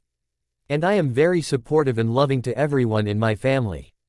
And I definitely don't think I am a prude, just because I don't want to have sex with him every time I see him. Or don't drink doesn't make me a prude. And my life isn't miserable I think. So what if that is how people perceive me? I wouldn't want that. I don't want people to think I am a bitch or a prude, because I am not. Jesse is just stupid. I hate him. I can't believe there was a time when I did actually love him. I was stupid. I wiped away the tears that were just about to fall as I saw Amanda coming back over to me. Hey girlie. Are you actually having fun, or should we just go? I could tell she didn't really want to go, but she was just doing it for me. No, I'm fine. I made sure not to look in her eyes so she didn't see that I was almost crying.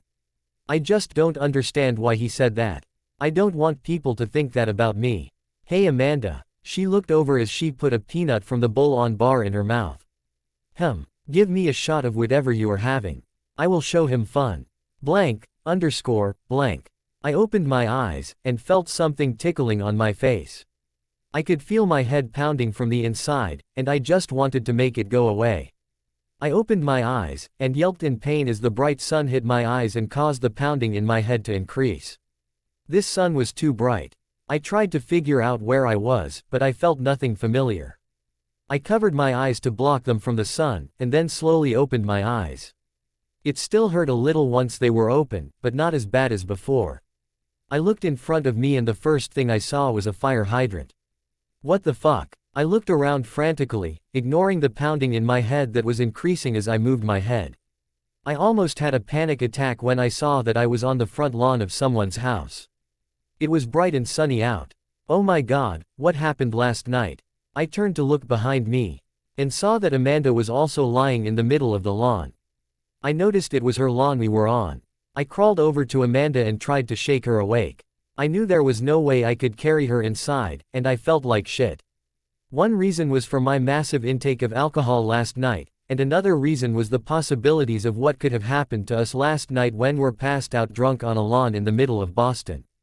We got lucky. I was so stupid. Amanda, get up. I called as I shook her. Fuck off, she groaned and rolled over. Amanda, we are on your front lawn. Get up, I said with a raised voice that caused my head to hurt even more. She finally started to get up and blocked her eyes like I had.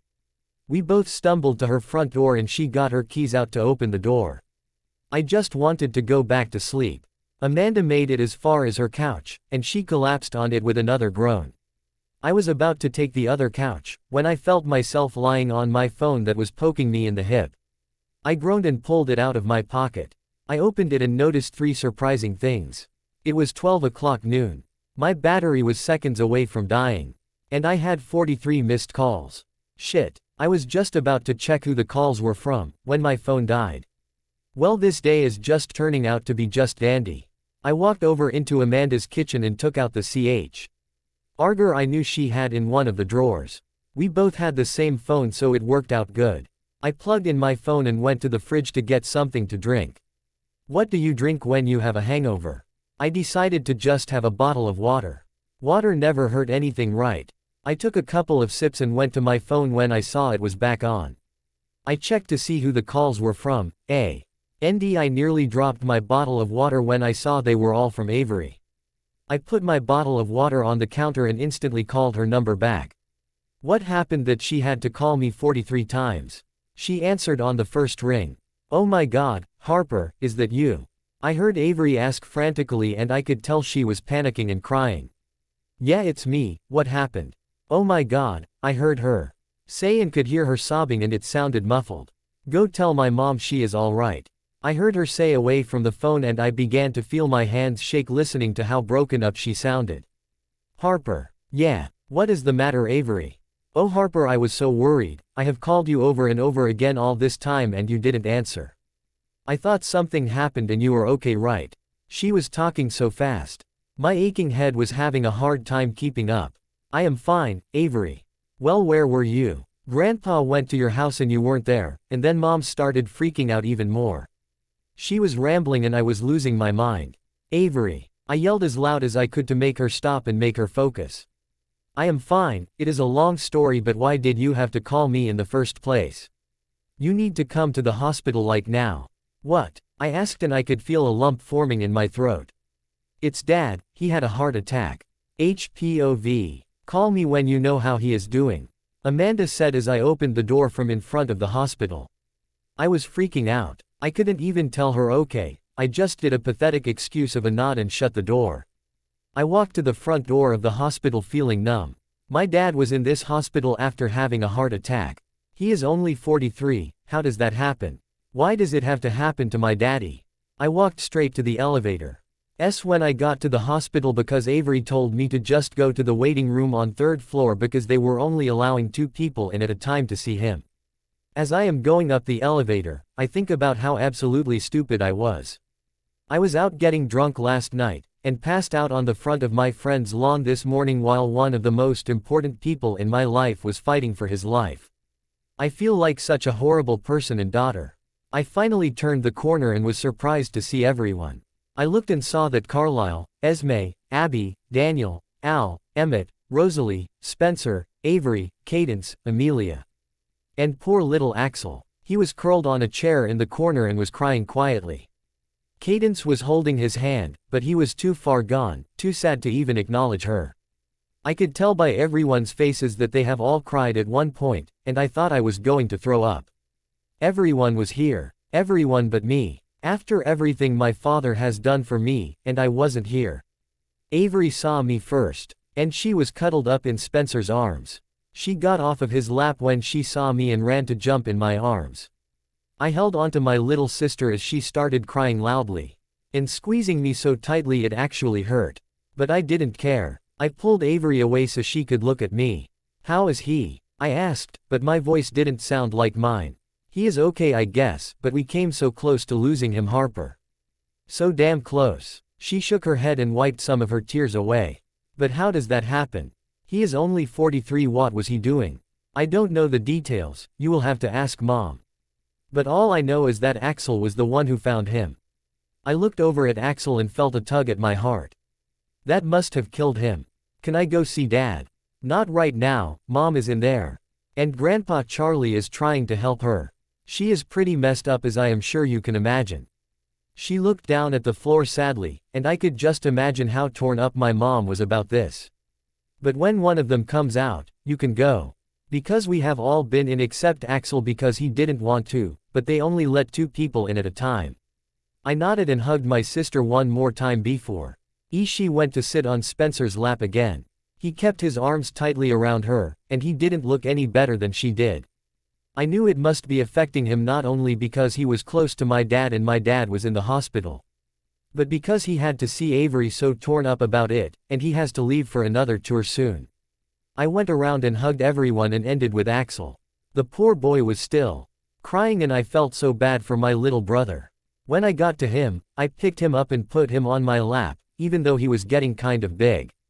He sat on my lap facing me and rested his head on my chest and had his arms wrapped around me. I wrapped mine around him and kissed the top of his head. "It will be okay, Axel," I whispered while I ran my hands through his dark, messy hair. "Daddy almost died." He sniffled and started crying some more. "But he didn't, buddy. Dad is all right. But I don't ever want him to die, Harper. Never ever." He took his head off of my chest and shook his head as he looked at me. "You don't have to think about that, Axel." He just started crying again and put his head back on my chest. Cadence was holding onto my right arm and resting her head on my shoulder. Amelia was now sitting with Avery while Spencer went to get them drinks. My head snapped up when I saw Grandpa Charlie walk into the waiting room. He looked around the room before his eyes fell on me. He looked defeated. "Harper, your mom was asking for you." I felt a brand new lump grow in my throat and it was painful to have to hold it back. I kissed the top of Axel's head before getting up and walking down the hall to my dad's room. I knew he was okay, that he would be okay, but it was still horrible. He had a heart attack. Heart attacks kill people, and it could have killed my daddy. That is enough to make you feel uneasy. I opened the door to the room Grandpa told me he was in. Mom was in the bed with Dad and she was curled into his side. Dad looked like he was asleep, but Mom was just quietly crying on his shoulder. Dad looked really pale, and he had an IV in with a bunch of wires coming out of his chest. The heart monitor was beeping with each beat of his heart that I think every person takes for granted. Mom got up quickly, but smoothly off the bed so she wouldn't wake Dad. She ran up to me and hugged me and I hugged her back. I finally let a couple of tears fall now had I can see how sick my dad actually looks, and seeing how much pain my mom was in by seeing him like that. "Oh honey, I am so glad you are all right, I was so worried, and why weren't you answering your phone?" She pulled away and held me by the shoulders. "I'm sorry Mom, I did something stupid last night, and I kind of don't want to talk about it now, okay?" I plead with her because I didn't want to tell her that I was drunk last night, she would only worry more. Okay. She agreed and then looked back at my dad who was still sleeping. How is he? I asked and she turned to look back at me. He is okay now. Before, not so much. She wiped away some more tears that were falling. He had a minor heart attack, and apparently it is genetic or something because his father was diagnosed with heart disease a couple of years ago. But don't worry, your dad doesn't have heart disease, but it is a possibility he will have it if he doesn't take care of himself. Well, how did it happen? He is only 43 years old. On top of the genetics, he was working too hard. He was putting too much on him, and it caused his stress levels to rise, along with his blood pressure, which caused the heart attack. You don't know how much I just want to strangle him, but hug him at the same time. I told him to take a break, but did he listen? No. And now I am sitting here, in this hospital, after the love of my life was almost taken away from me. She had to stop because she began to sob after he little rant and I walked up to her and hugged her. Shish, Mom, he is okay now. I tried to soothe her, but I don't think it was really helping. Bella. I heard my dad rasp in a sleepy voice and I looked over my mom's shoulder to see him starting to open his eyes. He still looked tired, but at least he was awake. Mom turned around, out of my arms, and walked up to my dad. She kissed his forehead and he smiled at the contact. What did I tell you about crying, love? Oh, shut up, Edward. I can cry all I want. He laughed softly and then looked over my mom's shoulder at me. Feisty ain't she? I laughed despite my own tears and so did Mom, although she tried hard not to. She really could never stay mad at him long. I don't think anyone could. I swear to God, Edward Cullen, if you were not in the hospital from a heart attack, I would hit you right now. She kissed him on the lips once and then turned around to leave. My dad was smirking as she walked toward the door. Wait, Bella. My mom turned around with her hand on her hip. I love you, he said with a small smile still on his face. My mom's demeanor changed. I love you too. Babe. She turned to walk out again, but my dad called her back. He was serious now. Can you just give me and Harper a couple of minutes alone, and then see if Axel will come in? Tell him I really want to see him. I could hear his voice crack and I could tell he was devastated that Axel had to be the one to find my dad after he had a heart attack. Not only was he the baby of the family, but he was also my dad's only son. Of course, Edward. She finally got out the door and that left me and my dad. I turned to look at my dad and he opened his arms for me. Come here, baby. I tried to hold in my tears, but I only made it halfway to the bed. As soon as I approached him, I leaned over and rested my head on his chest the best I could without messing up all of the wires. He wrapped his arms around me as I cried. Jesus, I sure know how to get everyone in a down mood. Quiet, Dad, we were all scared to death. We worry about you. Yeah, well, I was worried about you, my love. Why weren't you answering the phone? He pulled me away from him and looked me in the eyes. I could see his worry and I knew I had to take it away. I made a big mistake last night. What did you do? I got drunk. Oh well, that is not so bad. It is all right to drink a little as long as you do it responsibly. Yeah, but that is the thing, I didn't do it responsibly. I woke up on Amanda's front lawn. I saw his face get red. You what? His hold on me got tighter. Dad, just calm down. I know I was stupid, but I am fine. Please don't get all worked up about it. Please. He calmed down at my pleading and took a deep breath. Okay, you were right. As long as you are okay. I put my head back on his chest and could feel his heartbeat. I love you, Daddy. Please. Don't ever do something like this to me again. I love you, too. And I will try. I don't want everyone to have to worry about me like this. I am fine, it wasn't really that big of a deal. I lifted my head. Are you serious? You had a heart attack, Dad. I don't know if you know this, but people die from those every day. Yeah, but I didn't, so I don't think people should be so upset. We love you, Dad. You are important to every person in this family, you are our rock. You are meaning to tell me that if it was reversed, and Mom had a heart attack, you would not be the least bit worried and not shed a single tear. He flinched when I even alluded to the fact of my mom having a heart attack. Okay, I get your point. Mom was pretty pissed at you though. He sighed. I know, I guess I won't be getting anytime soon. Ew. Dad, I don't need to hear about what you and Mom do on your own time. He is so gross. He laughed. Sorry, honey, but it is true. I shuddered just thinking about it. Well, at least promise to stop being so damn stubborn and let other people help you. I may be stubborn, but I am not stupid. I know that I need to take it easy from now on. Good. I got up from my spot on his chest and sat on the side of his bed while holding his hand. I was about to say something when I heard the door open behind me. Mine and my father's head both whipped to the door. And it almost broke my heart seeing Axel standing at the door crying again. I got up from the bed and looked over at Dad, whose tearful eyes were locked on his son. Axel looked like he was having an internal battle with himself. He looked like he was trying to stay in his spot, but he also looked like he wanted nothing more than to run in my dad's arms.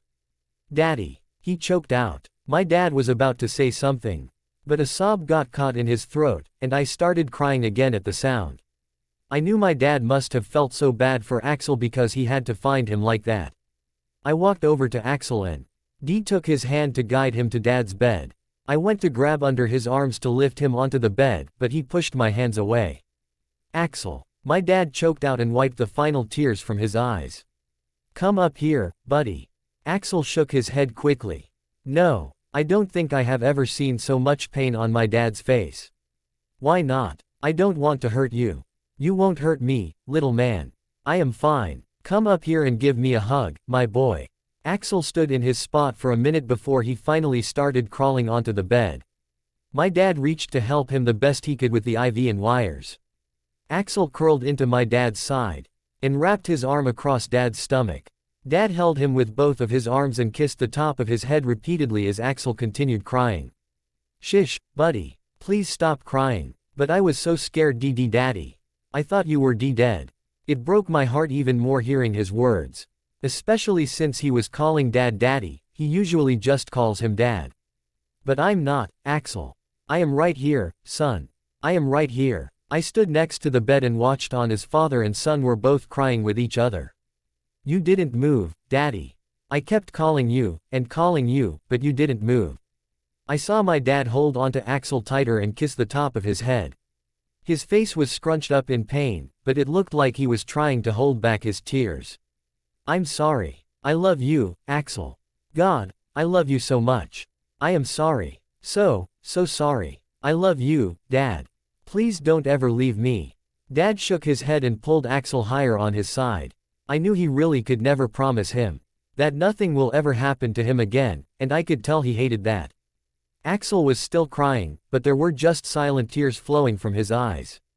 I walked up to both of them and gave them a kiss on the forehead before I left to give them some time alone. I walked out to the waiting room and saw Mom was on the chair with Cadence sleeping on her lap and Amelia sitting next to her while holding her hand. There was no one else in the waiting room, so I suspect everyone just went home for the day. I walked up to my mom.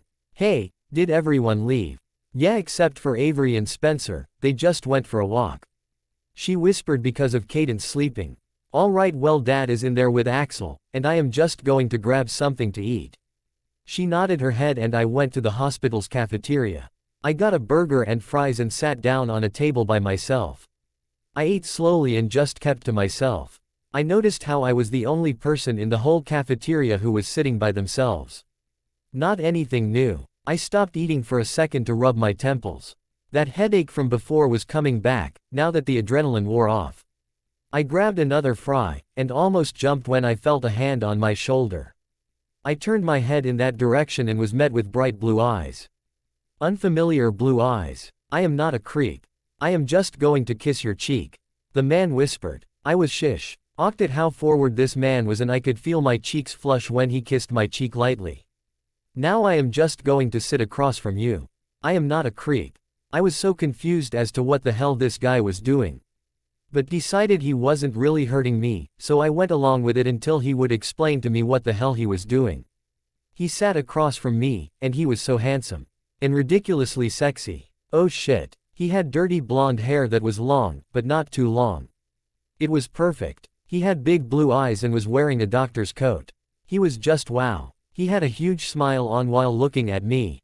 And I could see his perfectly straight and white teeth. Please just touch my hand, I swear it will save my life. He said with the perfect smile never wavering. He would make a good ventriloquist.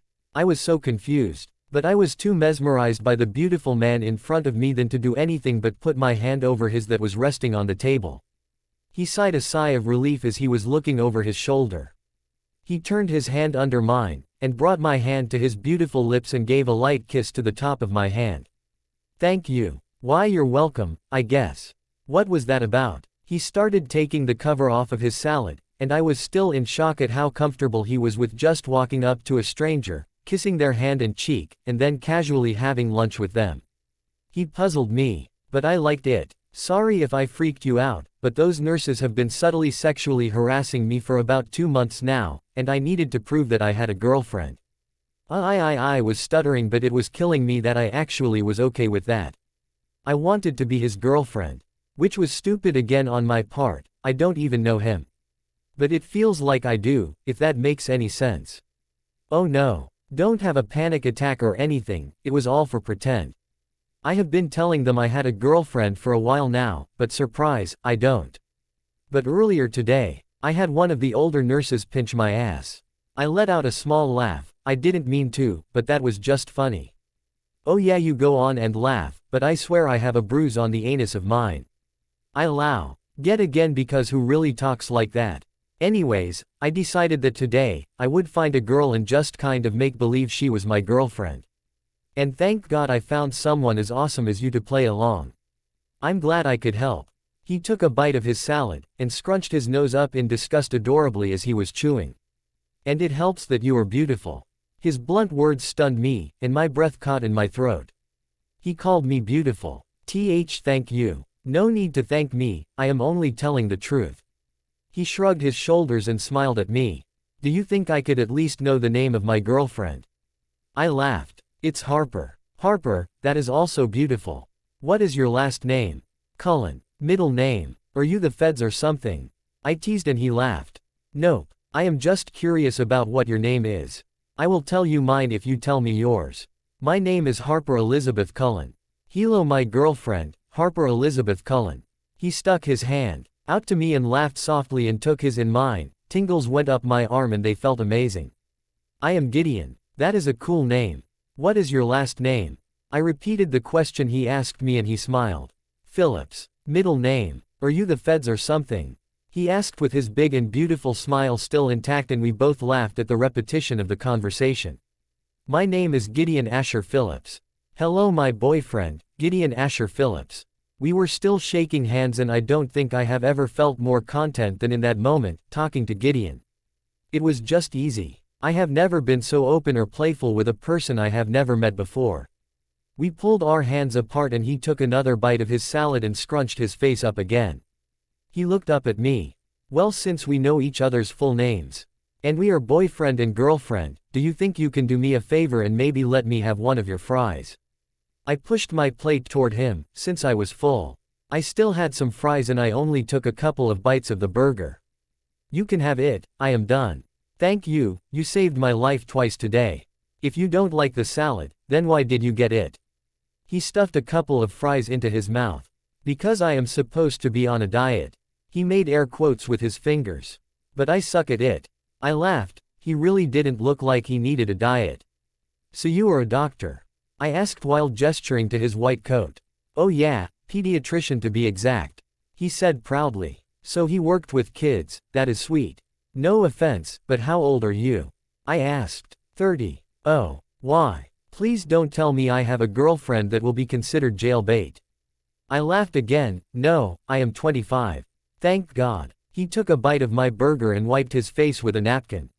"Look, I am sorry I just kind of barged in on you. My mom always used to tell me I was too outgoing and it would get me in trouble at one point, but I'm sorry." No, it's fine, I am kind of glad you did." It took my mind off of things for a while. He took a sip of his water, and I tried not to stare at his lips around the top, but I think I failed. "I am just really attracted to him. You don't have to answer." "Because I don't want to seem like a jerk, but why are you here?" I started fiddling with my straw. "Oh, my dad, he just had a heart attack. Is he okay?" he asked softly, but I didn't want to look in his eyes because I was trying to focus on not crying again. I really shouldn't cry, he is fine, but it still scared the hell out of me. Yeah, it was just a minor one, but me and my dad, we are really close. I was still looking down at my straw and then I felt one of his fingers on my chin. He lifted my head and I was met with his bright blue eyes. Hey, he is all right, he said softly. And he was being so gentle as he rubbed my cheek with his fingers. A tear fell and he wiped it away. Don't cry, you are too beautiful to cry. I smiled at his words and I swear I fell in love with him in that instant. It was like all of a sudden, I felt like I needed to see him more, like being away from him would kill me. It was irrational, but when was love rational? He took his hand away from my face. I know what could make you smile. He put his hands under his armpits and started flapping his elbows up and down and clucking like a chicken. He was being pretty loud, and PLE started staring, but I was cracking up. Who does that? Okay, stop before we get kicked out of the cafeteria, I said while still laughing and wiping the tears off of my eyes. He was laughing, too, and he stuffed more fries in his mouth while still smirking. You know, Gideon, I have never met anyone like you. Same here, beautiful. I smiled, and his pager started beeping. He groaned and looked down at it before looking back up at me. I have to go. My heart sank at his words. I wanted to learn more about this outgoing, weird, and beautiful man in front of me. But listen, I don't want to sound like a creep or anything. But I really like you, Harper. I like you too, Gideon. Really? Well, do you think I could have your number and maybe we can make plans to meet again? Maybe go on a date? Sure, I would like that. I took his phone out of his hands, and I gave him mine. We both punched in each other's numbers. Could I maybe hug you? Wow, he really is blunt. I didn't answer and I just walked into his arms. I almost cried at the wonderful feeling I got. He smelled amazing, and I never wanted to move from his spot. Thank you for what you did. And I am so happy I get to go on a date with my girlfriend. I laughed and he kissed my temple before pulling away. I will see you later, Harper. I can't wait. He smiled and walked backwards away from me so he could still look at me when he walked away. He gave me a final wave before he made it out of the cafeteria, and I couldn't wait to see him again. Blank. Approximately 1 week later, Tilda. Is he picking you up? Yes, Dad. And you are sure he has his license? Yes, Dad. Are you sure you can't bring him by here first? No, Dad. He really worries too much. He sighed. All right, fine, but I swear to God, if your mom wasn't ready to chop my legs off at any second that I try to get up, I would be over there. Dad just got out of the hospital yesterday. He had to stay pretty long because his heart was having trouble going back in a steady rhythm. I know, Dad, but you have nothing to worry about. He is great. I have talked to Gideon every day since the day we met. It was only for a little while. Early in the morning and late at night. Our first actual date was tonight, and I could not wait. Okay, I trust you. But you make sure if tonight goes all right, you will bring him by here. I need to meet him at some point. I know, Dad, but I really have to go, he should be here any minute. Fine. He sighed loudly like a stubborn child. I laughed at his immature behavior. I love you, Dad. I love you too, baby. We hung up and I looked in the mirror once again and straightened out my hair. I knew I didn't really have to try so hard to make myself look better. I felt like I didn't have to wear a lot of makeup. Or do my hair all perfect with Gideon. He told me I was beautiful when I was hungover and crying over my sick father. I heard my phone ringing, and I smiled when I saw his name on the caller ID. Hello, I asked cheerfully with a huge smile on my face. Hi, Harper, he said glumly, and my smile instantly fell. Is there something wrong? I won't be able to make it tonight, beautiful. Okay, was all I could say without sounding like a desperate love-sick fool, because that was what I was. It hurt more than I can say knowing I won't be able to see him today. But listen, I can't go out. But you can come over to my place if you would want. Really, I felt better knowing he still wanted to be with me tonight. Of course, I am not sure how fun it will be, but I'd have to talk to you about something. Okay, I will be there in 10 minutes. I knew where he lived, because we told each other our addresses while on the phone and playing what Gideon liked to call a bunch of fucking questions. We started off with 20 questions, but we lost count, and that was what he named it in the end. Thank you, he said sincerely, and we both hung up. I walked out to my car. And I made it there in less than 10 minutes. Gideon lived in a house, and from the outside it looked really nice. It wasn't overly huge, but it was a decent size. I walked up the porch steps. And Gideon was already walking out the door to greet me. He had that big smile in place and he caught me on the top step and engulfed me in his arms. He lifted me off of my feet and I laughed as he twirled me. "This is a warm welcome," I said when he finally put me down, but kept his arms around me. He kissed my cheek, but when he pulled away, he was serious. "Would you kick me in the balls if I told you I missed you?" I laughed. "No, because I missed you too, and why would I kick you in the balls anyway?" He shrugged. "I don't know, maybe it is too soon or whatever." "I don't think it is, do you?" "Nope. I know what I feel." "Me too." I so badly wanted to kiss him right then, but then he got serious again. "I need to tell you something." "Oh.K. I have a son." I was shocked at his words. I couldn't really wrap my head around it. But so what if he did? I am sure he would be as amazing as his father. Was I shocked he had a son? Hell yes. Does it change anything for me? Hell no. I need to be able to be with Gideon. And another little boy just like him only adds icing to the cake. Plus, my dad was a single father for a long time, so why should I judge Gideon? Wow. Yeah, I don't know how that makes you feel. But I knew I needed to tell you right away because if you want a relationship with me, it has to also be with him. I wasn't able to follow through with our date because I couldn't find anyone to babysit. It most likely won't be the last time that happens. But I really like you, Harper, and I really wish you will stay and share our date with my son. Of course I will stay. He smiled wide again, and I was glad he was smiling again. How old is he? He is 6, his name is Brody and he is just a really good kid. His face was glowing with pride while talking about his son. And I couldn't wait to meet him. Okay, well can we go in so I can meet him? I am going to kiss you right now. I wasn't able to form a response before his lips were on mine. It was a sweet but long kiss.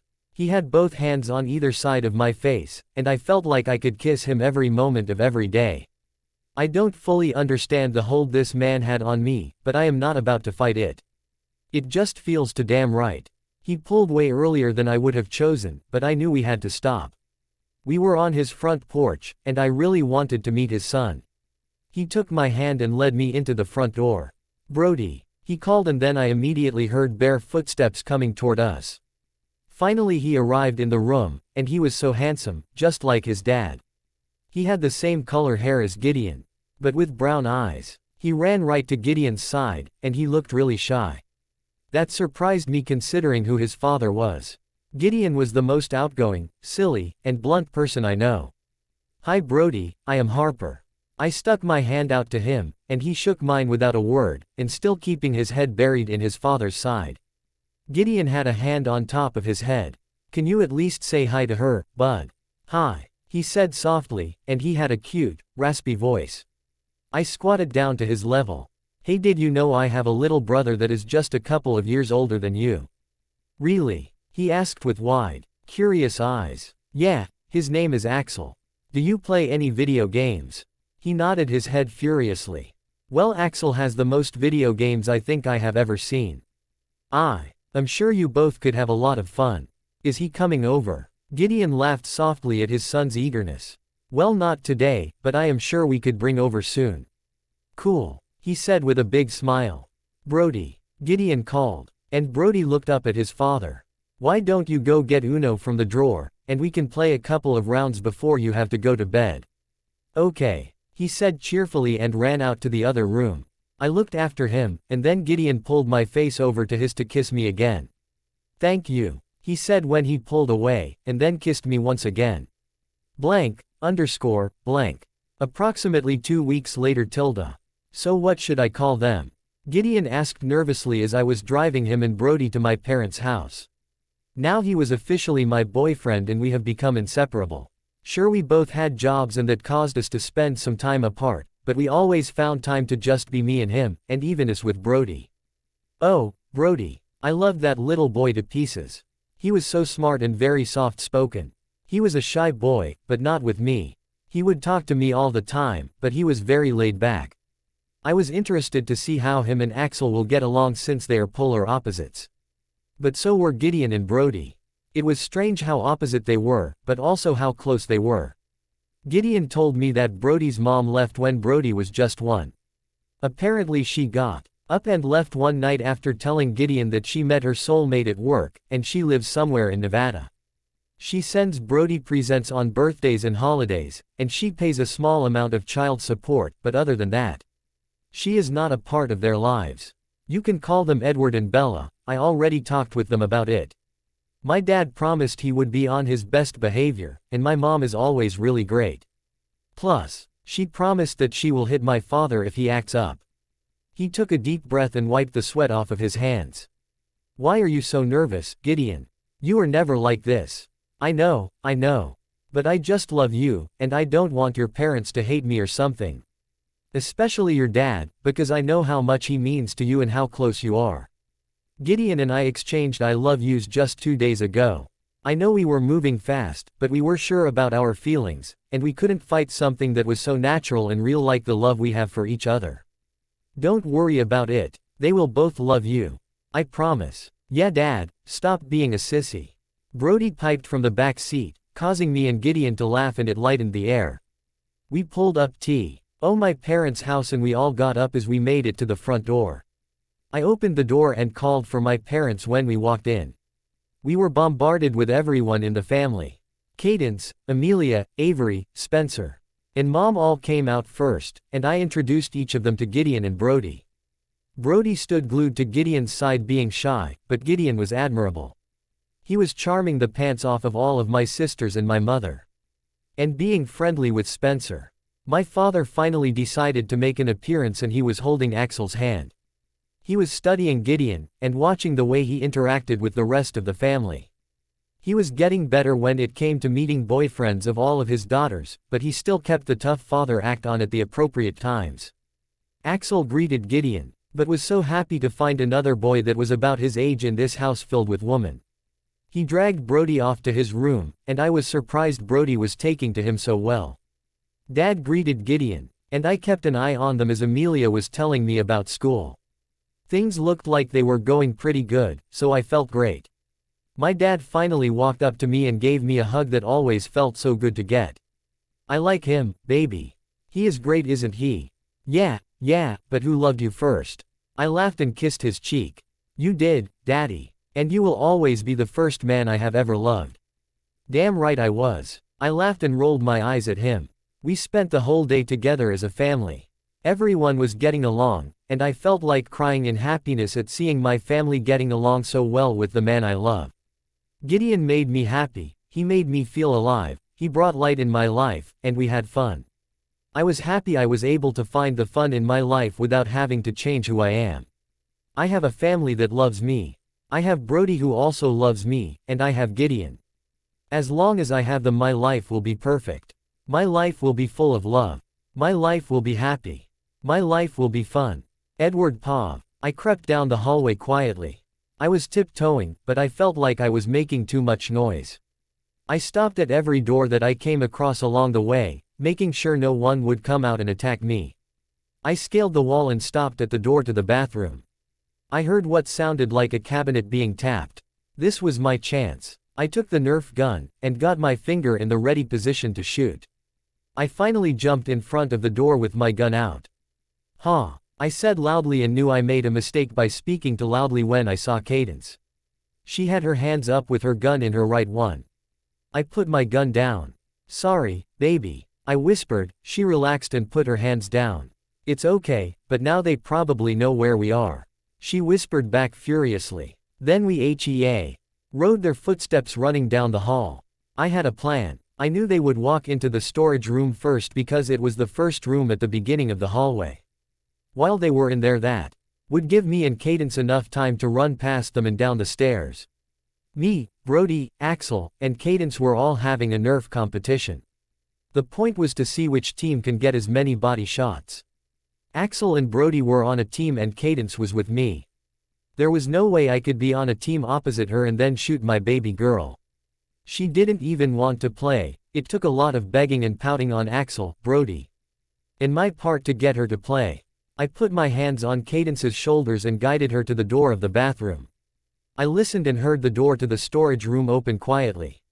I knew this was my chance. I turned Cadence around and lifted her to throw her over my shoulder. She squeaked, but that noise didn't matter. We were all exposed and the war started now. I ran out of the bathroom and down the hall. I ran past the storage room and ran down the stairs with Cadence. Oh crap. I heard Axel yell, I heard their footsteps running after us. Once they got downstairs along with us, all hell broke loose.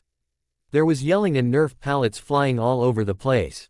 I was out of breath from running around and dodging bullets. It was all good and fun until we heard the front door open. Shit, I am in trouble. We all stopped dead in our tracks and waited for the explosion. Bella walked to the entryway of the living room looking different variants of pissed off. There was Nerf pallets all over the place. One of the picture frames on the wall was crooked, and the throw pillows of the couch were thrown in random parts of the living room. Edward Cullen. Bella muttered through gritted teeth. Hello, love. You're home early, I said nervously while walking toward her. Once I made it up to her, I kissed her on the cheek, but she kept her tense position. She looked over my shoulder to look at the kids. Can you guys go upstairs and I will call you down when I want you to clean this room?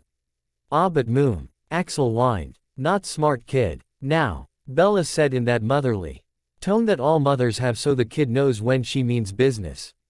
They all listened and walked past us and up the stairs. Bella walked away from me without a word and went into the kitchen. She seemed really pissed off. And I could tell it was more than just the Nerf fight we had in the living. I wondered what could have happened in the 2 hours she was gone. I walked into the kitchen, she was slamming cabinets and taking out ingredients for dinner. Bella, I started before I was interrupted. No, Bella said as she slammed down a spoon on the counter. Don't Bella me. Do you really have a death wish, Edward? Are you really trying to think of ways to leave us sooner than you should have too? Of course not. Now I was getting mad at her for saying that. It has been hard for Bella sin. See my heart attack a little over a year ago. She would freak out if I did anything that was any more strenuous than walking or lifting one of the children. I understood why she felt like that because I knew for a fact that I would be the same way if the situation was reversed. But she has been getting better lately, so I knew for a fact there was something else that was bothering her, and she was unfortunately taking it out on me. Then why do you do stupid shit like that? Running around the house like you were 10 years old. Newsflash Edward, you are 44. Grow up. Oh, sorry I didn't get the memo that I was too old to play with and spend time with my children and grandchild. I will just be a typical old man and sit on my rocking chair and knit a fucking sweater or something, and ignore them. That will make them feel loved. I yelled back. Loud, but not loud enough for the kids to hear. Good. Do it then. At least they will have you around, and not buried 6 feet under. Oh well, now you are just being ridiculous, Bella. Whatever Edward, I don't really want to talk to you right now, alright? Just go get the kids and clean the fucking living room.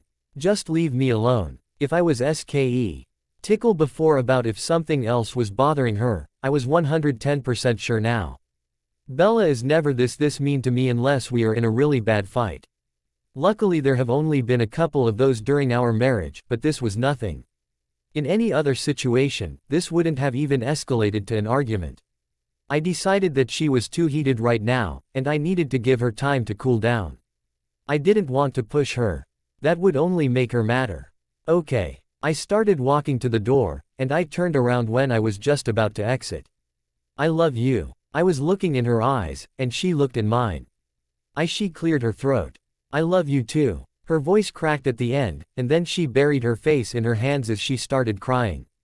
I felt my heart break, and it took me seconds before I was across the kitchen and I had her in my arms. I crashed her to my chest. She took her hands away from her face and wrapped them around my middle. I could feel her pulling on my shirt from behind as she sobbed into my chest.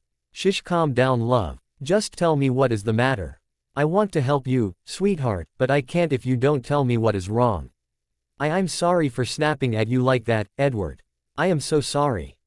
She didn't finish her sentence because she was trying to catch her breath from her crying. It's okay, Bella, take your time. She took my advice and took a couple of calming breaths. I waited until she finally looked up at me.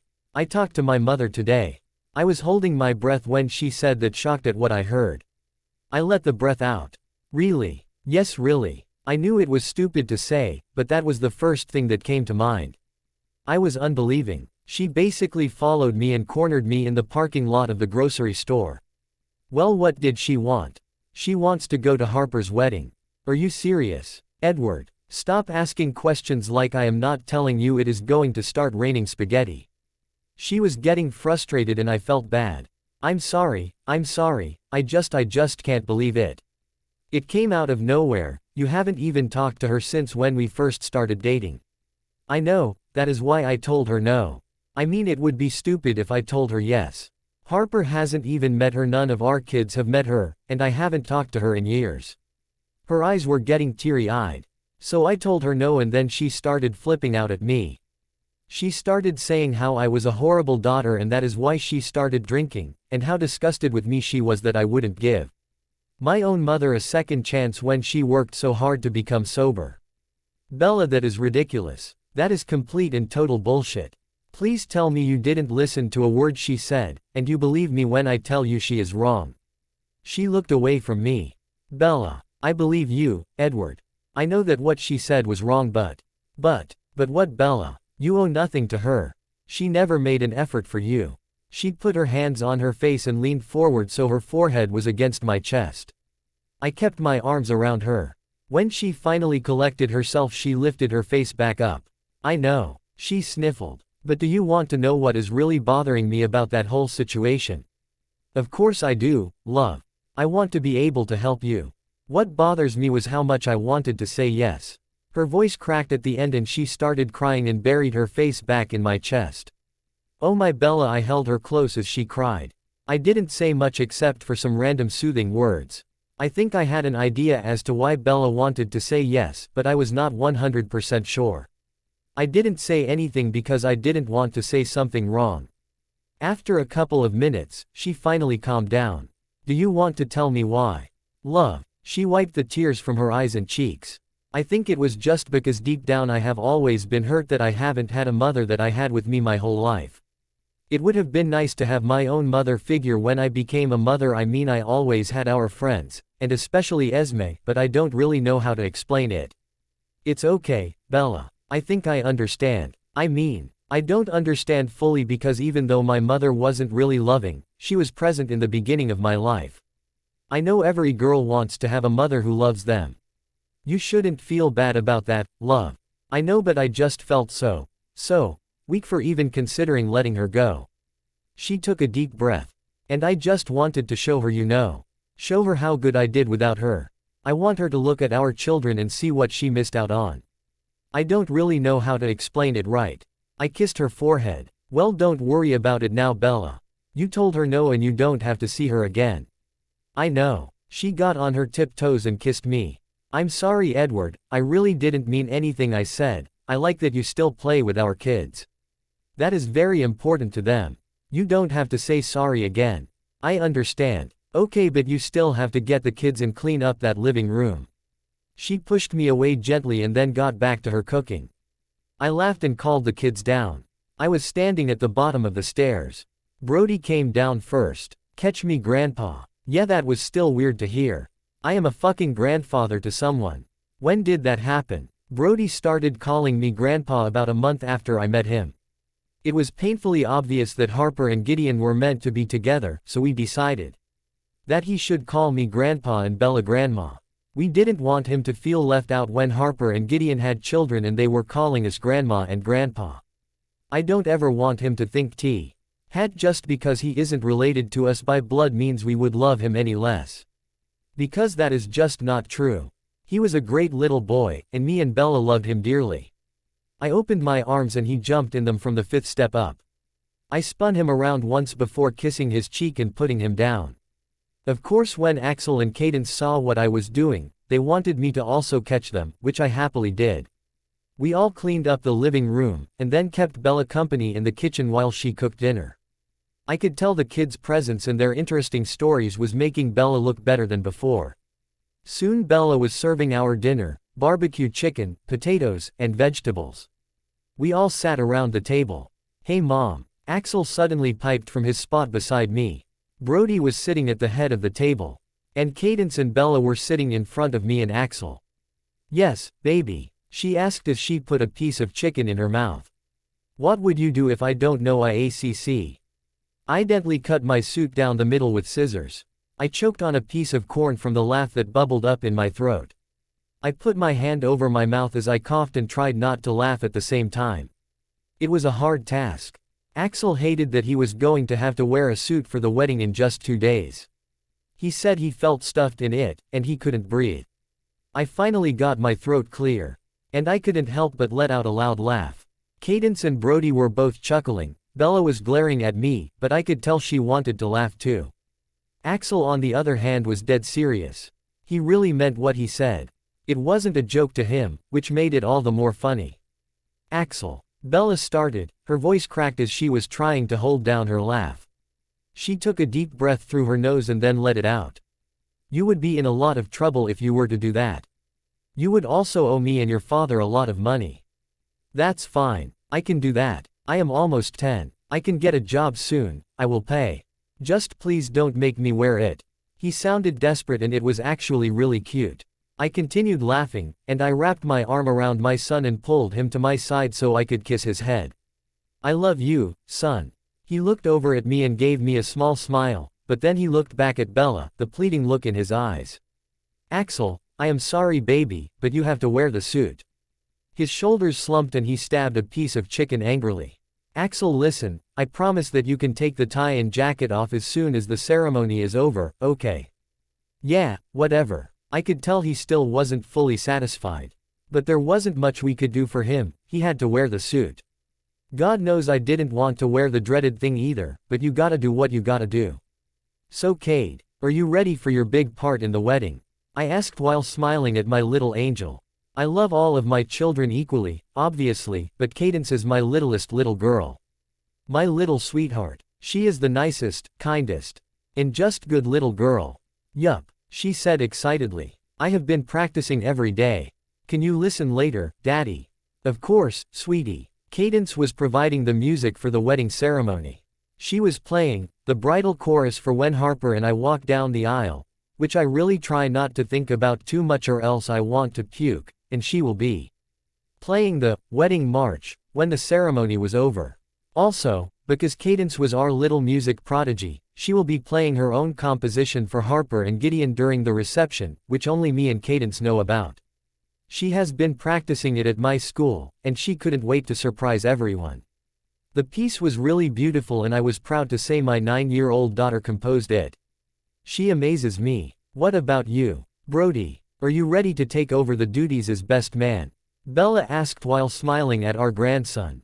Yeah, I guess, he said with a deep breath. Brody was painfully shy, and I knew it will take a lot for him to stand up in front of all of those people. Although I am sure he will be fine because Gideon will be standing with him the whole time. Gideon really was a great guy.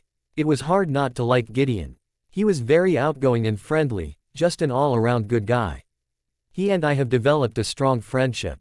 I guess you could say we had a special bond because we were both single parents. Whenever we had time to just talk man to man, he would tell me stories about his worst days as a single parent to Brody and I would tell him stories of the early days where it was just me, Harper, and Avery against the world. I maybe even love Gideon like a son a little bit. I say a little bit, because there is only so much love that I can give to a man that is officially and legally taking my little girl away from me. Blank. Daddy, you are squishing me. Cadence laughed as she tried to push my head off of her chest. She was all tucked in her bed getting ready to go to sleep. I came in to say goodnight, and decided to mess with her for a little while. I just walked in seconds ago, and I came to lie on top of her. I was sure not to put my full weight on her. I sighed loudly. I am so comfortable, I love my Cade pillow. I snuggled up closer and let my weight go on her a little more. She kept on trying to push my head away. Daddy, if you squish me to death, I won't be able to play in the wedding. I laughed and got up. I sat up and sat on the edge of her bed. All right, I guess I can spare you. Thank you, Daddy. She smiled at me, and a piece of her dark blonde hair fell in her eyes. I pushed it away and kissed her forehead. You did great today, honey. You are going to be amazing at the wedding. Have I told you how proud of you I am yet? She rolled her eyes. Only 1,000,000 times. Well, I need to tell you 2,000,000 times. I leaned over and gave her one final kiss goodnight. Good night, Angel. I love you. I love you too, Daddy. I smiled and walked out of her room and went to Axel's room next. Bella was still in there and I saw that Axel was jumping on his bed. Brody was laughing at him from the air mattress on the floor. He could have slept in Axel's bed, but he only has a twin-sized bed, so it would have been tight quarters. Luckily Bella was also laughing, so I knew he wasn't getting in trouble like Axel usually is. Okay, stop jumping now baby, it is time to go to bed. Axel took one final high jump and landed on his butt. I stood outside the door and listened as Bella said goodnight to boys. She kissed both of them and told them she loved them. I heard her walking out of the room. I stood against the wall and stayed quiet. She shut the door and jumped when she saw me. Edward, you scared the shit out of me. I laughed and pulled her into my arms. I hugged her and scattered butterfly kisses all over her face while she giggled, tried swatting my face away. I ended my assault with a sweet kiss to her mouth. I'll go start the phone calls, she said and kissed me one more time. Okay, I'll be right down, I'm just going to say goodnight to the boys. She nodded her head and walked out of my arms and down the stairs. Every night after we put the little ones to bed, me and Bella will call our older girls and talk to them. It was painful not being able to see our daughters more than we do. But they all have their own things they have going on, so these nightly phone calls were truly a gift. Amelia was 18, and going to a local college for sports medicine. She was living in an apartment only a half an hour away from us with a couple of friends. They are all girls. I made sure of that. Avery and Spencer were living together and engaged. Yeah, another daughter I will soon have to give away. They have been engaged for a while now, but they were waiting until Spencer's Navy work slowed down because between school and Spencer's random tours of duty, they have had no time to plan a wedding. Harper was now living with Gideon and Brody. She still had her photography business, and she was thriving as a soon-to-be wife, a working woman, and a mother. I am so proud of my girls. Blank, _ blank. Axel, come on buddy, just cooperate with me, I said as Axel was being a pain by swatting my hands away as I was tying his tie. I was in an especially snappy mood right now with just what I am going to have to do in about a half an hour. I have dreaded this day since the day I became a father. Axel sighed loudly and then finally let me finish my job. He looked really good in his suit. I kissed his forehead, and he walked to sit on the couch to wait for Bella. She was going to come up here to get him, and tell me when I will be able to go get Harper.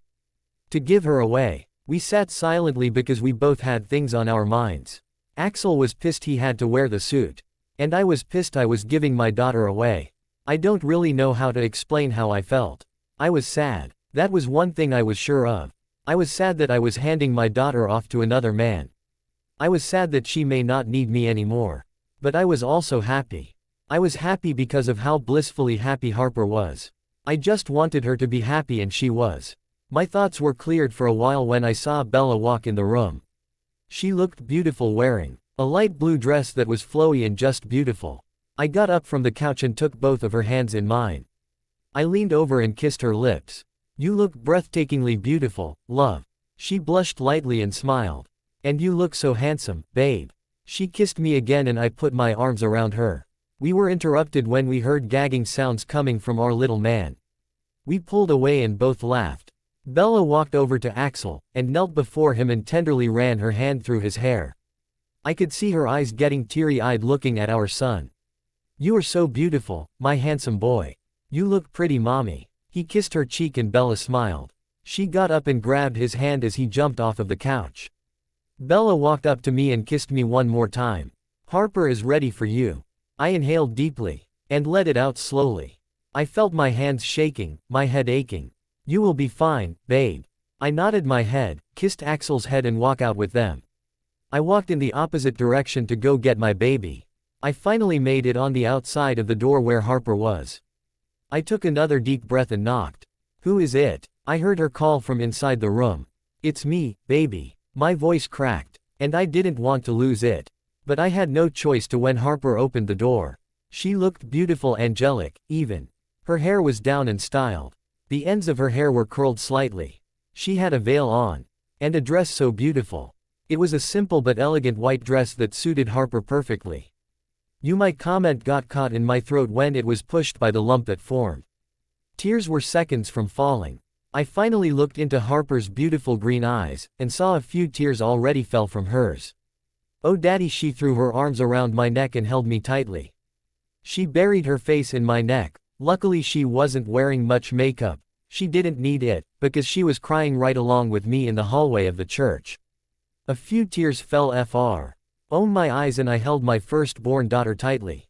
"You look like an angel, my love." She started laughing despite her tears and pulled her hair away from my neck to look me in the eyes. I wiped the tears from her eyes. And she did the same for me. "You clean up pretty well yourself, Dad," she said while gesturing to my black suit. "Thanks. So are you ready?" "Yeah, I am a little nervous though." I nodded my head. "I mean I know I want to marry Gideon, because I love him so much, Dad. But this is just a really big step, you know." I nodded again, not knowing what else to say. The only words in my head were a continuous, "I can't believe this is happening, I can't believe this is happening, oh yeah, and don't let me trip please." She laughed a short laugh. "I won't, I promise." I extended my arm out to her. And she hooked her arm around mine. "Let's go do this, baby." She nodded her head and I led her down to the outside of the door we were going to walk through momentarily. My hands were shaking. Of course Harper noticed this. She brought her hand down that was hooked around my arm and held my hand and squeezed. "I love you, Dad. You are the first man I have ever loved, and nothing is going to change that, okay?" I nodded my head and cleared my throat. "I know, Harper. I love you too, you know how much I love you." "I do." Funny, she was going to say that again today but it will be to her husband. Finally the music started, and we were up to bat. Everyone was standing as me and Harper were walking down the aisle. I sneaked a glance at the little girl that was responsible for the music that was playing as we were walking. She was immersed in her work, and she was doing beautifully, perfectly. I sneaked a glance at Harper and saw she had her eyes trained on Gideon. He had a beaming smile on, and was looking at my daughter with the same amount of love in his eyes that she had in hers. They were meant to be together. As we got closer, I was then able to see my other angels. Avery and Amelia were both standing right next to where Harper would soon be standing looking beautiful in their green bridesmaid dresses. Abby was standing next to them and she looked beautiful as well. I looked to my right and saw Bella standing with a smile on her face, and tears running down her cheeks. Axel was standing next to her and holding her hand. He had a small smile on his face. And I was glad he wasn't in a bad mood throughout the whole ceremony. We finally approached Gideon, and he looked anxious to be able to touch her. I turned towards Harper and kissed the side of her face. "I love you," I whispered and she smiled and kissed my cheek. I took her hand in mine. I brought it up to my lips and kissed it softly before placing her hand in Gideon's. I just gave my daughter away. I walked and kissed Avery, Amelia, and Abby on the cheeks before walking over and sitting next to Bella. She took my hand and I squeezed hers. Axel was curled into Bella's other side. I felt a hand on my shoulder and I looked behind me. It was Carlisle, and he gave me a curt nod to tell me he knew how I felt. I nodded back at him and turned back to the ceremony. I felt someone sit beside me and my eyes were met with a beaming cadence. "You did amazing, baby." I kissed her nose and she giggled. She wrapped her arms around my arm and snuggled close. I would like to say I remember the actual wedding. But I didn't. Instead I just thought about Harper, and her life. I remembered the day I found out I was going to have a baby, going to have Harper. I was scared, sure, but the love and anticipation I felt overshadowed that fear. I remember the first time I saw her. How in that moment, I knew she was the person holding me to the earth. If she was gone, so was I. I remember her doing all of her firsts. Her first word, da. Her first crawl, her first steps, her first cold, the first time she told me she loved me. I remember coming home and seeing Jack on the couch throwing her in the air. And his and her laughs radiating off the walls. I remember the day I found out Jack died. I remember her little face when she saw me crying on the floor, so worried and concerned even as a little girl. I remember holding her in my arms in front of the door, thinking even though Jack was gone, I could go on as long as I had her. I remember us being in the homeless shelter. I remember us both curled up on the small and uncomfortable cot. I didn't sleep much. I just looked at her as she slept to block out the world around me. When I looked at her, I forgot that we were homeless and in a room full of strangers. I forgot that my parents kicked me out of their life. I forgot that Jack died. I just saw her. I remember her laughing at me while I was freaking out as she was behind the wheel of the car for the first time. I remember her face as she waved at me when she graduated both high school and college. And I remembered her face just seconds ago as we walked down the aisle. Her face was filled with love for the man that I just gave her away to. It was just as they were kissing for the first time as husband and wife that I finally realized what I was really doing here today. I wasn't giving my daughter away. She wasn't leaving me, leaving my life. She still loved me and she will still need me. What I was really doing today was handing her over to a man that will love and care for her. I am giving her over to someone that will be able to love and care for her when I won't be able to. When I am not around to be able to. And that is all I ever wanted for Harper, for all my children.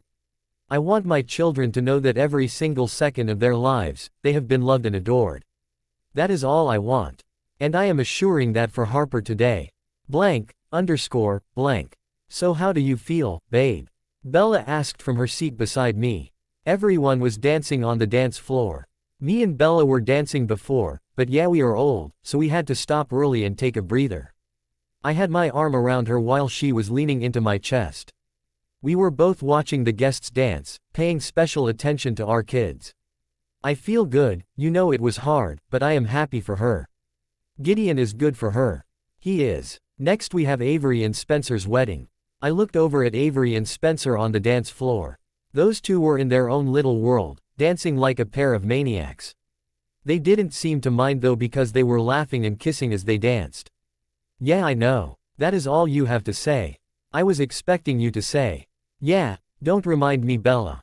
I don't want to do this again. She did a horrible impression of me, and it sounded like Fat Albert. I do not sound like Fat Albert. Oh, thanks love. It is good to know how you think I sound. She laughed and kissed my cheek. No, I am okay with this. It really doesn't change anything that much.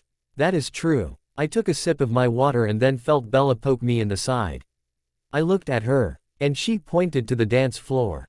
Look at the little ones. I looked over and saw that Axel and Cadence were dancing together. The song was fast, and they were both holding hands and jumping up and down while swinging their hands.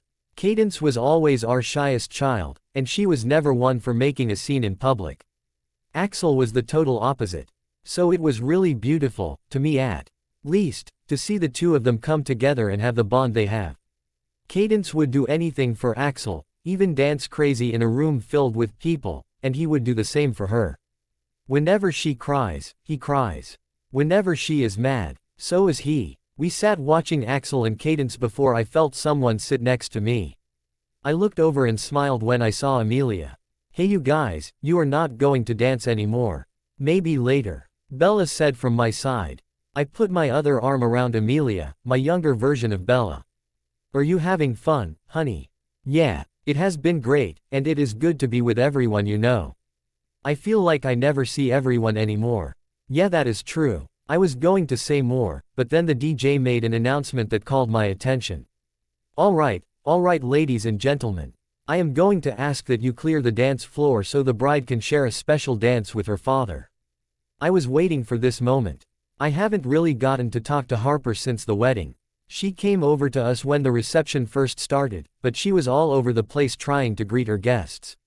I got up from the chair and kissed my two girls before going to the dance floor. Harper was walking towards me and we met in the middle. She was smiling and so was I. Bob Carlyle's Butterfly Kisses began playing and I held Harper close as we danced. Thank you, Daddy. Thank you. What are you thanking me for? She had her head resting on my chest and I rubbed her back as we swayed.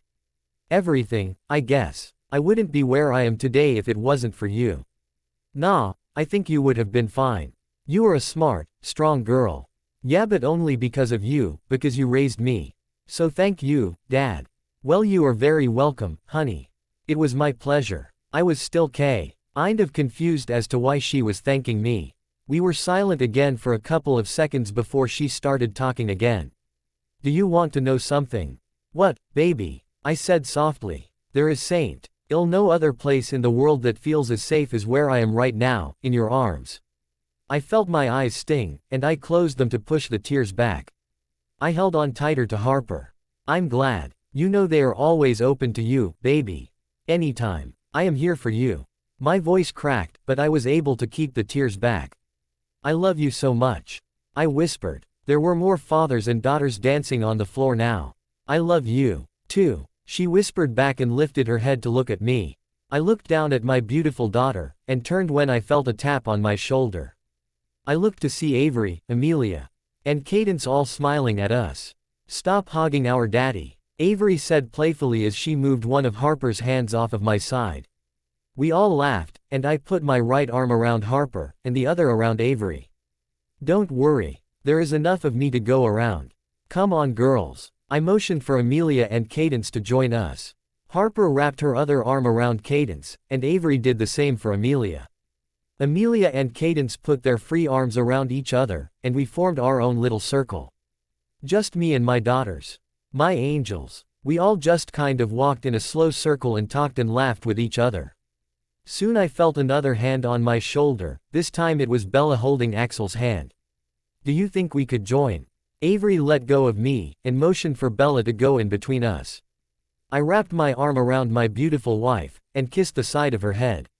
Axel wormed his way in the middle of our circle, and wrapped his arms around Bella's waist.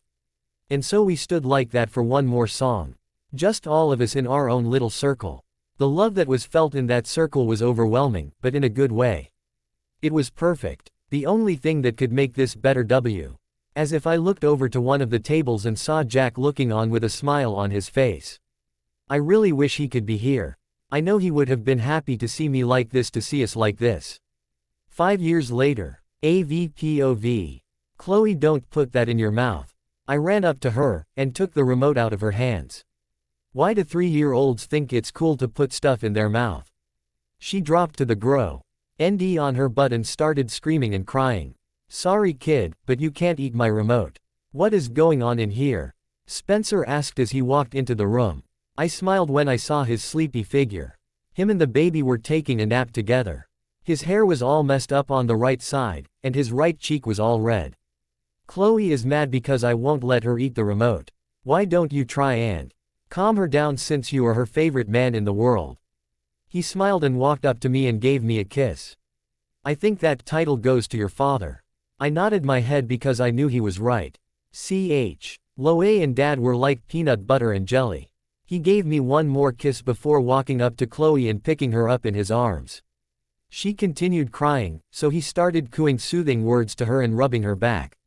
I smiled while watching him because I got a warm fuzzy feeling in my stomach whenever he interacted with any child. You should probably go check on Wyatt, Avery. He should be waking up soon.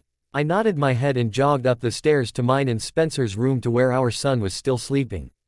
Wyatt Benjamin is going to be 1 in just 2 days. I still couldn't believe I was a mom. And that me and Spencer were parents.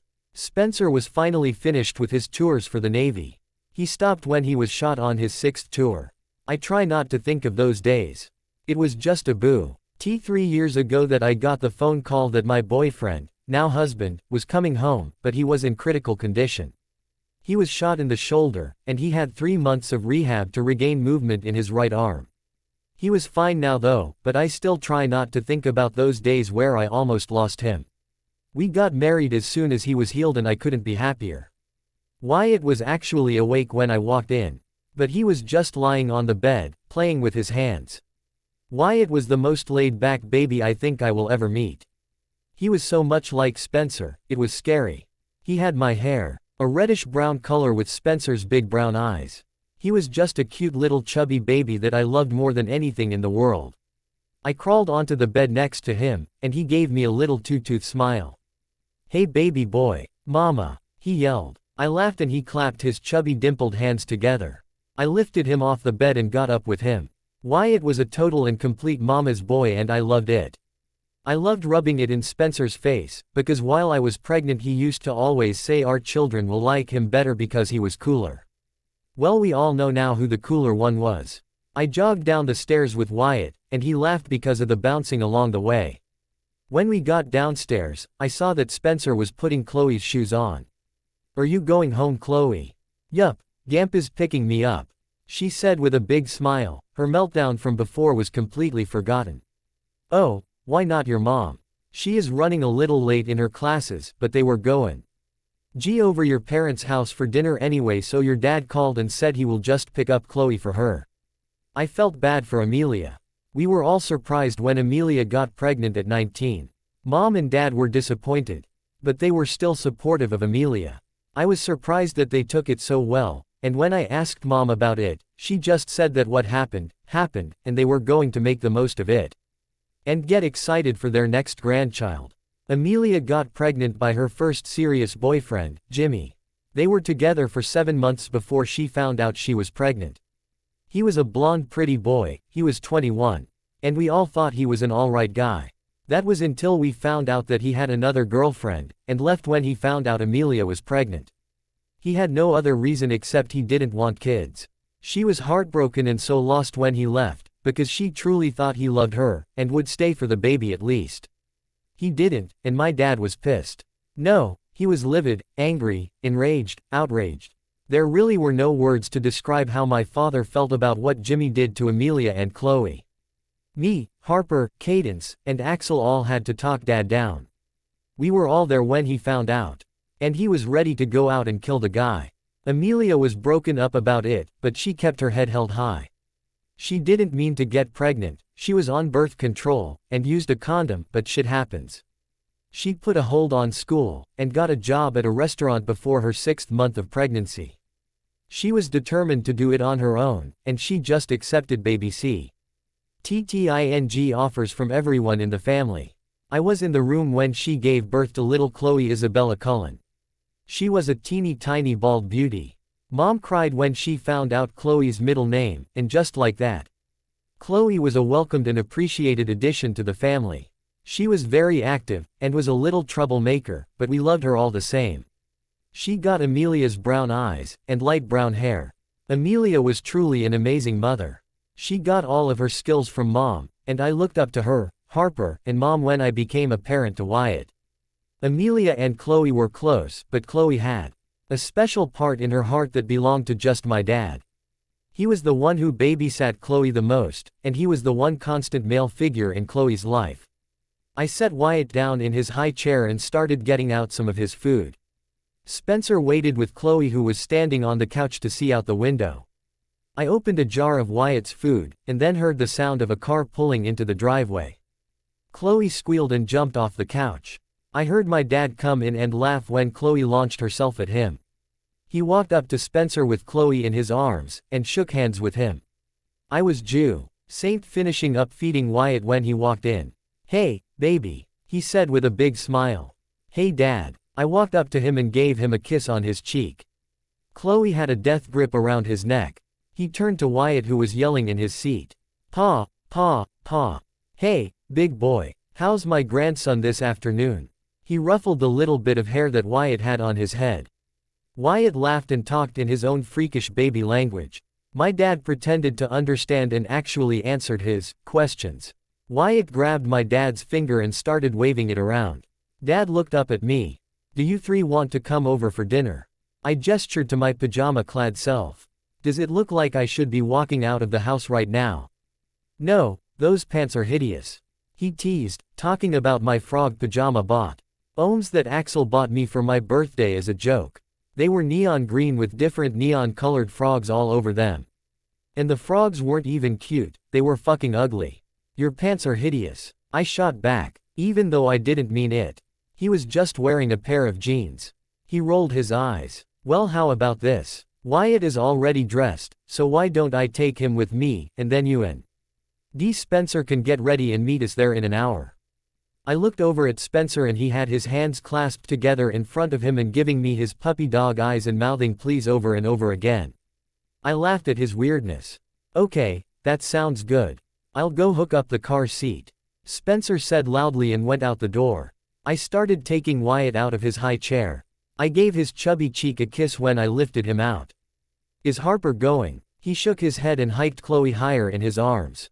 No, Kaylin and Carly both have stomach bugs, so she has to stay home with them. Brody is at the house. And Gideon is going to pick him up when he gets out of work. Kaylin and Carly were Harper and Gideon's little girls. Kaylin was 4. She had bleach blonde hair that Gideon had when he was really little. And she had Gideon's bright blue eyes. She really was a beautiful little girl. She was also just like her dad. There was no filter with what she thought and what came out of her mouth.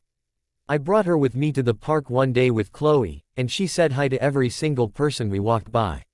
She made about 5 friends that were her age that day. Carly was only 2, and she looked more like Harper. She had Harper's light brown hair and Harper's personality. She had the most unique eyes too. They were bright green, but they sometimes changed to blue. She was a little sweetheart. Oh, all right. Well, I will walk him out since your hands are full. I walked out with my dad and Spencer held his arms out to Wyatt. He took him in his arms and threw him in the air a couple of times, making him laugh. He kissed his cheek, and then buckled him into the seat. Dad was on the other side buckling in Chloe. Spencer stepped away from the car. I walked to Wyatt's side and kissed his head. Bye, Bubba. I love you. I will see you soon. I hated whenever Wyatt wasn't next to me, even if it was just an hour. But I knew I would feel better when me and Spencer got some alone time. I said ye to Chloe and my dad, and me and Spencer waited on the lawn as they drove off. Spencer wrapped his arms around me, but I ducked under them. Race you to the door, I said quickly and ran away from him. I of course beat him to the door. But I stalled when I had to open it. He caught up to me and threw me over his shoulder. He smacked my ass pretty fucking hard.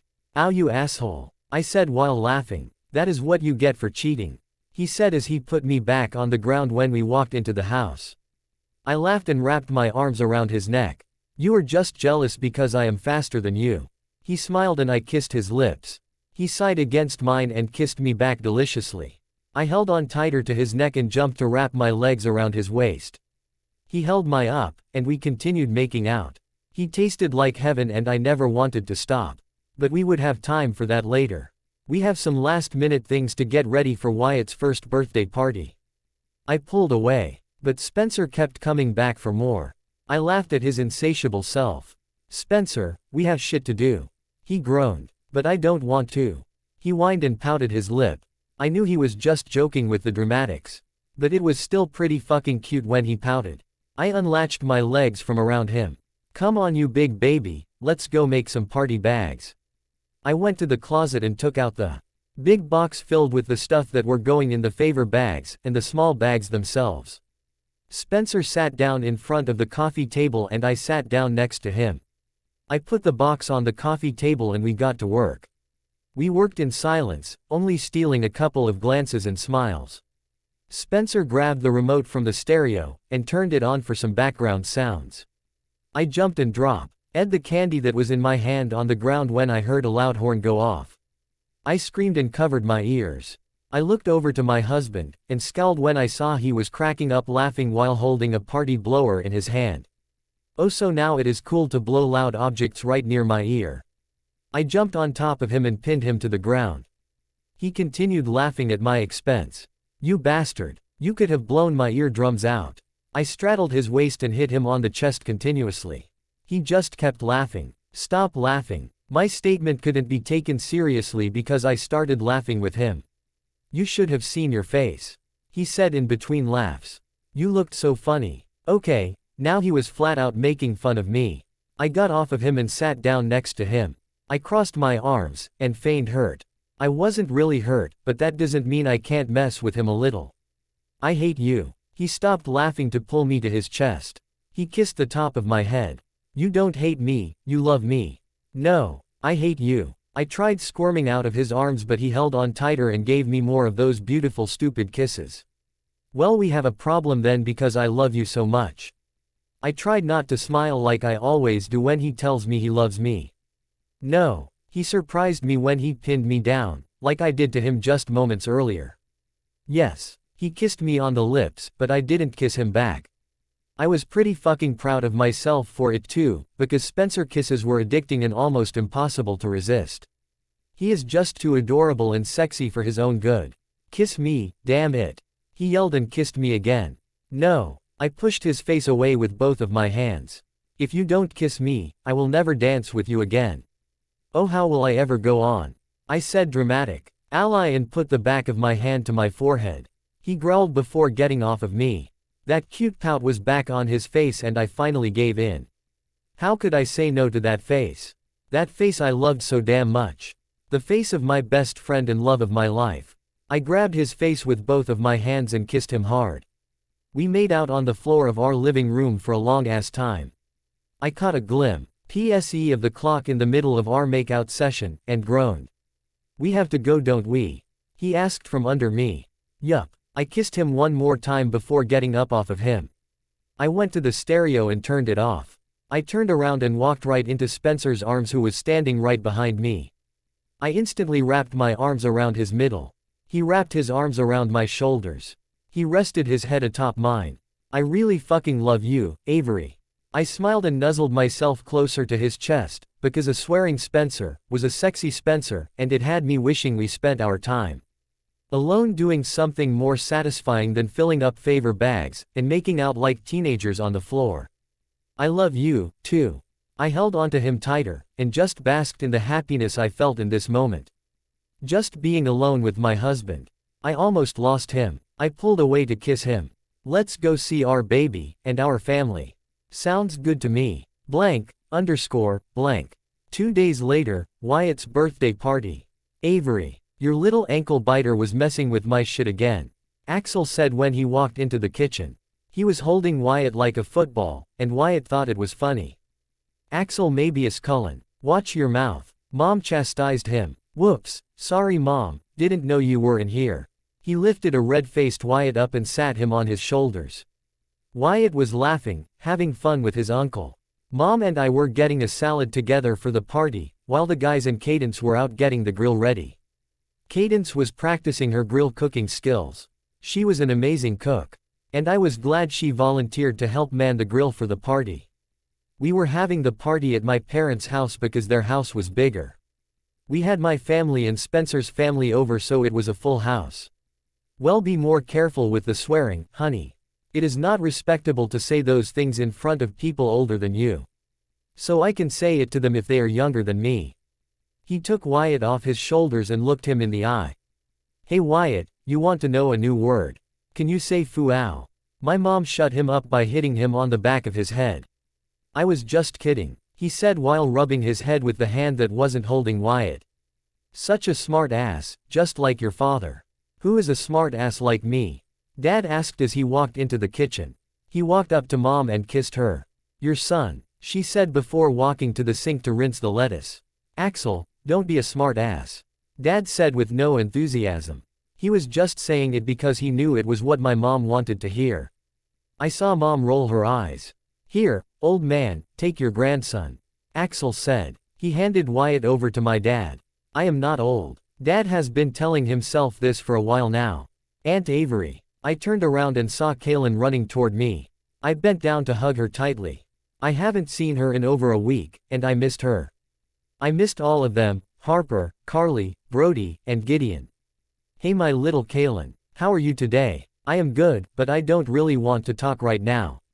She kissed my cheek and then ran out back to where most of people were. I laughed at her blunt response. I got up and hugged Harper when she walked in. Where is Carly? She fell asleep in the car. Gideon brought her upstairs to the guest room. She set her bags down in the corner. Can I talk to you for a minute? Sure. She motioned for me to follow her. As we made our way towards the stairs, the front door opened. Chloe ran from the other side of the door, calling for her, Gampa. Then Amelia walked in after her. She looked so tired, and was still wearing her waitressing uniform. Hey guys, she said with a small smile. Despite how tired she looked, Amelia looked happy, and I knew it was because Chloe. Now that I had a child of my own, I realize how right the world is when you have a child, how nothing can hurt you while you have them. I was sad for Amelia, and what she had to go through. But I was also happy for her, in that she has Chloe. I need to change. Were you guys just heading up? Yeah, come with us. Harper said. We all walked up the steps. As we were walking up, Gideon was walking down. He stopped and said hello to me and Amelia, and gave Harper a quick kiss. I loved Gideon. He was an awesome guy, and he was absolutely perfect for Harper. We walked into the other spare room. And I sat on the bed. Amelia put her bag on the bed and started taking her clothes out. So what did you want to talk about? I asked Harper, who was still standing in the middle of the room. Heidi gave me a gift for you to give to Wyatt. I felt my whole body tense. My son doesn't need anything that comes from her. My dad told me the story of the woman who gave birth to me a week before I left for college. Of course, I met Heidi a couple of times before I knew who she really was, and I didn't mind her. But after I heard the story, I hated her. Some may think I am being irrational or whatever, but I don't give a fuck. I don't like the woman, and there is nothing her or anyone else can say that would change my mind. Harper sighed. At least she is trying to be nice, Avery. Oh, so you are just going to take her side on everything. That's not it, Avery. She is better now, and I think it would be nice of you to at least say thank you when she buys something for Wyatt. That woman has no relation to Wyatt, and I don't want her to. I don't even want her to see him. I knew Harper didn't mean any harm. She was just too good and nice to say anything mean about Heidi. Since she was clean and sober and stuff. But me, on the other hand, didn't see what the sense of even acknowledging her was. I know you don't, Avery, but nothing. I am happy for you, Harper. That you can at least be at peace with this whole situation. But I can't and don't think I ever will like her even a little bit. I can't get past all of the hell she put Dad through. He didn't deserve any of that. I know he didn't, Avery, but at least give her credit for trying. No, I wasn't going to fight about this anymore. Call me stubborn or mean, I don't care. I hate that bitch and I don't think she deserves a chance no matter how much she has changed. Alright, fine, I'm sorry I brought it up. I nodded my head. Amelia sat down next to me, already changed into fresh clothes. I looked over at her and saw she was staring off into space. I wrapped my arm around her shoulders. How are you doing, Amelia? She sighed loudly. I am good, I guess. Just a little tired. Work, school, and Chloe tire me out. You know, you could probably work less if you asked Mom and Dad for help in the money area. I told her. I know they would help, but I wouldn't feel right doing that. I need to do this on my own. They already help enough with babysitting Chloe. So do you and Harper. Sometimes I feel like she sees you guys more than me. She took a deep breath in, and let a shaky one out. She was trying not to cry. Harper sat on her other side. That's not true. I know it may seem like it to you, but that is not the case. You just miss her when you go to work like all mothers do. Yeah, I guess. I am just glad I have all of you. I am happy that she gets to create such great relationships with her family. Especially Dad. Harper piped in and we all laughed. Yeah, I know, she really loves him. Who doesn't love Dad? Harper asked rhetorically. I know, right? I said. We were interrupted when we heard Carly calling Harper from the spare bedroom next door. Harper smiled and excused herself to get her.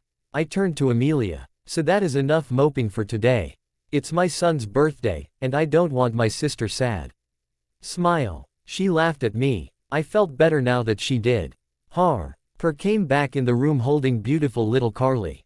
Her curly brown hair was sticking up all over the place from her nap. Her chubby cheeks were flushed, and her bright now blue eyes were shining. Come on, Mom is calling us. Harper said. I walked past Harper, but gave Carly a kiss before I walked down the stairs. I smiled wide when I came across Spencer on the floor playing with Wyatt. He was lying on his back, and he was holding Wyatt up in his arms.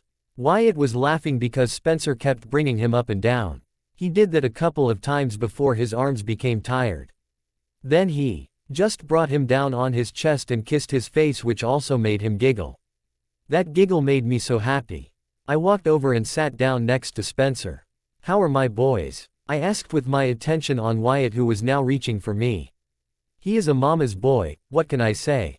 We are good. Your dad and Cadence have already put stuff on the grill, so we should be eating soon. I got up with Wyatt still in my arms. I reached a free hand down to Spencer. He grabbed it and got up. I couldn't help but kiss him. I love you. I mumbled against his lips. He wasn't able to answer me, but I heard what sounded like someone getting slapped in the face. I lifted my face away from Spencer's and saw the dumbfounded look on Spencer's face. I turned toward where the little giggle was coming from. Wyatt, I cannot believe that just happened. Spencer said. I tried to hold in my laugh. Did he just slap you in the face because you were kissing me? Yes, he did. He turned to Wyatt. She is my wife, you know. My mama. He turned his little body and wrapped his arms around his neck. Oh, how this little boy makes me feel. I laughed and stuck my tongue out at Spencer. Did you hear that? He is protecting me already. He still had his attention on Wyatt, who turned his head toward Spencer. You know, I am your father, right? Daddy. He said, like, duh, Dad. Well, at least he calls me Daddy. Of course he does, you idiot. He loves you. He just likes me more. He reached to run his hands through Wyatt's hair, but I pulled him away. Hey, now I can't even touch my own son. You have to catch us first. I said and ran away with a giggling Wyatt in my arms. You are so lucky, I love you, woman. Spencer said as he chased us to the backyard.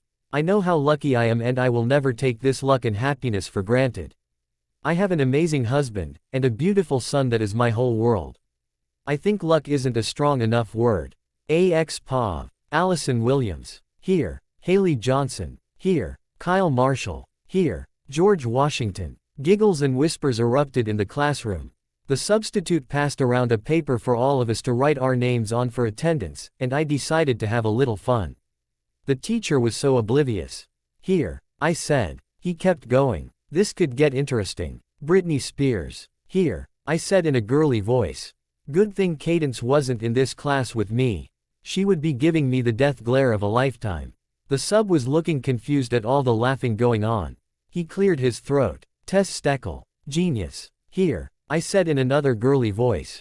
He looked like he was catching on when he heard the here's all coming from my direction. Ben Dover. Well, that is just not appropriate. I said, offended. Realization came across his face and he scanned the last couple of names on the paper. His face turned red instantly. Everyone was laughing. His head shot up to mine. You go to the principal's office right now. He said loudly. Wow, I haven't heard that one before. I got up from the seat and walked up to his desk. What are you still doing here? I need a pass, sir.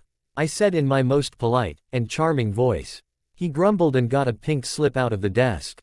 I didn't mean any harm. I like to shake things up a little, put a little more laughter in people's lives, so shoot me. What is your name? Your real one. Axel Cullen, sir. Blank, underscore, blank. I stood waiting by Cade's car. She was taking for fucking ever. I had my license, but my car was being fixed now. I didn't mean to hit the mailbox. It jumped out at me. Whoops. Well, now Cadence had to bring me home, but my wonderful saint of a sister also tutors after school, so I am stuck waiting outside for a half an hour while she nourishes the minds of the ones not as bright as her. Cadence gets A's in everything, but she wasn't cocky about it. She was really quiet in school, and she is not really popular, which I don't understand because my sister is the shit. And she has me as a brother, a fucking twin, so that should make her more popular. But she likes to keep to herself, so she is like that quiet girl in school. I wish Brody was here to wait with me. He is a freshman, but he got dismissed early for a doctor's appointment or some shit. I saw him earlier though while I was waiting to go in the principal's office. I gave my sister a hug too. She just laughed when she heard what I did. At least someone thinks it's funny. I'm sure Dad will laugh. Mom will scold me, but I know deep down she will want to laugh too. I looked up and groa. Ned when I saw Cadence with her boyfriend, Angel. Yeah, that's right, the fucker's name is Angel. Angel my ass. In all actuality, I didn't really know him that much. He seemed okay, but there was just something about him that irked me. I couldn't quite put my finger on it. It was like that feeling when something is at the tip of your tongue. I just don't know what it is about that guy that makes me feel uneasy with letting him be around my sister. They have been going out for about a month now, and Cadence seemed to like him. It was clear the way they were walking toward me holding hands and smiling at each other. It's at the tip of my tongue. What's up, Axel? He said in his deep voice. He was just a year older than me and Cadence. He had shaved black hair with brown eyes. He was a big boy, a little overweight, but not obese. He stuck his hand out to me, and I shook it. Nothing much. You. Same. He turned to Cadence and kissed her. Gag. Me. I don't want to be seeing that shit. That is my baby sister. Well, technically I was younger than her, but whatever. Those are minor details. She is my baby sister. I will see you later, baby. I will see you later, baby. He sounds so fake. Bye. Cadence said with a smile. He walked away and Cadence sighed. Oh, Angel. You are the angel of my life. Angel, angel, angel. I put my girly voice back in effect. I had my hands curled under my chin, batting my eyelashes like a chick. Cadence slapped my arm. Shut up. I laughed and she laughed too. She got in the driver's seat and I got in the passenger seat. Cade started the car, and pulled out of the parking lot. So what did you do today? She asked. I then got to telling her about how I got sent to the principal's office, and how I had to stay there all day. She laughed and told me how stupid I was. I liked this part of the day.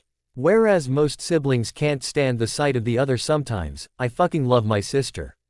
How couldn't someone love someone as nice as her? Sure, we fought sometimes, but I would never say I wouldn't want to spend time with her. Don't get me wrong, I love all of my sisters to death, and I would take a bullet for each of them willingly, but me and Cadence are twins, you know.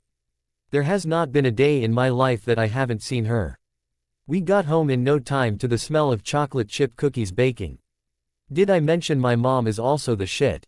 Well, she is. And I know I am going to be in deep shit when I enter the kitchen, the principal called her. Me and Cade walked in the kitchen. Mom was sitting at the island reading a magazine. Mother, it is mighty fine seeing you this afternoon. You are looking as beautiful as ever, I said as I walked to the other side of the island, facing her. I gave her my winning smile. I could see her try to force the corners of her mouth to not lift up. You are in big trouble, young man. Ah, Mom, I was just having a good time.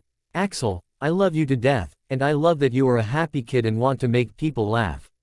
But there is a time and place for that, and it is not in school. Okay, Mommy. I pouted and gave her my puppy dog eyes. I'm sorry. I won't pretend to be George Washington, Britney Spears, Tess Steckel, or bend over ever again. She looked at me with a serious face for a second, but only a second before she burst out laughing. Cadence laughed with her. Mom finally contained herself. Even though it is funny. Don't do it again, okay, honey? Yes, Mom. I walked up to her and hugged her. Where is Dad? Working. Oh, all right. I wished he was here. My dad is also the shit. He is the greatest man there ever was. I'm not even joking either. I am dead fucking serious. My dad is my hero. I sat down next to my mom on the island as Cadence was getting out some chips and dip. I was about to grab one when I heard a baby cry. Ah, Mom, did you have a kid while we were at school?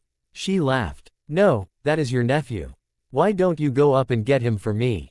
Mom, I don't touch diapers. She rolled her eyes. You don't have to change his diaper, just go get him and bring him down here, he was just taking a nap. I sighed and made my way up the stairs. Don't get me wrong, I love kids. But I loved playing with kids. Not taking care of them. Too much responsibility if you ask me. I walked up the stairs and into the spare bedroom that was more like a nursery for all the babies my sisters pop out. I could see Keegan's blonde hair popping out the top of the crib. He was wiping his eyes as he cried, and he looked up to me with big round blue eyes, and lifted his arms up for me to pick him up. All right, I have to admit he was a cute little thing. What's up, Kep? He stopped crying and gave me a sleepy smile. Don't tell your mom I called you that. I called Keegan Kep because of his initials. Keegan Edward Phillips. Harper slapped me every time I called him that, but I couldn't help myself. Kep was so much easier to say than Keegan. So yeah, his middle name was Edward. Dad cried when he found out his name. I was mad at Harper for stealing my idea. All I know is that my kid will also be honored with that name even if Kep already has it. Keegan is one. He is the youngest of my parents' grandkids, but not for long. Avery was pregnant. She was 6 months pregnant, and it was a girl this time. Amelia was not pregnant however, but she has a new boyfriend. His name is Lane, and he is an awesome dude. I don't really know the details, because I don't fish them out, because I am not a chick, but I know he was a substitute teacher at Chloe's kindergarten class. It was actually kind of funny though because he was this big buff macho dude that looks like they could break someone's hand with a flick of his finger. I was scared shit of him at first, but when I heard he was a kindergarten teacher, I wasn't so scared anymore. My second impression was right. He was a charismatic all-around nice guy. He was perfect for Amelia, and he loved sports just like she did. Whenever there was a Red Sox game on, they had like a mini party at Amelia's house. They were always fun. I ran down the stairs with Kep, making him laugh along the way. Cadence took him from me when I got downstairs and started kissing and cooing at him. I stood next to my mom, and then heard the front door open. Seconds later Dad walked in the room, smiling from ear to ear. "Hey, Dad," Cadence said, and walked up to my dad with Kep still in her arms. Dad wrapped his arms around the both of them. He kissed my mom, and I looked away. Disgusting. I mean, it is cool that my parents still love each other and shit. But it don't mean I want to watch them play their own game of tonsil hockey. I then felt Dad's arm go around my neck and pull me towards his side. He kissed the top of my head. And I am sure a lot of guys my age would not like their father hugging or kissing them, but I am not ashamed. I love my dad, and any guy who wants to make fun of me for that, they can fuck off. "How was your day, son?" "Great. I got sent to the principal's office again." "Good for you," he said, obviously just to get a rise out of Mom. "It worked." Edward Cullen. "That is not good at all." We both laughed. He still had his arm slung around my neck. But all of a sudden, he tightened his hold around my neck, and bent forward, effectively putting me in a chokehold. I tried to pry his arms off, but he wasn't letting go. "I will beat him up for you, love." I laughed and turned and punched his stomach. I wasn't hitting him with all my might, of course, because my dad was an old man. Plus, I really don't want to find my dad still and pale on the floor after he has had a heart attack. Just thinking back on that day makes my stomach twist in the most painful of ways, and makes me want to throw up. I can't lose my dad. It is out of the question, really. My dad and I wrestled like we always do for a couple of minutes before things started falling. My mom was cringing and telling us to stop. And when my dad started getting out of breath, yeah, it was time to stop. We got up off the floor. Cadence and Mom started getting stuff ready for dinner. "Come on, men," Dad said as he picked up Keegan from his high chair. "Let's go watch sports or something." He gave Mom a kiss before we walked into the living room. He sat down on the couch with Kep in his lap. He put on a sport game, but mostly we just talked. Kep kept on moving in Dad's arms, but Dad kept up with him and just made sure he didn't fall off his lap as I told him the story of how I got sent to the principal's office. He to the point of tears when I told him the names I wrote down, and sure, I was trying to make all of the kids in class laugh, but this laugh meant the most. Blank, _ blank. Turn left, the lady on GPS said. Dad's school had a concert in Providence, Rhode Island tonight, and I was driving Cadence there since she was in the concert, playing piano of course. Dad left the house at 4 in the morning to set everything up, and Mom went with him. Me and Cadence didn't want to wake up that early, so I offered to just drive us up since my car is fixed. The show was at 7, but it was around 4 now. Because Cadence needed to get there early, I turned left like the GPS told me to. Turn left. What the fuck? If I keep going left, I am going to go in a complete circle. I listened to the GPS though, and turned left again. Cadence was singing in the passenger seat. She really was a talented singer. Her voice was very beautiful. She could easily get a record deal, but that is not what Cadence wants to do. She wants to cook. Turn left. What the fuck? I yelled and turned right. There was no way I would have to keep turning left. What is your problem? Cadence asked, amusement in her tone. This bitch doesn't know what she is talking about, I said, frustrated as all hell. She started laughing loudly. It's not funny, Cade. All she says is turn left, I said in an imitation of the stupid woman's robotic voice. Stupid bitch. Recalculating route. Yeah, you go recalculate to bring me to the middle of nowhere, dumbass. Cadence was still laughing. She can't hear you, Axel. Well, she should be able to. She could learn a thing or two. You are one of a kind, little brother. She ruffled my hair, and I pushed my head to the side. I am not little. She laughed again. Just listen to the GPS, Axel. Turn left. Oh, that was it. I ripped the GPS off the dashboard and threw it in the center console. I am just going to call Mom for directions. Blank, _ blank. When the concert was over, our whole immediate family went to dinner at a restaurant back in Boston. I was stuck hanging out with my nieces and nephews. Being the youngest, and being the only single person in the family, I was usually stuck entertaining the little ones. It was pretty fun though, kids say some funny shit, and I had Brody with me too. Now I know what a lot of people will be thinking. Why isn't this hot, funny, and fucking awesome kid single? The answer is simple. I don't want a girlfriend. Sure, I think girls are hot, some even beautiful, but I am a kid. Sure, I went out with girls a lot, but it was just as friends. I wasn't ready for commitment, and my dad raised me well enough to know not to mess around with girls. So I know if I just dated a bunch of girls, I couldn't give them what they wanted. If one day I find a girl I want to be with, then, hey, I will go for it. But for now I am good on my own. Kaylin was telling me about some books she read in school when I saw Cadence walk up to me, holding Angel's hand. Yeah, Angel came to see the show. Whoop-de-fucking-do. Bye, Axel, Cadence said as she approached me. Where are you going? Angel is bringing me out for a little while. Mom and Dad said we could go, and I am going to be home by 11. I don't like that, but I guess if my dad said it was alright, okay, well, I will see you tomorrow. I am sleeping over Harper's house tonight to hang out with this kid, I said, pointing towards Brody who was on my side holding Kep. Okay. She gave me a hug, and I hugged her back tightly.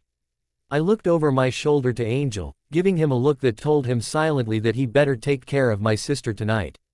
Thank you for coming, Axel. That was a stupid thing to say. She pulled away and glared at me. Of course I would come see you play, Cade. I love you, Axel, she said as she hugged me again. Love you, too. She pulled away and said goodbye to all the little ones and Brody. She walked away with Angel. I felt a nudge on my shoulder, and looked to Brody. Why do you have that look on your face? I don't know, I just don't like that guy. He shrugged. He seems alright. Yeah, alright. Blank, underscore, blank. I was sleeping soundly when I felt someone moving me with their hand.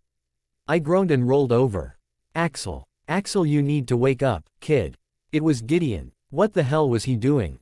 I am just lying here trying to get my beauty sleep, and he just thinks it is cool to wake me up. I opened my eyes, and it was still dark outside. What the fuck? Why are you waking me up so early, Gideon? I looked over at the digital clock. 3:32 a.m. You need to get up, Axel. You need to go to the hospital. Now I got up. What? Did Avery go into early labor or something? I asked. He looked away from me, shook his head. No. Well then who is it? Now I was just panicking. I felt my heart already thundering loudly against my chest. The pounding hurt like a motherfucker. This is not going to be good. I can feel it in every cell in my body.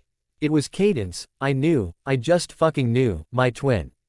Her pain. My pain. This can't be happening. Don't say it. Don't you dare fucking say it, Gideon. Prove me wrong. Go ahead, do it. I don't care. Just prove me wrong. Cadence. Now I couldn't breathe. What happened to her? I asked loudly. Brody jumped a little, but he went back to sleep. Get dressed, and come outside. I don't want to wake Brody. I wanted to know now, but I knew Gideon wasn't trying to be an asshole, he just didn't want to worry his son. I got up, and Gideon left. I got dressed as fast as I could, and went down the steps as quickly and quietly as I could. I saw Gideon holding a crying Harper in his arms. He was whispering most likely words of comfort in her ear. Her hands were clutched on his back so tightly, crying softly. She lifted her head when she saw me. What happened? I asked again. Mom said to wait to tell you until we got there. Harper said. Come on, Gideon is staying here with the kids, and me and you are going. I nodded my head and walked out with her. The drive there was silent, and long. We made it up to the floor where Cadence's room was. Harper walked us to the waiting room, where my parents and the rest of my sisters were. All crying, and sticking together. My dad was holding my mom in his arms. But he looked like one who needed comforting. This was the first time I have seen my dad look like he was going to die. I knew he wasn't, but the look on his face looked like that was some thing he would take over whatever happened. He got up from the chair, and walked up to me. What happened? I asked. I wanted to know, but I didn't. I didn't want to hear what came out of my father's mouth. He came closer and put his hands on my shoulders, looking me dead in the eye. I need you to promise to stay calm. Dad, just tell me. I don't know how I am going to say this. I looked away and took a deep breath. Angel hurt her. Axel. My hands started sweating, I was shaking all over. What do you mean? He hit her. I saw tears in Dad's eyes. My hero is going to cry. Yes. And he took a deep breath and a tear fell. I can't say it. No. I knew somehow, I just knew. I could hear all of the girls crying, and saw them all sitting next to each other, holding each other's hands. Axel, breathe son. I didn't even notice I was hyperventilating. He put his hands on both sides of my face. Look at me son, look at me, damn it. He yelled. I didn't know what was going on, but I looked at my dad. Breathe, Axel. Breathe for me, son. Come on. I looked at my father and tried to steady my breathing. I thought about Cadence, I thought about her singing, watching her cook in the kitchen. Her laughing, my sister. I finally caught my breath. Dad, I whimpered. Please don't tell me he raped her. A sob came out of my dad's mouth and he never looked away from me. I'm sorry, Axel. No, I yelled, and ripped my dad's arms off of me. No, do you think this is a funny joke? I yelled in his face. I shoved him, and he stumbled backwards. You are lying to me. You are fucking lying to me. Axel, I wish I was. No, stop lying to me, Dad. I am your son. You told me you would never lie to me. I hit his chest again with both of my hands. This time he grabbed them in his. Axel, stop. No, let me go. Axel, you need to calm down. Where is that fucker? I will kill him. I will kill him right now. He is in jail, Axel. Trust me, if he wasn't I would go with you. The tears kept on falling down my dad's face, but I couldn't believe it. Didn't want to believe it. You are lying, I said weakly, about to give up, but that set something off in my dad. I am not lying to you, Axel. He screamed. It happened. I am not going to say the fucking words. My own daughter flinches away from when I want to hold her. A useless excuse for a human being violated my daughter, Axel. Changed her for the rest of her life. Do you think I would make this up? Do you? He screamed, his hold tightening on my shoulders. Dad, was all I said before I pulled him closer to me. My dad was crying and he pulled me close. We collapsed onto the floor together and cried. I'm sorry, Dad. I'm so sorry. He held onto me tightly. It's okay, son. I love you, Axel. I wanted to say I loved him back. But it was like my crying took over my body. I then felt my mom wrap her arms around both of us, sitting on the floor next to us. Then Harper, Amelia, and Avery joined us. I was in the middle. In between the most important people in my life. But not all of them. Not Cadence. I need to go see her. I said. She isn't comfortable with men, Axel, she wouldn't even let Dad touch her. Avery said softly. My dad's body shook with more cries at Avery's words. No, I need to see her. If she doesn't want me there, then fine, but I can't just sit in here without seeing her. I need to make sure she is okay. I got up off the floor, and out of the arms of everyone. Okay honey, you can try. Mom said and pulled me in for a hug. Room 245. I nodded my head, and walked down the hall to her room. I took a deep breath before opening the door. And behind that door, was my baby sister. She was curled up in a little ball on her side. She didn't look up when I opened the door, and I wondered if she was sleeping. I walked quietly to the side of the bed so I could see her. She was awake, her brown eyes sparkling, but not the way they usually are. They are sparkling from tears. And there was a dark bruise on bottom of her right eye. My heart breaks when she pushed back on the bed when she saw me. Cade, I whispered. It's just me. It's Axel. She had her arms crossed on her chest, and more tears fell. You know I won't hurt you, Cadence. I reached a hand out slowly to her. She flinched back, but I kept going slowly. It's okay, Cade. I won't hurt you. I could never hurt you. I love you, Cadence. She kept pushing back. Remember when we were little? Remember when we used to say we were super twins? Remember that, baby sister? Remember we said we would not go one day without talking? When we agreed that you would be my best man, well woman, at my wedding? I would be your dude of honor. I let out a small watery laugh. We were weird. You're my sister, Cadence. You're my twin. It is impossible for me to hurt you. I brought my hand closer to her. She didn't flinch. I brought my hand to her cheek, and rested it there, wiping the tears. She jumped when my hand touched her, but she didn't flinch away. "Axel," she whispered, and then started sobbing loudly. I wasted no time in getting in the bed with her. I pulled her in my arms. She buried her face in my chest, and cried. "Shish, Cade. It's okay. You are safe now." She kept crying, and unhooked her arms from the middle of us and put one hand over my side, clutching her hand in my shirt. "I'm sorry, I wasn't there to save you, Cadence. I know I said I would never let anyone hurt you. I failed, but you are safe now. You are safe." She continued crying. I held her while she did, and let a few tears fall of my own. "Love you." I heard her mumble when she was done crying. I looked down and saw she fell asleep. I was pissed at Angel. I wished I could have punched him at least once, but now he was in jail, I knew my father would make sure he stayed. I may not be able to beat the crap out of him, or even kill him like I want to, but I can be here. I can be here for Cadence. That is the only way I can help her now. Together as a family. I know we can help her through this. 2 weeks after last outtake. Catadward Pav. It was dark. My breath was picking up, my head whipping all over the place just to keep an eye on the area around me. Not that I could see anything. Is it even possible for a room to be so dark? I can't even see my own hand in front of my face. Apparently it is possible. It was cold. I couldn't see anything. But it was like the walls were closing in on me. I was suffocating, like the air was being drained from the room. I was breathing so hard I was afraid my lungs would just give up soon because the effort was taking its toll. It hurt. But all of a sudden, I could breathe again. I inhaled all the air I could get. The air was like an antidote to the pain in my chest. It all went away. I could breathe. The darkness started falling, and light slowly lit up the room. I looked down at my hands. I could see them. I heard a noise in front of me. I look up. Axel and my dad. They are both smiling at me. They approach me slowly, both walking side by side. I smile back at them. They are my protectors. No one can hurt me here. I try to talk to them, but nothing comes out of my mouth. I wasn't scared though. They were here. I was safe. Axel probably knows what I am thinking. And then there is him. He is behind them. They are still smiling, oblivious to the evil behind them. I try to scream out to them. The words won't come out. Now I am scared. I am not safe. They are not safe. He is behind them, smiling evilly. Get away from them. Leave them alone. I want to scream, but words evade me. They disappear. My protectors, they are gone. Just disappeared into thin air, still smiling at me.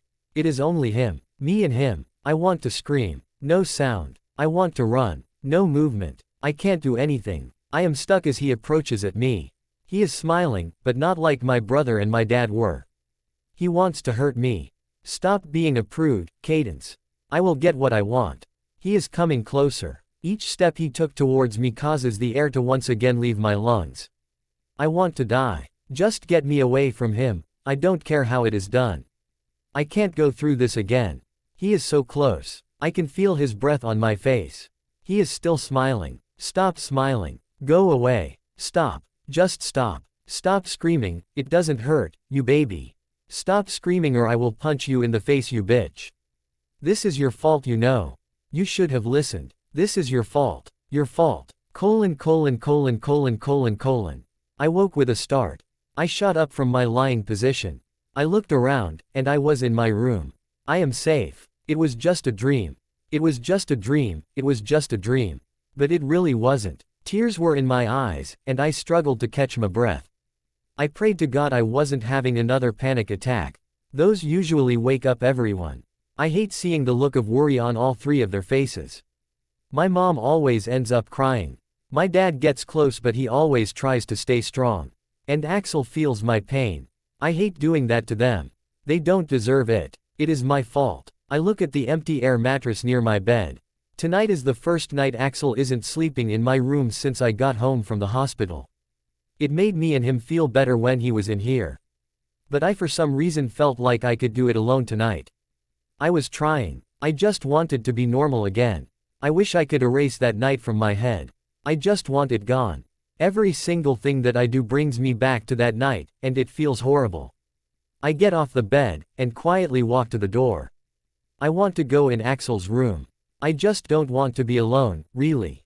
When I was younger and would have a bad dream, I would always go to my parents' bed. They both made me feel so safe. My dad would hold me to his chest, his big arms around my little frame, protecting me from everything. My mom would be on my other side, and I was just safe.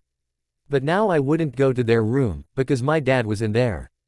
He was a man. It was irrational. I knew in my heart that my dad would never, ever hurt me. But it was like my head was now programmed to shy away from any male. Except for Axel, of course, but I think that is just because we are twins, we are kind of the same person. As it was killing me, I am sure it was also killing my dad, which only made it worse. There are many times that I have caught him with his hands clenched to his sides, a vein popping out in his head when I was in the middle of a panic attack. When I was screaming for help in my sleep, or just screaming from my nightmares, every time my mom and dad would come in my room, Axel would already have his arms around me, and then mom would go to my other side. My dad just stood in front of my bed, hands clenched at his side, trying not to cry. The sight always broke my heart. My dad has never hurt me physically or mentally in my life. Sure, we had little arguments and tiny fights that fathers and daughters have, but they were all petty. He never hurt me, and I was hurting him. I was hurting him so bad. I heard him sobbing in his room one night with my mother trying to soothe him. I knew he was in pain, but whenever I even attempted to let him touch me, it doesn't work. I freak out. It is my fault. I opened the door of my room, and jumped when I saw someone on the other side of it. They weren't standing though, they were lying down on the floor. There, back against the wall across from my room, their hands curled up under the pillow where their head was resting, there was a small throw blanket on them. He was snoring softly. My daddy. I brought my and to my mouth to cover the sob that almost came out of my mouth. I was killing him inside, but he still did all he could to protect me, to make me feel safe. I wish I could give him what he wants. I just want to be in the arms of my dad again. My heart wanted that, but my head takes over it with what was beaten into it by him. I noticed the blanket isn't covering his bare left foot. I wanted to move the blanket, to make that one foot warm for him. I want to help him, but I can't. You're useless. I'm useless. I walk back into my room. Even though I can't allow my father to touch me, I still knew I was safe with him around. I felt bad he was sleeping outside my door, but it really helped me. I could let Axel sleep a full night's sleep tonight. I walk over to my bed, my head hits the pillow and I am tired. So tired. I hope I will be able to sleep until morning. I have a big day tomorrow. Blank. I don't know if I can do this, Axel. I said. We were both sitting on my bed, just talking. Today was our first family therapy session, and I was nervous and scared. Yeah, you can, Cade. I felt tears build in my eyes. But I don't know if I want to know. What has been going on in all of your heads? It will only make me feel worse. What the fuck? He said loudly. Why would you even feel bad in the first place? I looked at him like he was stupid. Because it is my fault that all of you even have to go through this. Axel got up abruptly from my bed, and started pacing the floor. He ran his hand through his hair, and continued pacing. He was mumbling to himself and I didn't know what his problem was. Axel, what is wrong? He stopped pacing and turned to me. I am just restraining myself from yelling at you right now, Cadence. Why do you want to yell at me? This is not your fault, Cade. He said loudly, but he wasn't yelling. He was frustrated, that much was obvious. Do you understand what it means for something to be someone's fault? I didn't even know how to answer that. It sort of sounded like a trick question. The most obvious answer was, yes, but somehow I knew Axel wouldn't accept that. He walked over to the desk at the corner of my room, and took a piece of blank paper out of my printer. He crumbled it in his hands, and then rolled it over to me on the bed. I took it in my hands, and looked at him with confusion. Throw it at me, he said. What? Why would I throw this at you, Axel? Just throw it at me. Axel, I don't want to throw this at you. Do you think it is going to hurt me or something? It hurts you think I am such a wimp, little sister. He put his hand over his heart and feigned hurt. I couldn't help but laugh a little. I am older than you, Axel. Don't make me throw that at your head now, Cade. Throw the damn thing. He was getting anxious, and I threw it at him. It hit him square in the forehead before falling to the ground. Ow, that hurt so bad, he said in a sarcastic, robotic voice. I laughed again. That was your fault, Cadence. That was your fault because you threw that piece of paper and it hit me in the head. Me, Mom, and Dad aren't hurting from the paper you threw, Cade. That doesn't really make any sense. It is, you are just not as smart and brilliant as I am, too bad for you. He said and shrugged his shoulders. I laughed again. He was the only one who could make me laugh these days. He makes me feel better. It made me feel better knowing that he will be with me when I start school again on Monday. I just got out of the hospital about a week ago, and then my doctor and therapist said I didn't have to go back to school for another week. I was thankful for that. I didn't want to have to face going to school with everyone knowing what happened to me. But my dad called the school, and they switched Axel's classes so he could be in every one of mine. I knew I wouldn't do too well with the males in my classes without Axel with me. We already had every class together except English and biology. So he just had to get those switched. I felt bad that he had to change his classes, but he volunteered and I was also thankful for that. Plus, school was over in a week. And I am pretty much just going to finish my finals. Axel came back to sitting on the bed with me. He threw the paper, Cade. I looked away from him at him even mentioning him. He didn't even say his name, but it was still there. That fear. I'm sorry, but he threw the paper, and it hit all of us. This is in no way your fault. I wanted to believe him, maybe I can after today. Today was our first family therapy sessions. I have been going to a therapist ever since I got out of the hospital. She even visited me in the hospital a couple of times. My therapist's name was Dr. Tanner, and she was really nice. She has helped me a lot, and although I am scared for what I have to hear about today from my parents and my brother, I know if I stick with this, I will get better. I have to. Blank, underscore, blank. Mrs. Tanner shook hands with my parents and Axel. I was already in the room since we had a mini one-on-one session before they got in. I was sitting in the middle of the couch. Mom came and walked over to me first. She sat down next to me on the couch, and wrapped her arm around my shoulder. I leaned into her, and she kissed the top of my head. Are you okay, honey? She asked in her motherly tone. My mother was the best woman I have ever known, and I think the best woman I will ever know. She has also been hurting these past couple of weeks, but she always showed her support towards me. She took care of me, she was always hugging me and telling me how much she loved me, and of course we still cooked together. Cooking was a great way for me to get my mind off of things. I loved cooking so much, that was the real therapy to me. Yeah, I'm good. I was only half telling the truth. I was okay, better than I have been, that is for sure, but I was still nervous. I knew today was going to be hard, but I guess it is all a part of the process. Axel came and sat down on my other side, and there was no more room on the couch. I saw my dad walk in front of us. He was wiping his hands on his jeans, looking lost. Hi, honey, he said to me, his eyes so sad. Hi, Daddy. He smiled slightly, and started wringing his hands in front of him, keeping himself occupied. I am just going to sit over here. He sounded nervous, sad, and just broken. I wanted to fix him. I wanted to stand up from this couch, and walk right into his arms, but even just thinking about it made my hands start to shake. I shouldn't feel like this is my dad, but I couldn't really control it. He sat down in the chair that was next to the couch on my mother's side. He sat down, and Mom grabbed his hand. I was glad she was at least able to make him feel slightly better. Dr. Tanner sat down in front of us with her notepad on her lap. Okay, so we are going to start this session now. I want to save Cadence for last if that is all right with the rest of you. Everyone nodded. Okay, so why don't we start with you, Axel? All right, he said. Who did you find out from about what happened to your sister? Axel sat straighter on the couch, and he had his hands on his lap. He looked over at Dad, but Dad was looking at nothing. My dad told me. And how did it make you feel, when you found out? I felt Axel tense next to me, and he ran a hand through his hair. He seemed to have trouble finding the words, and I grabbed his hand.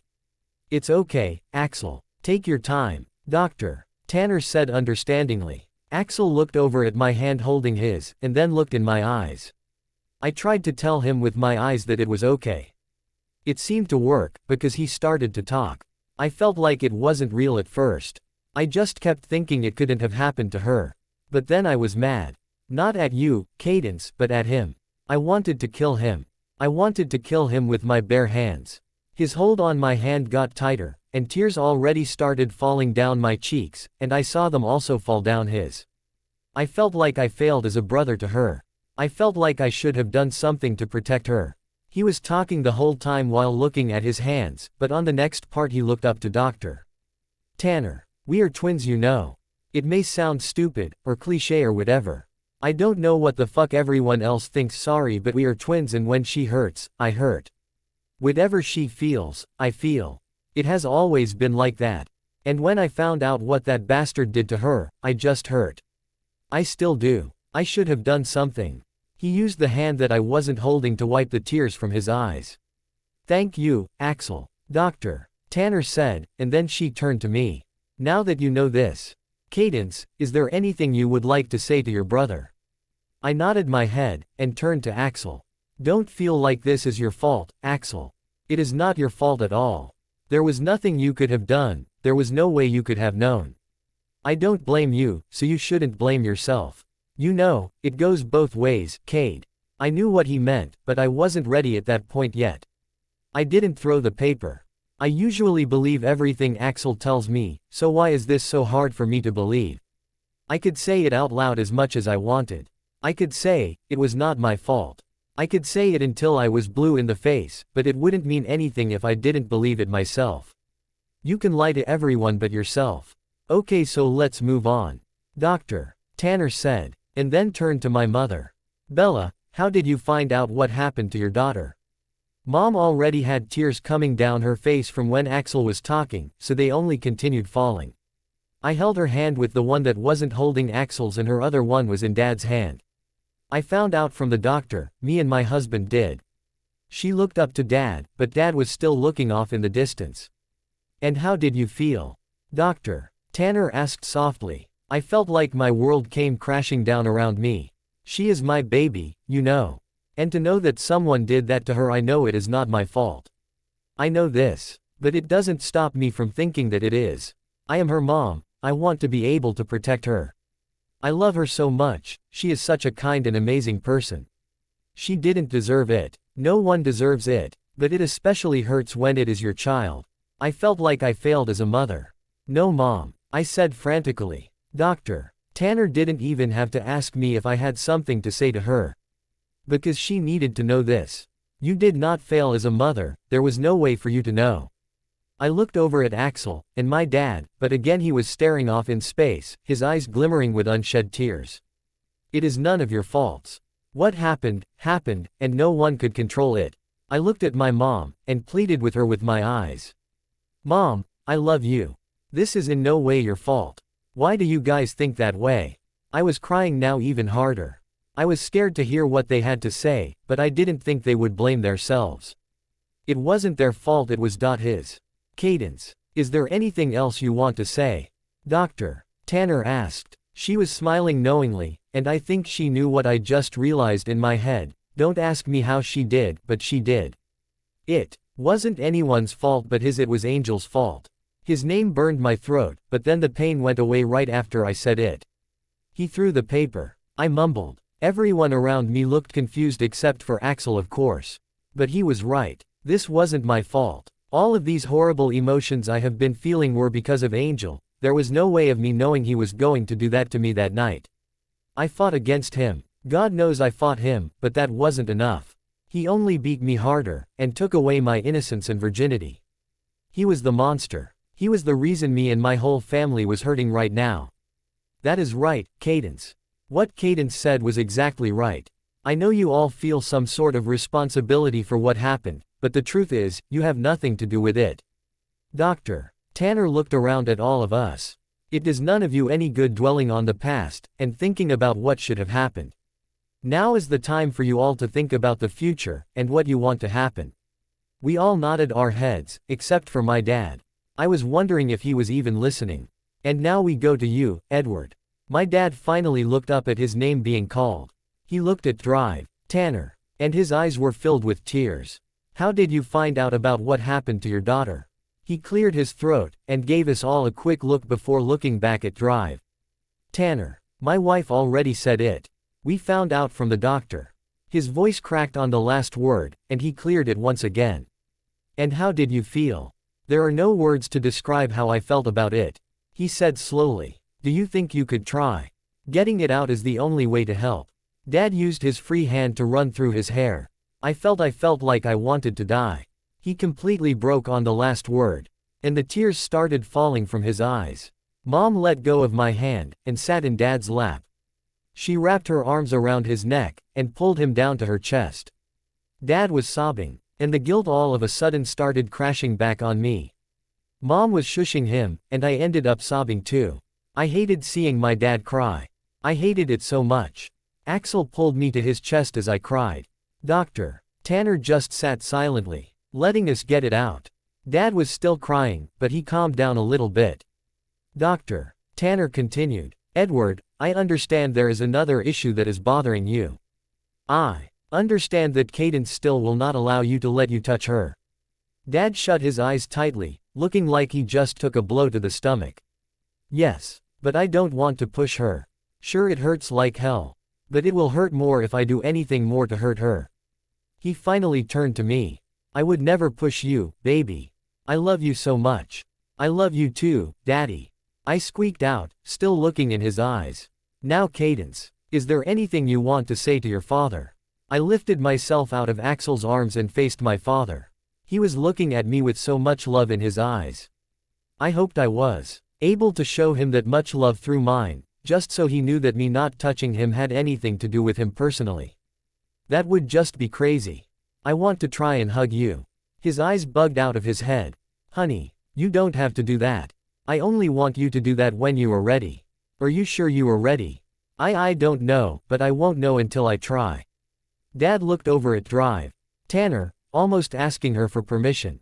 Go on, if she is willing to try, and you are willing to let her, there is nothing stopping you. But I have to warn you, Edward. If for some reason this doesn't work, you cannot blame yourself. Yes, she is right, I said, and Dad looked over at me. I love you, Daddy. I know I am safe with you, but I can't seem to help the reaction I have sometimes. It has nothing to do with you personally. It's okay, my love. I understand. Well, I can never fully understand, but I know where you are coming from, and I in no way blame you, honey. He stood up from his chair, and I got up too. He stood in his spot, not taking any steps toward me. He was letting me do this on my own, he was not pushing me. I took slow steps toward him, and when I was in reaching distance of him, I lifted my arms. I walked closer to him, and wrapped my arms around his waist. I could smell his comforting scent, and I could hear his heart. I was safe. And then he brought his arms around me. Keep still, you bitch. Stop moving, damn it. Shut up before I break every bone in your body. I tensed and screamed. I ducked out of my dad's arms, my breath coming fast and hard. It hurt my chest. All I could see was Angel's face. His words, his punches, his slaps, his body all over me, the pain. I stumbled back, and fell backwards. I was caught though by Axel. Shish, Cadence. Breathe. Come on. He sat me on the couch, and got in front of me so I could see him. My whole body was shaking, and I was breathing heavily. I looked over to my dad and saw him on his knees. He was just looking at me with a pained expression on his face, and tears falling from his eyes. Mom was behind him, also on her knees, rubbing his shoulders. After I calmed down enough to talk, I looked to my dad. I am so sorry, Daddy. He shook his head. It is okay, Cadence. You need to work at your own pace. I love you, sweetie. Just know that. I know, Daddy. I always have. Blank. A week and a half later. Cadence, honey, can you pass me the spoon over there? Mom asked from the stove where she just put some pasta in the boiling water. I was in the middle of filleting some chicken. And putting my secret chicken marinade on it to put on the grill. Tonight was another one of the nights where my sisters and their families came over and had dinner with us. This was the first time we have done it since what happened to me. Me and Axel were officially done with school, and it was the most stressful last week of school I ever had. It was hard, especially with all of the boys at school. But I did all right since Axel was always with me. I was getting better. The nightmares weren't as frequent, and I have been getting in a better mood altogether. All started turning around for me 2 days ago when we found out that Angel was sentenced to life in prison. I guess on top of what he did to me, it came out that he has done it to other women, and he had a lot of drugs in his apartment.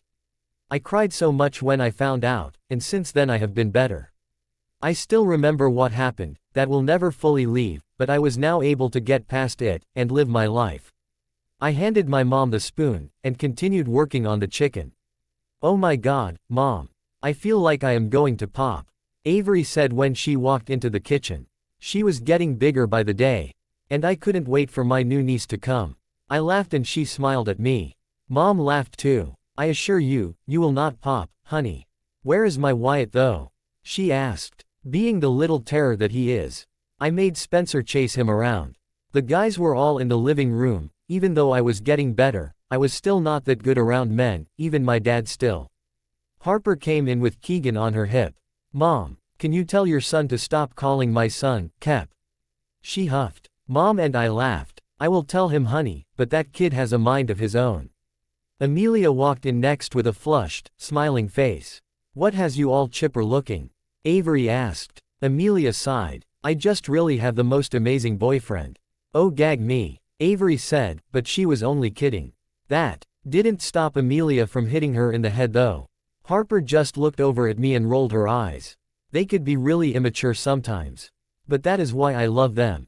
I love all of my sisters, we were all so close. Even though we have a big gap in between our ages. Where is Dad? Harper asked. Wasn't he in the living room? I asked. No, he wasn't. I will go find him. I don't know why, but I felt like I should go find him. He hasn't been himself lately, and I knew it was because I still wouldn't let him touch me. I washed my hands quickly, and since I knew he wasn't in the living room, I went to check upstairs first. I knew I found him when I heard music coming from the music room.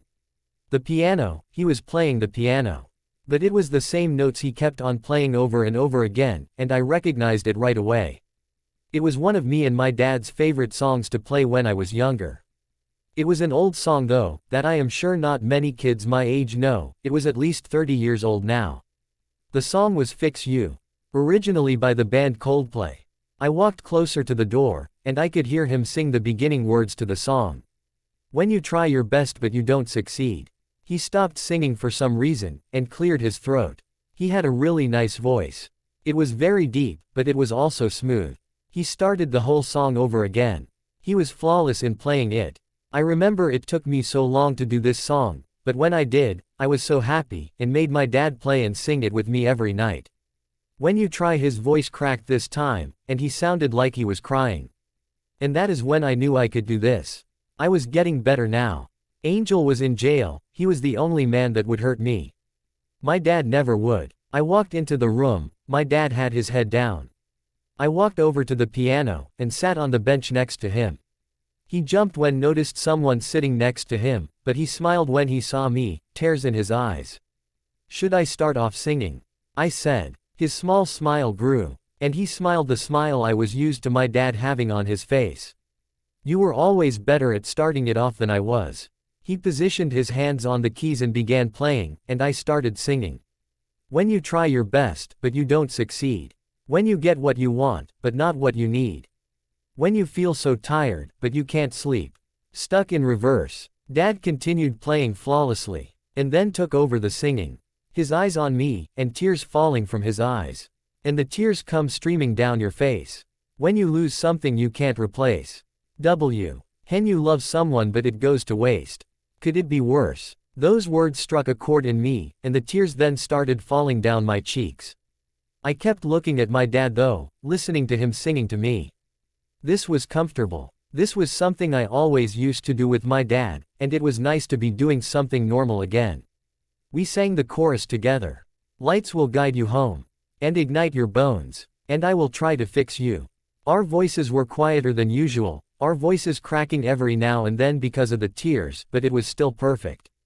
I continued on the next verse. High up above or down below. When you're too in love to let it go.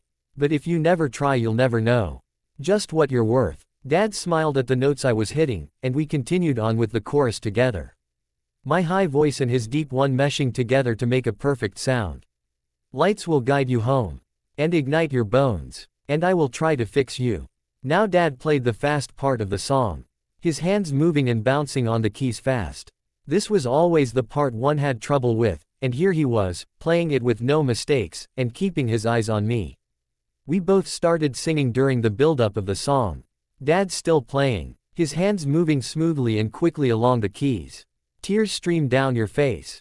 When you lose something you cannot replace. Tears stream down your face. And tears stream down your face. I promise you I will learn from my mistakes. Tears stream down your face.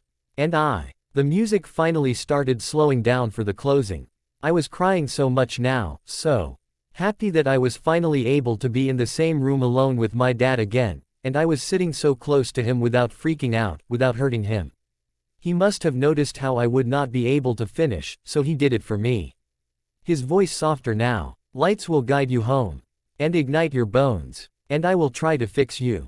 He played the last note, and he was still smiling, tears falling down his face, much like mine. And then before I could even realize it, I flung my arms around him from the side. I held on tightly around his middle, and waited for him to hug me back. I know he was nervous for my reaction again. But I think I have it under control this time. Therapy, time, acceptance, and hope all helped me get better. But most of all my family helped. They were all there for me in whatever way I needed them. They were my reason for getting through this. I wouldn't have been able to make it without them. They fixed me by just being my family and loving me. Finally, my dad brought his arms around me. And I didn't pull away. Dad sighed loudly, a sigh of relief. I love you, baby. I love you, too. I mumbled against his shirt. I heard a sob coming from behind us, and I lifted my head to look behind us. Everyone was in the room now, and we didn't even know it. My mom, my brother, my sisters, my brothers-in-law, my nieces, and my nephews. They surrounded me, and they were the reason I was able to get better. My family. Jack Pa. Tweet, tweet, tweet, tweet, tweet. Are you fucking kidding? Chirp, chirp, chirp, chirp, chirp. Shut up. I yelled into my pillow so I didn't wake anyone. I am an animal lover. I love all animals, cats, dogs, horses, elephants, and even humans because they are animals too, but birds I can't deal with. Why do birds like to chirp at the crack of ass? They are really loud too. Damn it, I hate birds. I don't know about anyone else, but I can think of many things that I would rather wake up to instead of birds' high-pitched squawks. I put my pillow over my head so I could attempt going back to sleep, but then the alarm went off. I threw the pillow across the room and turned the alarm off. It was 6 in the morning, but that was how my days always started and I was used to it. I got dressed in my red jogging pants and black t-shirt, getting ready for my run with a very special lady. I picked up my sneakers and socks to bring them out to the living room. My apartment was a decent size, nothing extravagant, but it wasn't cheap or old looking. My room was at the end of the hallway, and I stopped at the bathroom. I did my business, brushed my teeth, smoothed my hair down, and was off. The next stop was to the guest bedroom where my little brother and little niece were. Edward was sleeping on his stomach, with his arms slung over the little one. She was awake already, just lying down, so chill like she always is. She was facing Edward and playing with his hair. Of course Edward wouldn't wake up, that kid would sleep through a third world war. She wasn't pulling on it though, she was twirling it in her fingers and bunching it together so it looked like he had a mohawk. I walked through the door and she noticed me and gave me a smile while still playing with Edward's hair. Hey, little girl, I said as I got closer. She put her finger to her mouth. Shish, daddy's sleeping, she whispered. I laughed lightly. Sorry, kid, I whispered. Ready to get up and go for a run with your old uncle. She nodded her head vigorously and I picked her up. Edward started to stir when I moved her out of his arms. He lifted his head and looked over to me. What are you doing? He mumbled and plopped his head back down on the pillow. We are going for a run, I said. He just hummed in response. He had a rough night last night. He worked, went home, And my parents gave him a lot of shit for coming home late when he was working overtime to get more money. They had a big fight, and he showed up here last night around midnight with tired eyes and a sleeping little girl in his arms. Okay, have fun. He mumbled again and he looked like he would fall asleep again at any second. Harper leaned forward in my arms and I knew what she wanted. I held her so she wouldn't fall as she leaned over to kiss Edward. She kissed his cheek, and one side of his mouth turned up in his sleepy state. "Love you, baby," he said. "Good night, Daddy," she said sweetly. I lifted her back up and headed out the door with her, ready to start another day of my sometimes crazy but otherwise great life. Blank. I was just finishing my second round around the park while pushing the stroller. It was a nice day outside, not too hot, not too cold, just a really nice day. "Run faster, Uncle Jack," I heard Harper yell from the stroller. I laughed and began to run faster. She liked when I ran fast and she got a nice fast ride in the stroller. She was giggling the whole time and she had her arms stretched out to her sides. Old see the skinny things popping out from the sides. "Stop," she yelled and I stopped dead in my tracks. This was a little game we had when went for a run together. She would tell me randomly to run faster, and then stop. It may not seem that entertaining, but it was to a 3-year-old. "You going to get your lazy bum out of that stroller and run with me?" I asked her as I walked to the front of her stroller. She put her finger to her chin and scrunched up her nose. "Man, I hope my future kid is as cute as this one." "Yup," she finally said. She tried to unbuckle herself, but she was having trouble, so I did it. I brought the stroller to my car and put it away. She had her hair in lopsided pigtails. Give me a break, I'm a man, and she was wearing pink shorts, black shirt, and her black high-top Converses. Not exactly running shoes, but Edward can't afford more than one pair of sneakers for her. I think I know a good birthday gift for her though. I grabbed her hand and brought her onto the grass. "Okay, now you know the drill.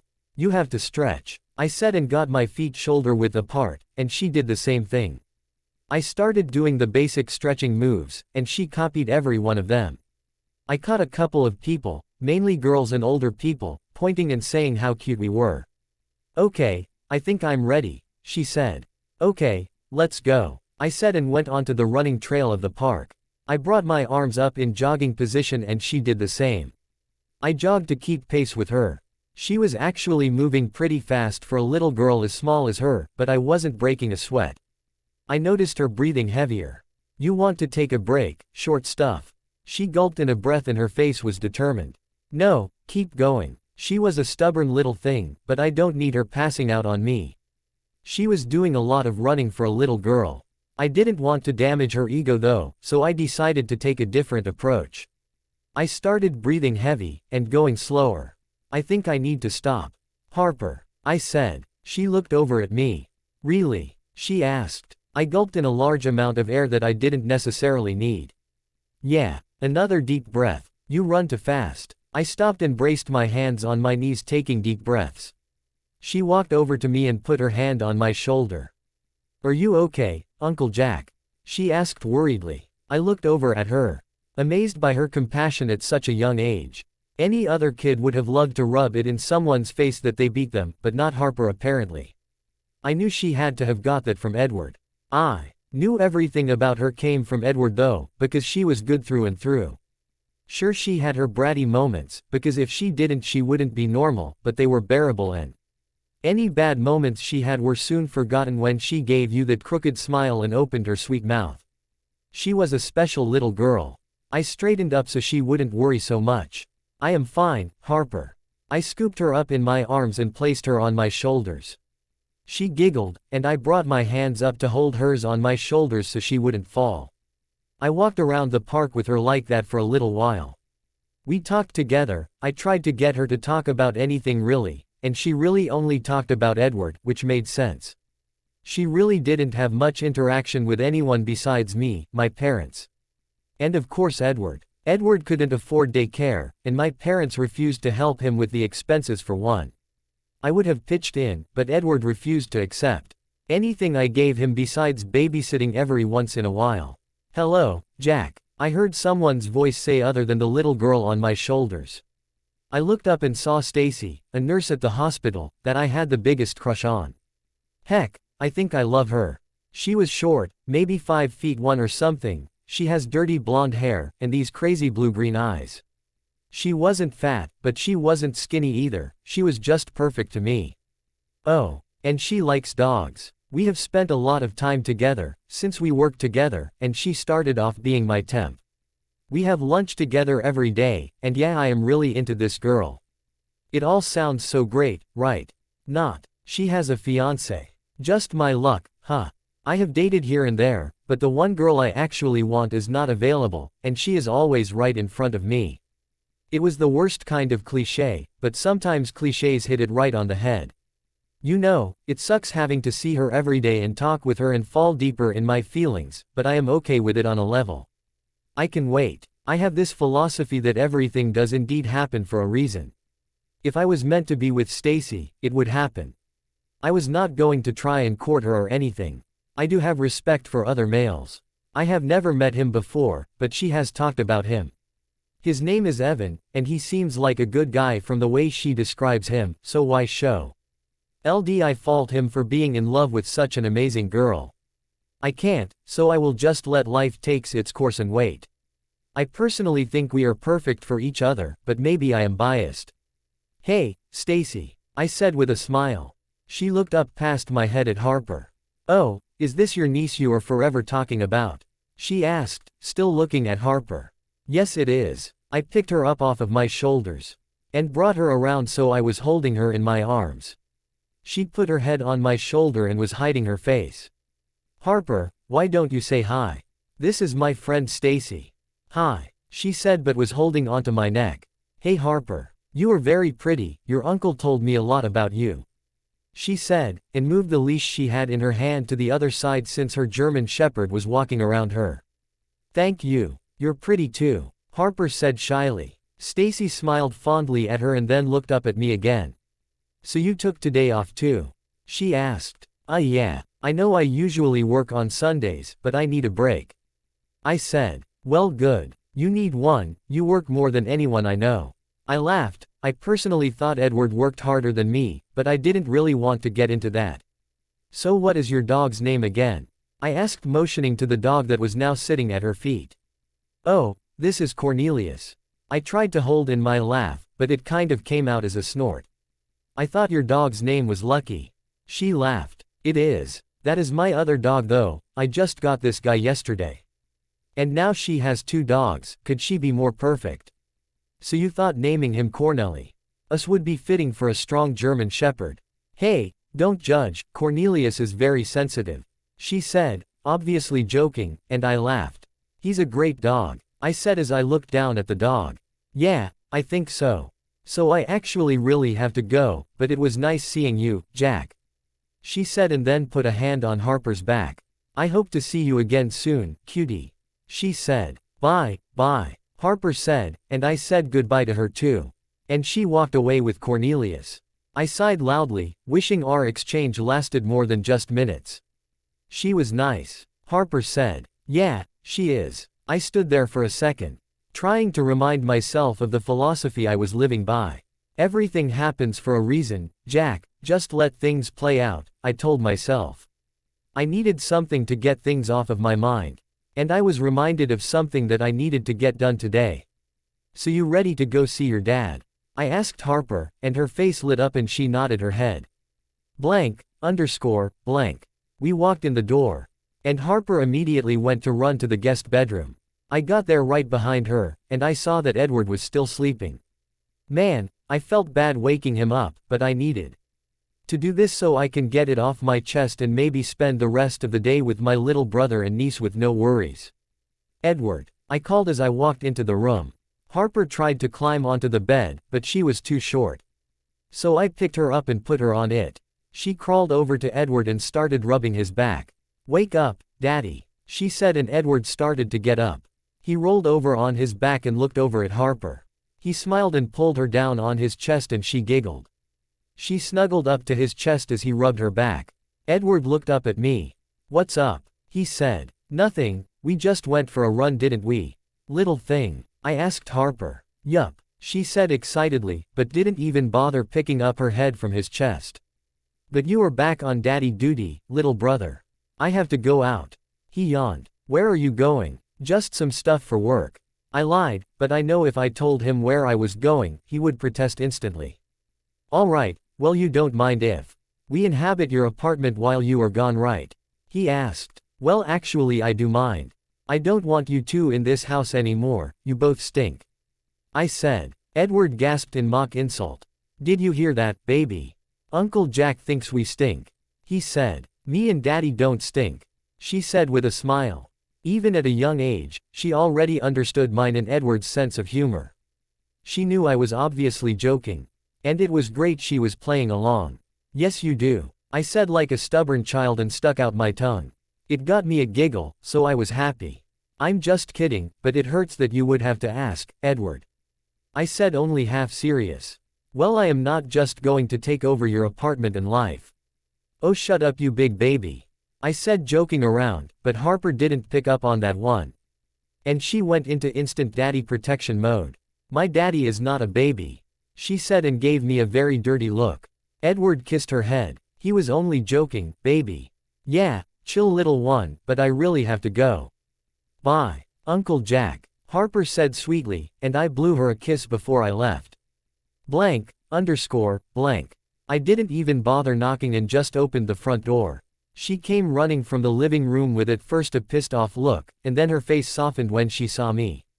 Oh, Edward, it is just Jack, she said to my dad who was walking in after her with the same expression. Who did you think I was? Although I think I knew. Your brother. I have had it up to here with that one. My mom said while bringing her hand above her head. That is what I am here for. I am sick of them picking on Edward. Why are you guys giving him such a hard time?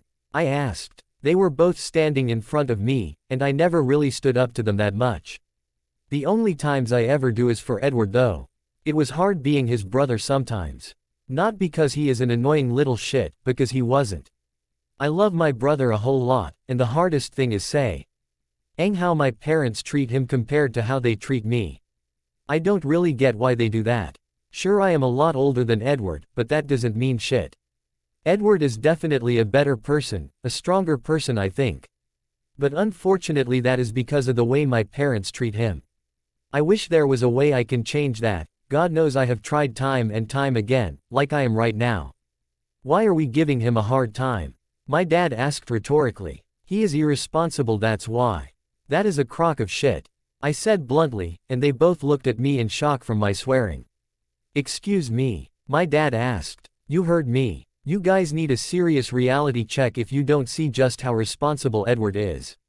He got a girl pregnant at 17, Jack, I don't think that is very responsible. My mom said and crossed her arms in front of her like a child. I don't even know these people anymore. Sure that was irresponsible I guess, but don't you see the gift this family got out of that? I asked desperately. I wanted my parents and Edward to just get along.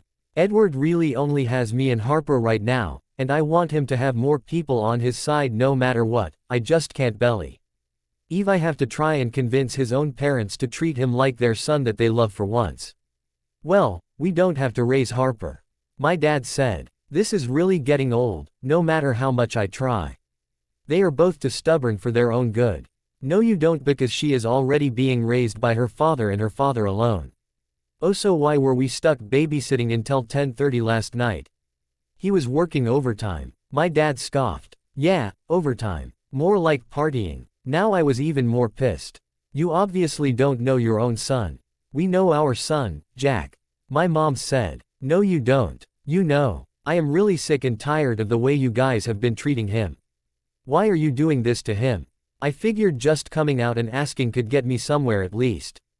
They both ked like they didn't know what to say until my mom finally said something. He is irresponsible. I laughed humorlessly. It is because he is not me, isn't it? I knew this was the reason, and it made me feel horrible. But it really wasn't my fault. I can't control my parents' actions, but I wish I could for Edward's sake. Well you are a good man, honey, very successful. My mom said. I am also 8 years older than him, Mom. He has barely had time to live or do anything for himself. But he is doing something extraordinary right now. Not every 17-year-old male would be willing to be a single parent. And I think he is doing a very good job of it considering the circumstances. It shouldn't have happened in the first place. My dad said, "Do you know what people think of us now? Who the fuck cares?" I said. "And last night, wasn't Harper sleeping? Is that really such a big deal to you guys?" "Well, yes," my mom said, "but she cried asking for Edward before she fell asleep. That is because she loves him. That little girl loves him because he is an amazing father to her. Why can't you guys see that?" This was like pulling teeth here. They were being impossible, and I sometimes wonder why I even try. "You wouldn't understand," Mom said. "You know what? I don't think I would either," I said, and I turned to head for the door. "Oh Jack, don't leave, honey, stay for a little while." I stopped and turned towards them. "No, Jack, don't disrespect your mother like that," my dad said and tried to get his stern face on. "Oh, I wanted him to hit me so bad, and then it will give me an excuse to hit him back twice as hard for the times he has smacked Edward around." "Don't disrespect my brother then," I said and opened the front door. "I will come over when you call me to ask if me and Edward will come over. I am done. Blank. I opened the door to my apartment and was once again greeted by a very angry-looking face. Edward came stalking towards me and put his hands on my shoulders to push me out into the hallway. He shut the door quietly and turned back to me and shoved me. "Can you please stop getting in my fucking business?" he said loudly. "I think you need to calm down."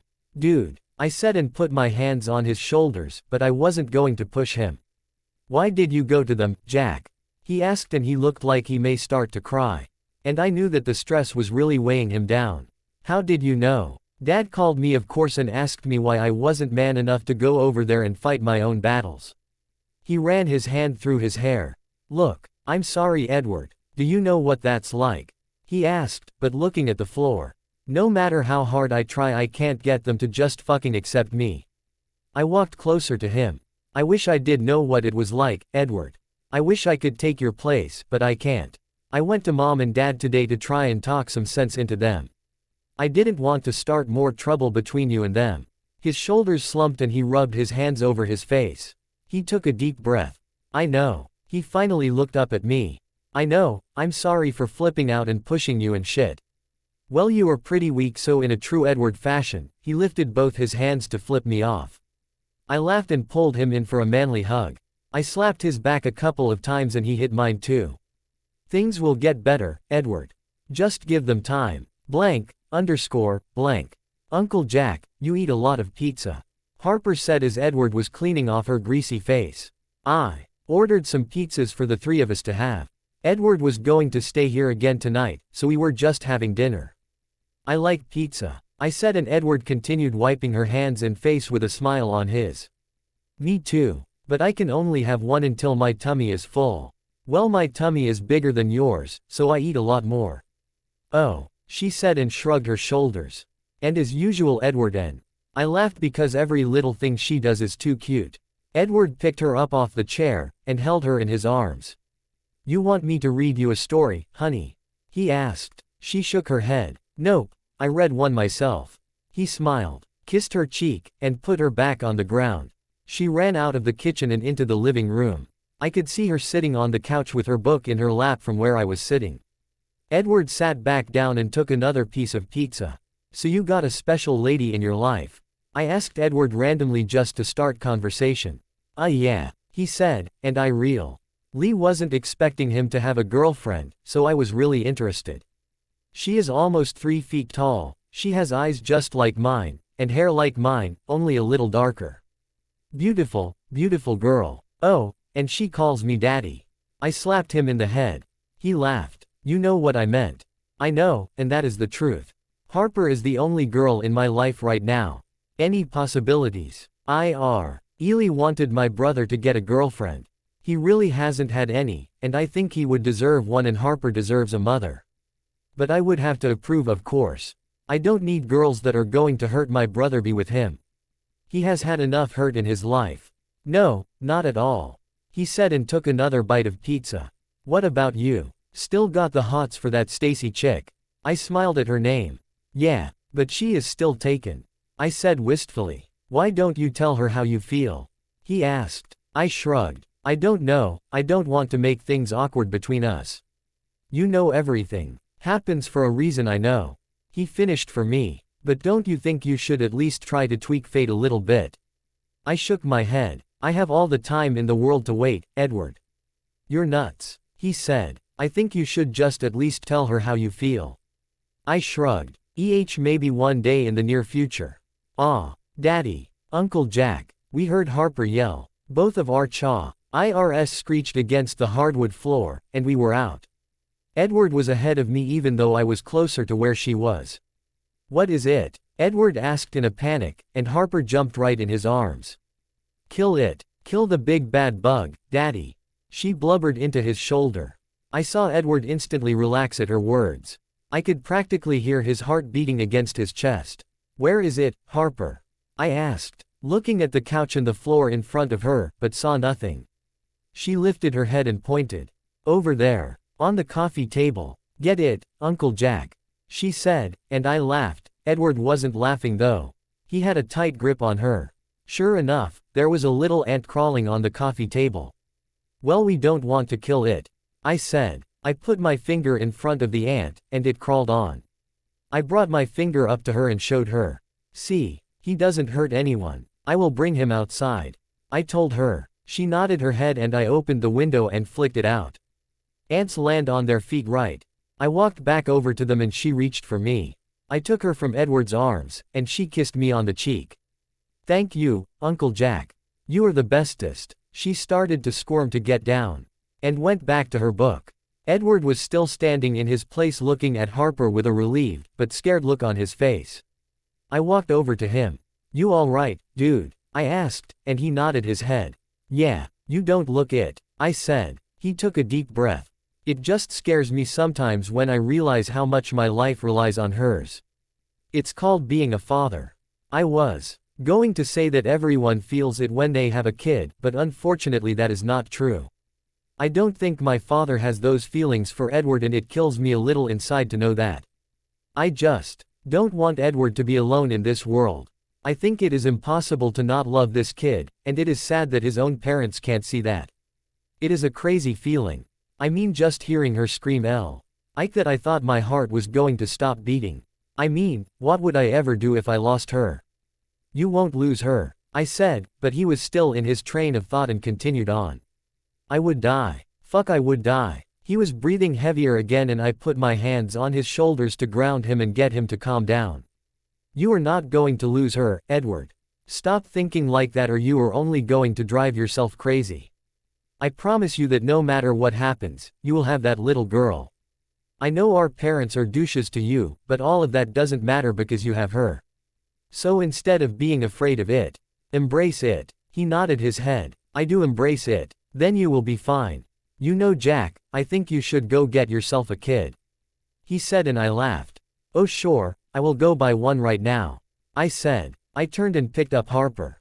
Hey, I was reading that. I held her like a football and she started giggling. I'll take this one, I said and Edward laughed. I don't think so. What are you guys talking about? Harper asked as she was hanging from my arm. I picked her up so she was hoisted up on my hip. Uncle Jack wants to take you away from me. Edward said. And Harper screamed and reached over to Edward. He took her in his arms right away. No way, Uncle Jack. We all laughed. Yeah, I know no matter what happens these two will always have each other at least. I will continue to try and mend my brother and my parents' relationship just so they can establish that bond together. My life has been made more full because of them, and I want people to see that. Sure, I am in love with an unavailable girl. I am 28 with no kids, not married, kind of boring really. But I do have these two, and as long as they are there with me till the day I die, I think I will be just fine. I will be happy. Ended.